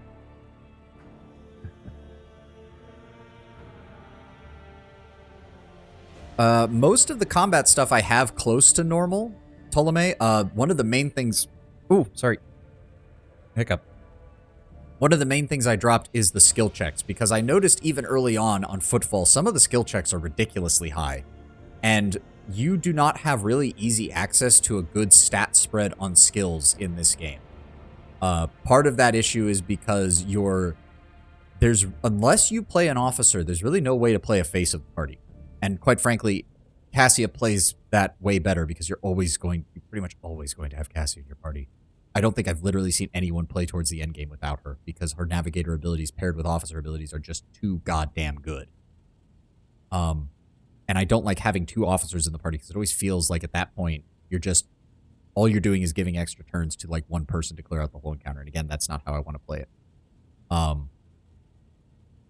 Where was I? But yeah. Actually, no, I don't honestly know where my point was going with that, aside from complaining about how some people play the game. So, Jesus. My brain apparently is not fully online right now, and I've been awake for several hours at this point. Didn't have much issue up to Act 4 on core. Yeah, as I said, I'm not min-maxing, so I definitely am trying to keep an eye out. Oh, that was it. I was talking about the rules that I adjusted from there. Yeah, most of the combat stuff is still on normal.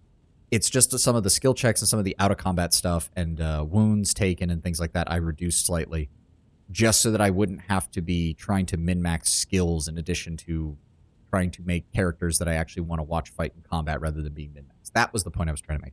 Can't believe I completely got thrown off from that. There is one more thing. The Lord Inquisitor gave me this item some time ago. He must have thought it likely that I would find myself aboard this vessel sooner than he. I was instructed to deliver this device to Lady Theodora. However, given recent events, I believe I ought to present it to you. This is an elucidator, a sacred machine capable of translating the languages of remote and lost worlds into Low Gothic. It can even process Xenos languages to a certain degree. Not without infelicities, but possibly well.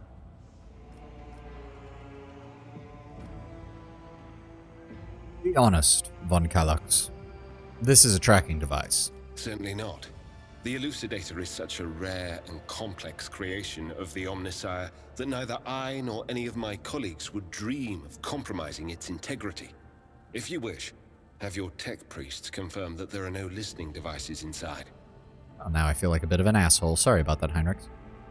Yeah, I have not seen much ship combat because I think when you first get to Footfall and right after it, there's literally one tutorial space combat. That is literally the only one that I have done. So we will definitely have to keep an eye on that as far as how things go. Combat is tied to your actual difficulty. Yeah, we'll see. We'll see. It can't be much worse than Wrath of the Righteous's army battles, which were very basic might and magic style. We'll see. We will see. How does my mic keep peaking when I gotta work on that. Where were we? What do you plan to do now? I would like to offer my assistance in resolving your immediate problems. I am aware that the ship suffered considerable losses during the recent mutiny and was damaged by the cultists' actions, and you have lost many valuable officers as well. You are in a difficult situation. I am at your disposal. What exactly do you think will become of the electrodynamic cenobium? It all depends on the electro-priests who survived the attack. Fortunately for them, the cultists did not manage to seriously corrupt the holy site, partly thanks to the priesthood's efforts. Nevertheless, I would not be surprised if the local explorator fleet decides to audit and purge the damaged units once it hears about what has happened. Let's return to my duties. Heinrichs is about to say something else when he's interrupted by the sound of a vox signal. Someone trying to contact you. Thank you for your time. Please consider me at your complete disposal while I am aboard your vessel. Congratulations on your victory, your lordship. The entire vessel was impatiently awaiting the news of your expedition's success. The rumors about you not simply saving the Tech Priest Monastery, but actually eliminating the source of the mutiny are spreading like wildfire. The Vox transmissions from across the world speak of nothing else. Governor Medina is expecting you at his command center to discuss matters. We are ready to depart immediately. Give the order. Alright, I don't believe there's anything in here we have to do. We've already done all of that. So yes, we will talk to Heinrichs on the bridge. We'll get all his dialogue done. And then we will deal with the first combat encounter that comes up. And then we will probably have to get off for the day. I don't think there's anything in transportation. I believe he can only... Yeah, he can't contact anybody else just yet. And I don't think... Yeah, we are missing... Huh. I could have sworn I got that at some point, but I don't think there's any way for me to get any more profit factor right now. And I would rather save what we've got for right now about this. Did it keep that stuff in my... Yeah, there it is. Alright, alright. Alright, nothing else there. Let's go.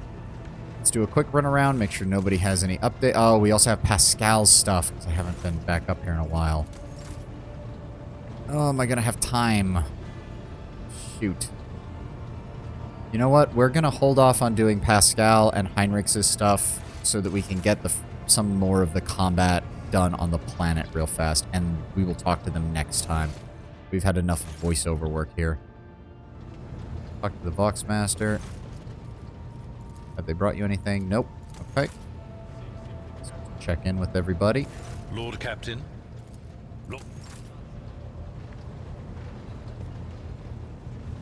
I don't think anybody else has got anything. Greetings. Nope. He doesn't have anything. I don't think Cassia does either. Alright, yeah. Yeah, we'll do Heinrich and Pascal's opening dialogue stuff on the bridge next time. Let us go and get this taken care of. Can't do anything else there. Yep. Oh. Oh. Good thing we did that. Unidentified void ship. Let's go ahead over here. Go, go, go, go, go.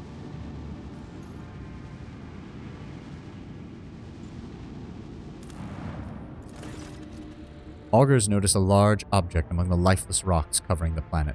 A void ship whose signature and origin are impossible to identify from orbit is resting on the edge of a deep ravine.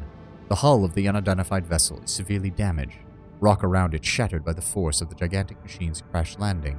The Augurs have not detected any vital signs aboard or near the vessel. I don't actually remember this event at all, so let's find out what happens. Send a squad to the planet. Explore the void ship. The landing party reports via Vox as soon as they touch down. The colossal void ship before them is covered with spikes. Well, that narrows it down to exactly 2 people. And I'm pretty sure I remember what happens on the planet next, so I'm pretty damn sure. Yeah, I'm already seeing it down here. It resembles a mortared beast sculpted from darkness itself, menacingly hanging over the ravine. An experienced veteran accurately determines the origin of the unholy vessel. It belongs to the Xenos race called the Drukhari. Ready to collapse at any moment, the void ship emits a long, woeful creak as if promising to drag along into the abyss below any who dares disturb its slumber.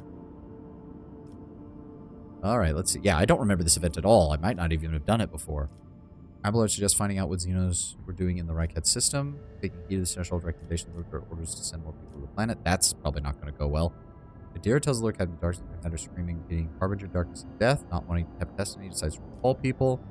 The only good Xenos is a dead one. A true servant of the Emperor wouldn't soil their hands with technology. So the Xenos collect any valuable findings. Oh.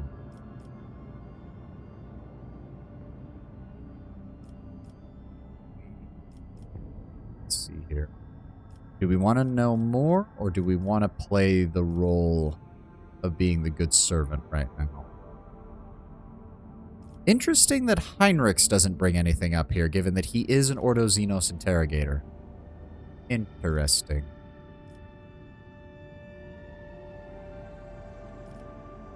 We will follow Abelard's advice.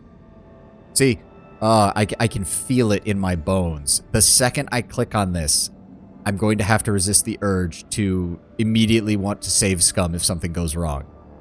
Oh, it's a horrible feeling. I can practically feel it in my bones. But I'm going to accept it. Whatever happens, I'm going to accept it, and we will move on. After 2 watches of hard labor, the workers managed to stabilize the Drakari void ship. The soldiers who entered the vessel were met with lifeless bodies of Xenos who died in the crash. The void ship itself, following its abominable nature, sprang to life, immediately craving to sate its wicked appetite for human death. The vessel's systems have reacted to the intruders, and senselessly cruel, deadly traps have been activated on all decks.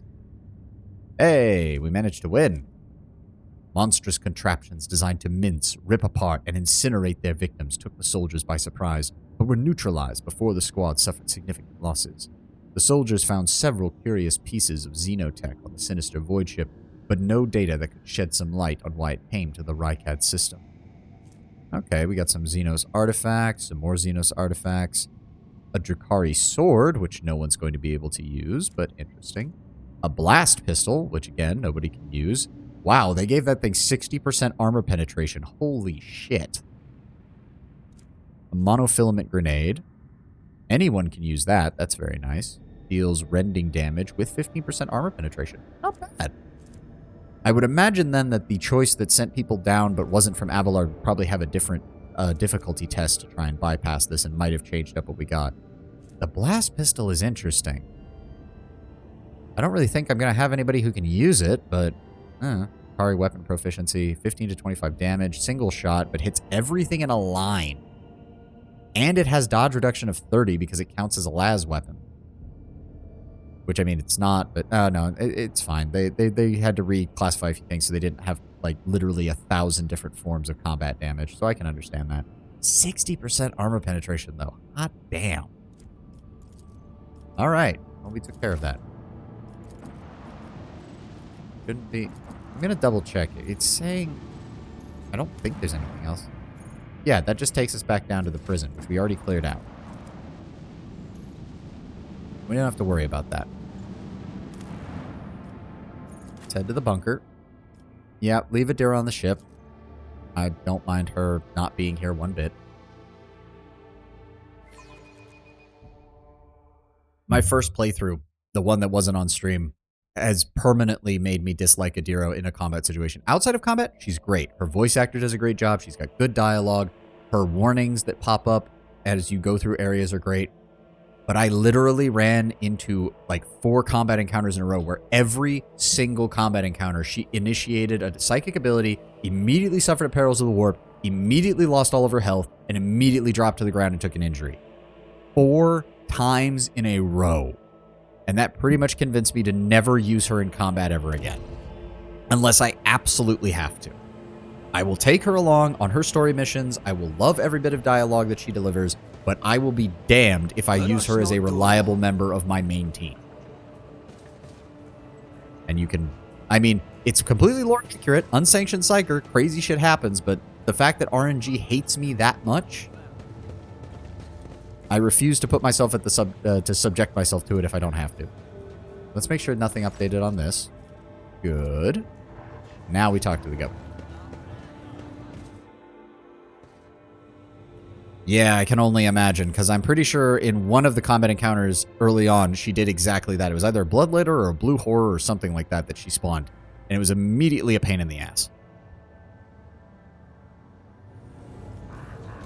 Governor Medina. Greetings again, your lordship. Oh god, what voice did I do for him? Governor Medina offers Heinrichs a somewhat strained smile. Master von Kellogg's, it pleases me to see you in good health. I hope that you accomplished what you intended at the electrodynamic Cenobium. Oh no, she knocked herself out each time and got up with a debuffed injury each time. 4 combat encounters in a row. She was completely fucking useless after the second one alone. And then she kept accumulating more injuries that could only be removed by returning to the ship. It was infuriating. And worse, I'm pretty sure having those debuffs to her willpower only made the future Perils of the Warp attempts even more likely. It was infuriating dealing with that. Ugh. The interrogator nods without saying another word. After an uncomfortably long pause, Medina clears his throat and quickly turns to you. I cannot express... Oh, that's what gets me the profit factor. Oh, we're going to have to run back out in order to grab that item before the end game plays, don't we? Shit. I cannot express how grateful I am for your help. Now that the insidious heretic's designs have been thwarted, nothing stands in the way of my plans or yours. With Aurora dead, the spirit of the revolt is waning. Entire squads of rebels are surrendering. We are witnessing the final days of this uprising. I have already signed the order to allocate 2,000 first-class Voidfarers to you. Their transfer to your ship can begin any minute now. I would also like to salute the savior of Rykad Minoris, and I have already a festive celebration to be held in your honor. We will celebrate your victory in ancient custom, the Triumph. You shall drive through the city streets, accompanied by a guard of honor, as befits a hero who has vanquished the Imperium's enemies, while your trophies shall be displayed to the jubilant crowds. Let me know once you have concluded your business in this system, and be ready for the Triumph to begin. Governor Medina. God, last stream I had the same problem, even after I learned how to say his name from the dialogue. Governor Medina is positively ablaze with enthusiasm. I have other business. We need to go talk to those Void guys one last time and get that item before we do this, because I know this leads into this whole system going up in flames. Get me back to the Void ship real fast.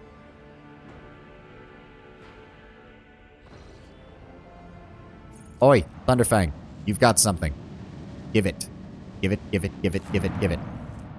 Yes. Whenever there were targets and allies with Bring It Down ability, they gain an additional action point. Yes. That is going immediately on Cassia. There we go. Now that means we got everything from there, everything from there, everything from there, and everything from there. This whole system is cleared out. It's time to begin the end game for this place.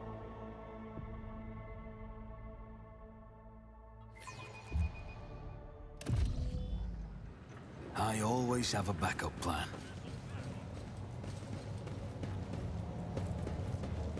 There we go. I am ready for my triumph. Excellent. We'll see each other at the square then. May the light of the throne be with you. But yes, we will do the parade. We will do the combat encounter that I know comes with it, and then we are going to have to get off for the day. I do have other things I got to do on this Sunday, and we will, once we get to that point, I will be able to finish up Rykad Minoris next session. Which should be tomorrow, barring any other crazy shit happening in my life. Oh, and I do have an update. I will have my a version of something on screen here, hopefully in the next week or two. Maybe 3 at most. It's kind of hard to tell. My artist that I've commissioned has actually gotten back to me, and they are almost done with the reference sheet for the character that I eventually want to turn into a VTuber rig. So at the rate it's taking me with all this stuff, it'll probably be a while before we get that far. But the reference sheet is going to include close-ups of the face that I'll be using. Hold on, let me move my... It should be... my plan is to put them either down here in the right corner or down here in the left corner to at least have something on screen to represent myself. Most likely in a... I think it's called a Fugi segment setup, so that it'll have one image for when I'm not talking and a second image for when I'm talking. They said they would be starting on that this week, which is great. I've been in their commission queue for over almost 2 months now. They had to get delayed because they ran into a medical issue literally as they were about to start my commission. So that got that pushed back a bit. Is there money to be made? Hopefully in the near future, I will actually have something on screen and it won't be literally just my voice. We'll have a little bit extra. And one day maybe a VTubing setup, because that would be awesome. All right, Master of Ceremonies, what have you got? Game? Game? There we go. Yeah, VTubing setup, Anguish one. It's going to be a while. As I said, the hope is to first do like a Fugi setup where it'll have an image over here that lights up and changes when I talk and turns into a different image when I'm not talking.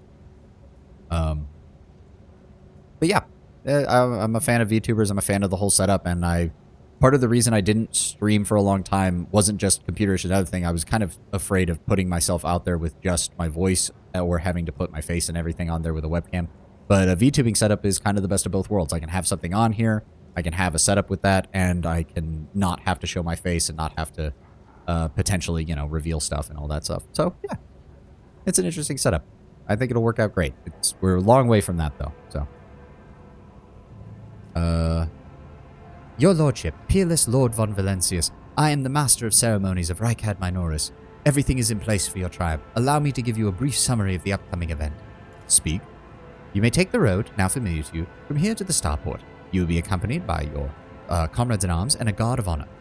The body of the heretic, known as the Prophet Aurora, will be pulled in your wake as a battle trophy. A stop is planned in the middle of the road, and there, grateful citizens will rush towards you, praising you for their salvation. Do not worry, this is a thoroughly choreographed interlude. The group of the grateful people will be composed exclusively of the most loyal citizens, all vetted by us. Members of the military, young people, attractive and physically fit, as well as a few healthy children. I love just how this makes me feel when they describe it like this, even though this is exactly something the Imperium would do. Once they have said their... Why am I peeking the mic? I'm barely talking loud. Jesus. Once they have said their... Really? Why is it peaking with that? Damn. Once they have said their praise, the procession will move on. Governor Medina will await you by the starport. It is also where the pyre has been built for the burning of the body of the heretic known as Aurora. You will be handed a flamer, blessed by a representative of the Ecclesiarch. You can choose to personally perform the burning, but if you wish to underscore the amicable alliance between House von Valencius and House Winterscale, it will be fitting to pass the honor of the burning to Governor Medina. However, the choice is still yours. Yeah, see, even as an iconoclast, I would not say this. My character knows what the lower levels of the Imperium can be like. We're going to just do this by the books and not fuck everything up. Everything will get fucked up anyways, but it'll be from shit that is beyond our control. An excellent plan. I am ready to start the trial. Of course, your lordship.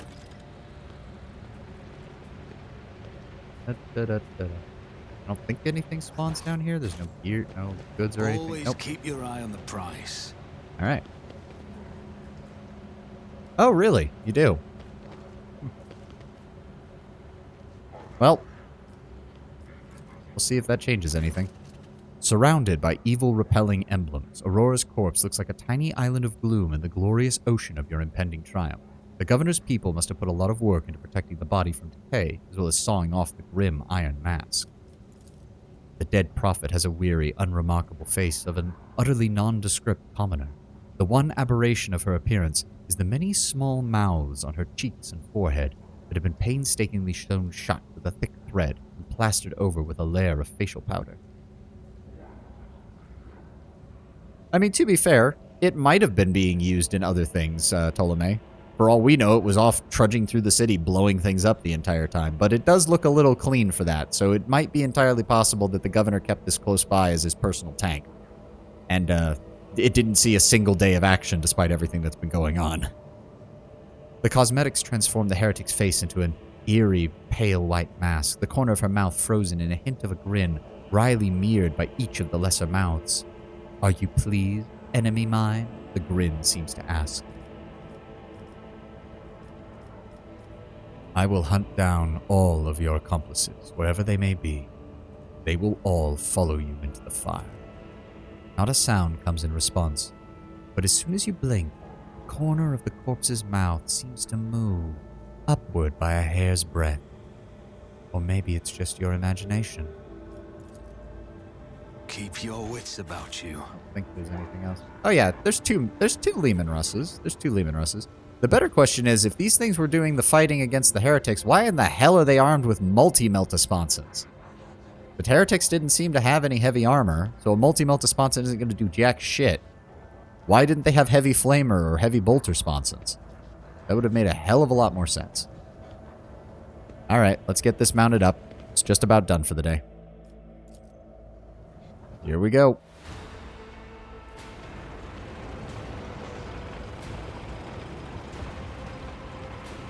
I'm not gonna voice act all of the background stuff. Oh. Yay, everything's great. Nothing could possibly go wrong. Listen to this triumphal music. Don't you understand? We're the best around. Nothing's ever gonna take us down.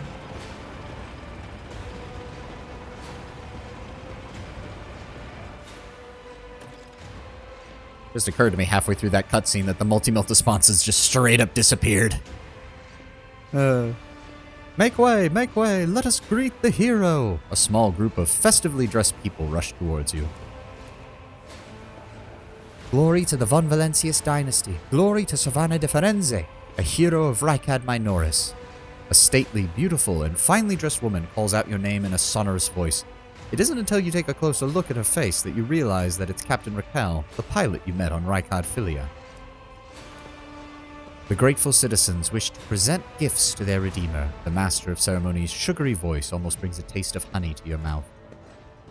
For whatever reason, you know for certain that right at this moment, the gaze of Aurora's dead, empty eye sockets are fixed upon the back of your head. A thought surfaces in your mind. Not a voice inside your head, no. A mere thought. They're all going to die. Befuddled. Deprived. Never having seen the truth. And it is all because of you, enemy mine.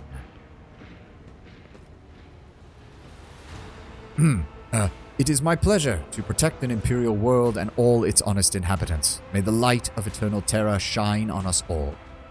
Rykad Minoris honors the Emperor and bows to his most loyal servants, the rogue traders. And now everything goes to hell. I'm sensing something boundless, blue, golden, dark. A grimace contorts upon Heinrich's face. The interrogator lifts a hand to his temple as though struck by a migraine. What? Behold! Behold! Behold the final dawn.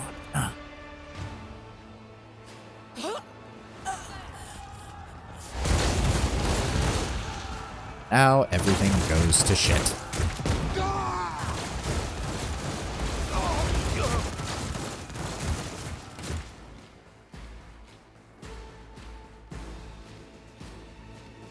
Gotta give props to the heretics. They somehow managed to disable 2 Leman Russ tanks in the span of about 5 seconds, because otherwise this fight would be over in a matter of moments if those things were still able to fire. Oh, yes, I completely forgot that this cutscene even happens. Actually, I'm pretty sure the first time I played through this segment, this cutscene bugged out and I didn't actually get to see what happened. But it's kind of obvious. Also, that guy just popped in out of nowhere. What the hell?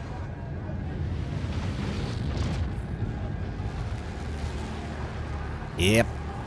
Drukhari doing Drukhari things. And quite literally just stealing sun. Because why not?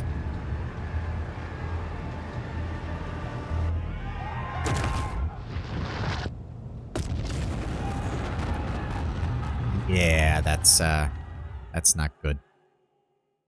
That's putting a mild understatement on it. That's really not good. Congratulations. Given how most life-bearing worlds are roughly at Earth's distance from their star, that means we have, I think, 8 to 12 minutes of sunlight before the speed of light catches up and everything gets plunged into complete blackness. You will beg for mercy, but I will grant none. Okay, let's deal with this. Won't save you. This is going to be the end of our stream here. Let's deal with all of these guys. Argenta, set up shop over here. Abelard, yeah, we'll use him to take out that guy and then move down that way. Oh, actually, no, we'll take out him, then move over here. My guy will be on this end, take some shots at them, along with Pascal and Cassia. Heinrichs and support on this side with Argenta. There we go. Alright, let's get it started. Rapid fire. And pop them. 2. Damn, I was hoping for the third one. Oh well. Go ahead and pop Revel and Slaughter. Cassia, go ahead. Give I'm not Pascal. accustomed to being ordered Yep. around. I do like the ominousness that there's literally no music going around. Yeah, I know they show up more later, Anguish One. I do know that. Just no story spoilers, please. As I pointed out, no story spoilers. I know they play a much bigger role, I think, in Act 3. But other than that, I don't know anything. I'm really hoping. I'm literally looking, and I know that there is a companion character you can get, but it is optional. And I'm tempted that since this is an Iconoclast playthrough, if there's one companion I'm not gonna get, it's probably gonna be him, because it sounds like my character would probably be more likely to shove the flamethrower up the guy's ass and pull the trigger. But we'll see. 20. Ooh. Can we up our damage any? I don't think so. 27, but overheats the weapon for 2 turns.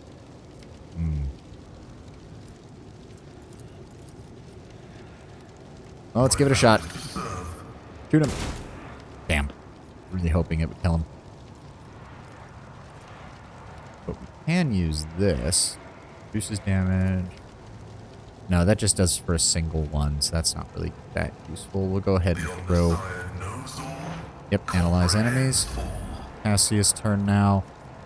He's got 2, so we're going to use Point of Curiosity. There we go. And then we use Fear. And then we'll pull her back a little bit. To be able to flambe them. There we go. Then we're going to pop Run and Gun. Do we want to use that? Or do we want to kill... No, it's not going to kill him. So... Oh, that's the leader. Yeah, kill him. Your end was inevitable. I mean, it's a Drakari, so... Yeah, I suppose if you shove anything up his ass, even if it is a gun, he'll probably get off on it. I don't think I can do anything else. We're going to pull back and try to keep cover. I have strategy.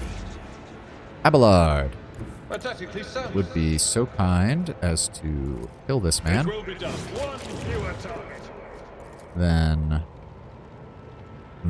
very unlikely to kill him in one attack. So... we will go ahead and... do that. Then charge. There we go. Now he's dead.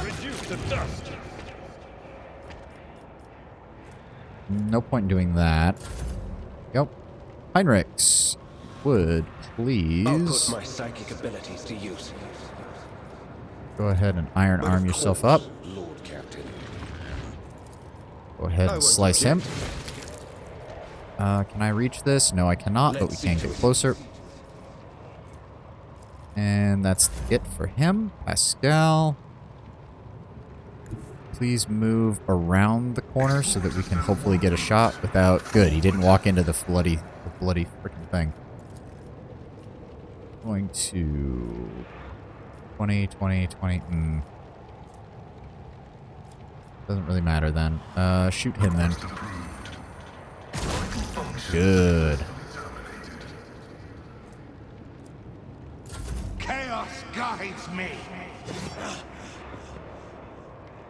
But yeah, the lack of music is actually a really nice touch with this now that everything's going to hell. Oh, whoop-de-doo. You think I give a shit about fire damage on my Pyromancer? Death to the weak.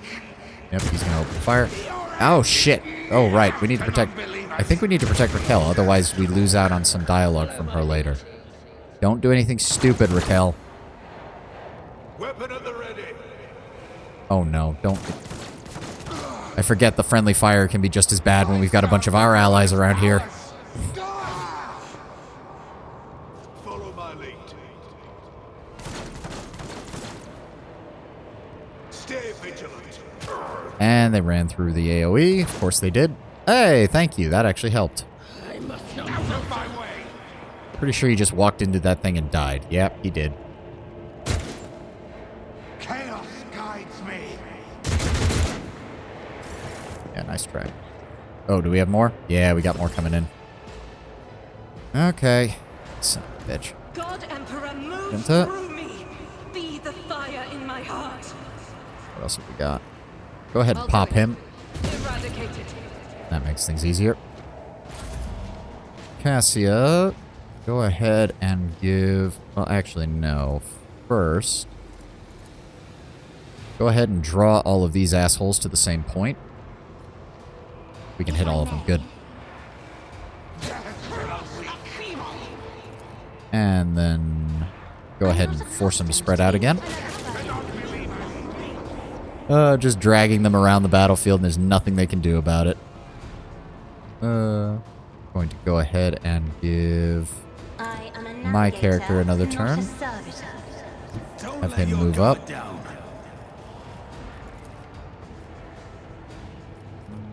we want to pop him? Him? I'm going to go ahead...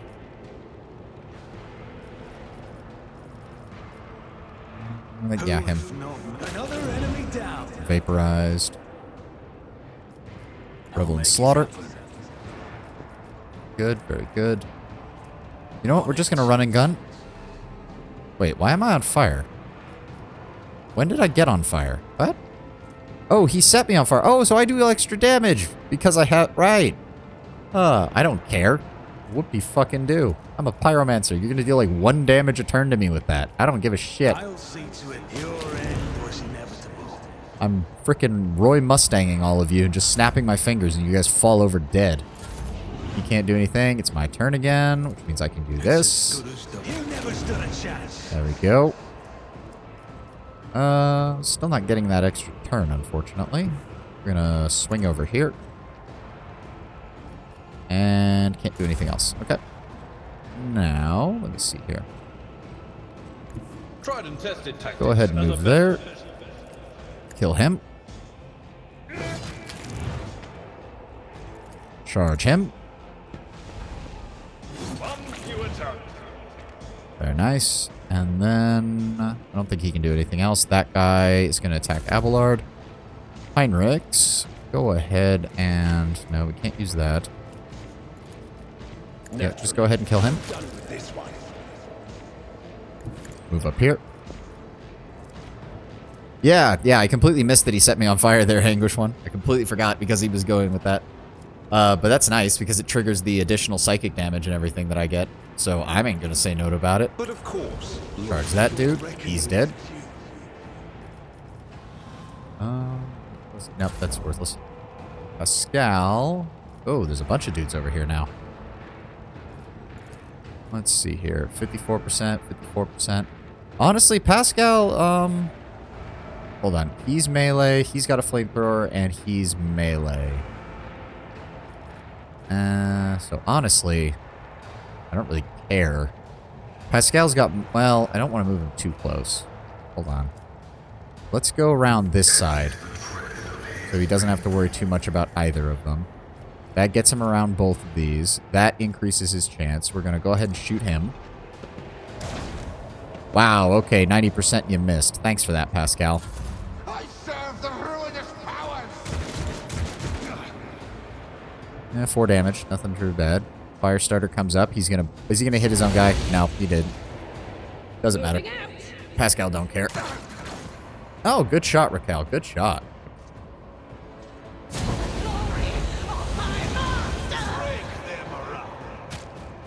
Why do you guys do that? My faith strengthens me.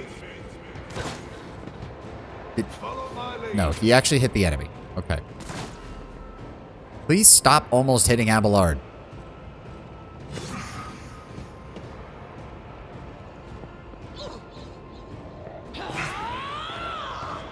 That's a lot of dudes. Yep. Oh, trying to move out of the way. Dead. Love that he's got that power axe. Works so well. Rejoice in battle. Can I hit these two without hitting? I can. Good. It wasn't both of them, but it'll work. Cassia, if you wouldn't mind moving up for me, please, dear.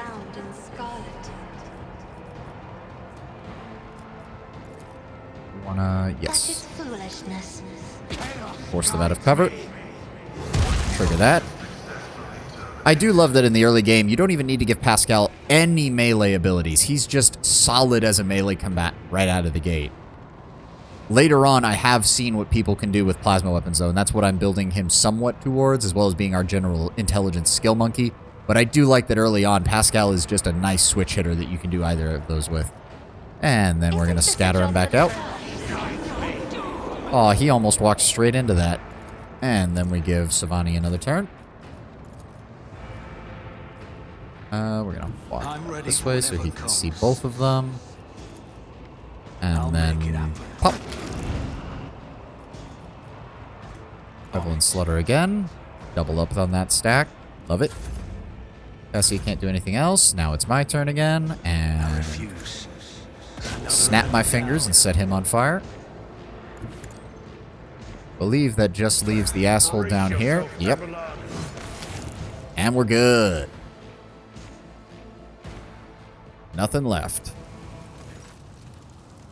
Your comm bead comes alive. Victus's voice struggles to get through the thundering static. Lord, pay. This is Master. Please immediately send it. Victus. Victus, what is going on? Efference. Repeat. An otherworldly cacophony, which until now resembled the rumbling of distant cannons, suddenly swallows you with its full intensity. The warp energy seemingly bursting out of thin air, rushing into your exposed mind like an unstoppable wave of filth. For a moment, it feels as if your head might explode, but then the sensation retreats, leaving in its wake a different one, that of someone's touch on your temples. Heinrich removes his hands and shakes his head as if trying to drive away whatever is assailing him as well. His voice trembles as he speaks. A simple solution. To stabilize your condition. Keep it together. Do not give in to the force trying to take hold of you. I fear no darkness, for light is within me. The light of my faith in thee. I shall flee before no enemy, for there is no enemy more terrible than cowardice. I shall overpower it. Argenta prays aloud, all the while checking her equipment with deft fingers. Red, black, red, black. And the fear, blinding white fear, the whole city is quaking. No! The whole world. Less talk, more action. What is Victor saying, Lord Captain? Are they sending a shuttle for us? Regardless, we'll need to move towards the starport at once. The shuttles aren't going to be able to get us here, even with the comlink stabilizing, which it won't. We are en route to the starport. Stop it. That. The starport. Open it. Observe. Appearance of the star. Evacuate. The comm falls silent, and the eyes of others stare at you. Does anyone have any idea what just happened? It is the final dawn, Argenta says furiously. We stopped short of puzzling out the enemy's full plan. Emperor, forgive us for this negligence. We will find a way to make it right. Only an incomplete picture. Heinrich sounds deadly serious. Every warp-active person on this planet is sensing the presence of sorcery. It is rising like a tsunami wave. I have hardly ever encountered its like in real space, and most remarkably, it is still growing. I cannot, however, say what set off this reaction, or where the light has gone. A chill runs down your spine. You seem to feel Aurora's gaze upon you once again, only it's not coming from her corpse any longer, but from everywhere. We're not abandoning the people here in distress. The rest of you, come with us. Jasper and I will get our weapons. Any weapons. We'll catch up with you at the starport, sir. We might even pick up some people from the garrison or the civilians along the way. A sense of alarm is now almost physically drilling through your temples. The fleeting little whispers at the edge of your hearing, sinister and gleeful. All we can do now is make it to the starport. Bad news, but not unexpected. Sense of alarm keeps growing stronger, as does the sensation of an intentful gaze upon you. All right. Move out. I always all right. Let's grab all the gear first. Nothing there that's really needed by anybody, so that's all that. Can we grab that without getting hit? Yes. Good. It's a standard las gun. No different there. More cargo. Let's grab this. More cargo. Love it.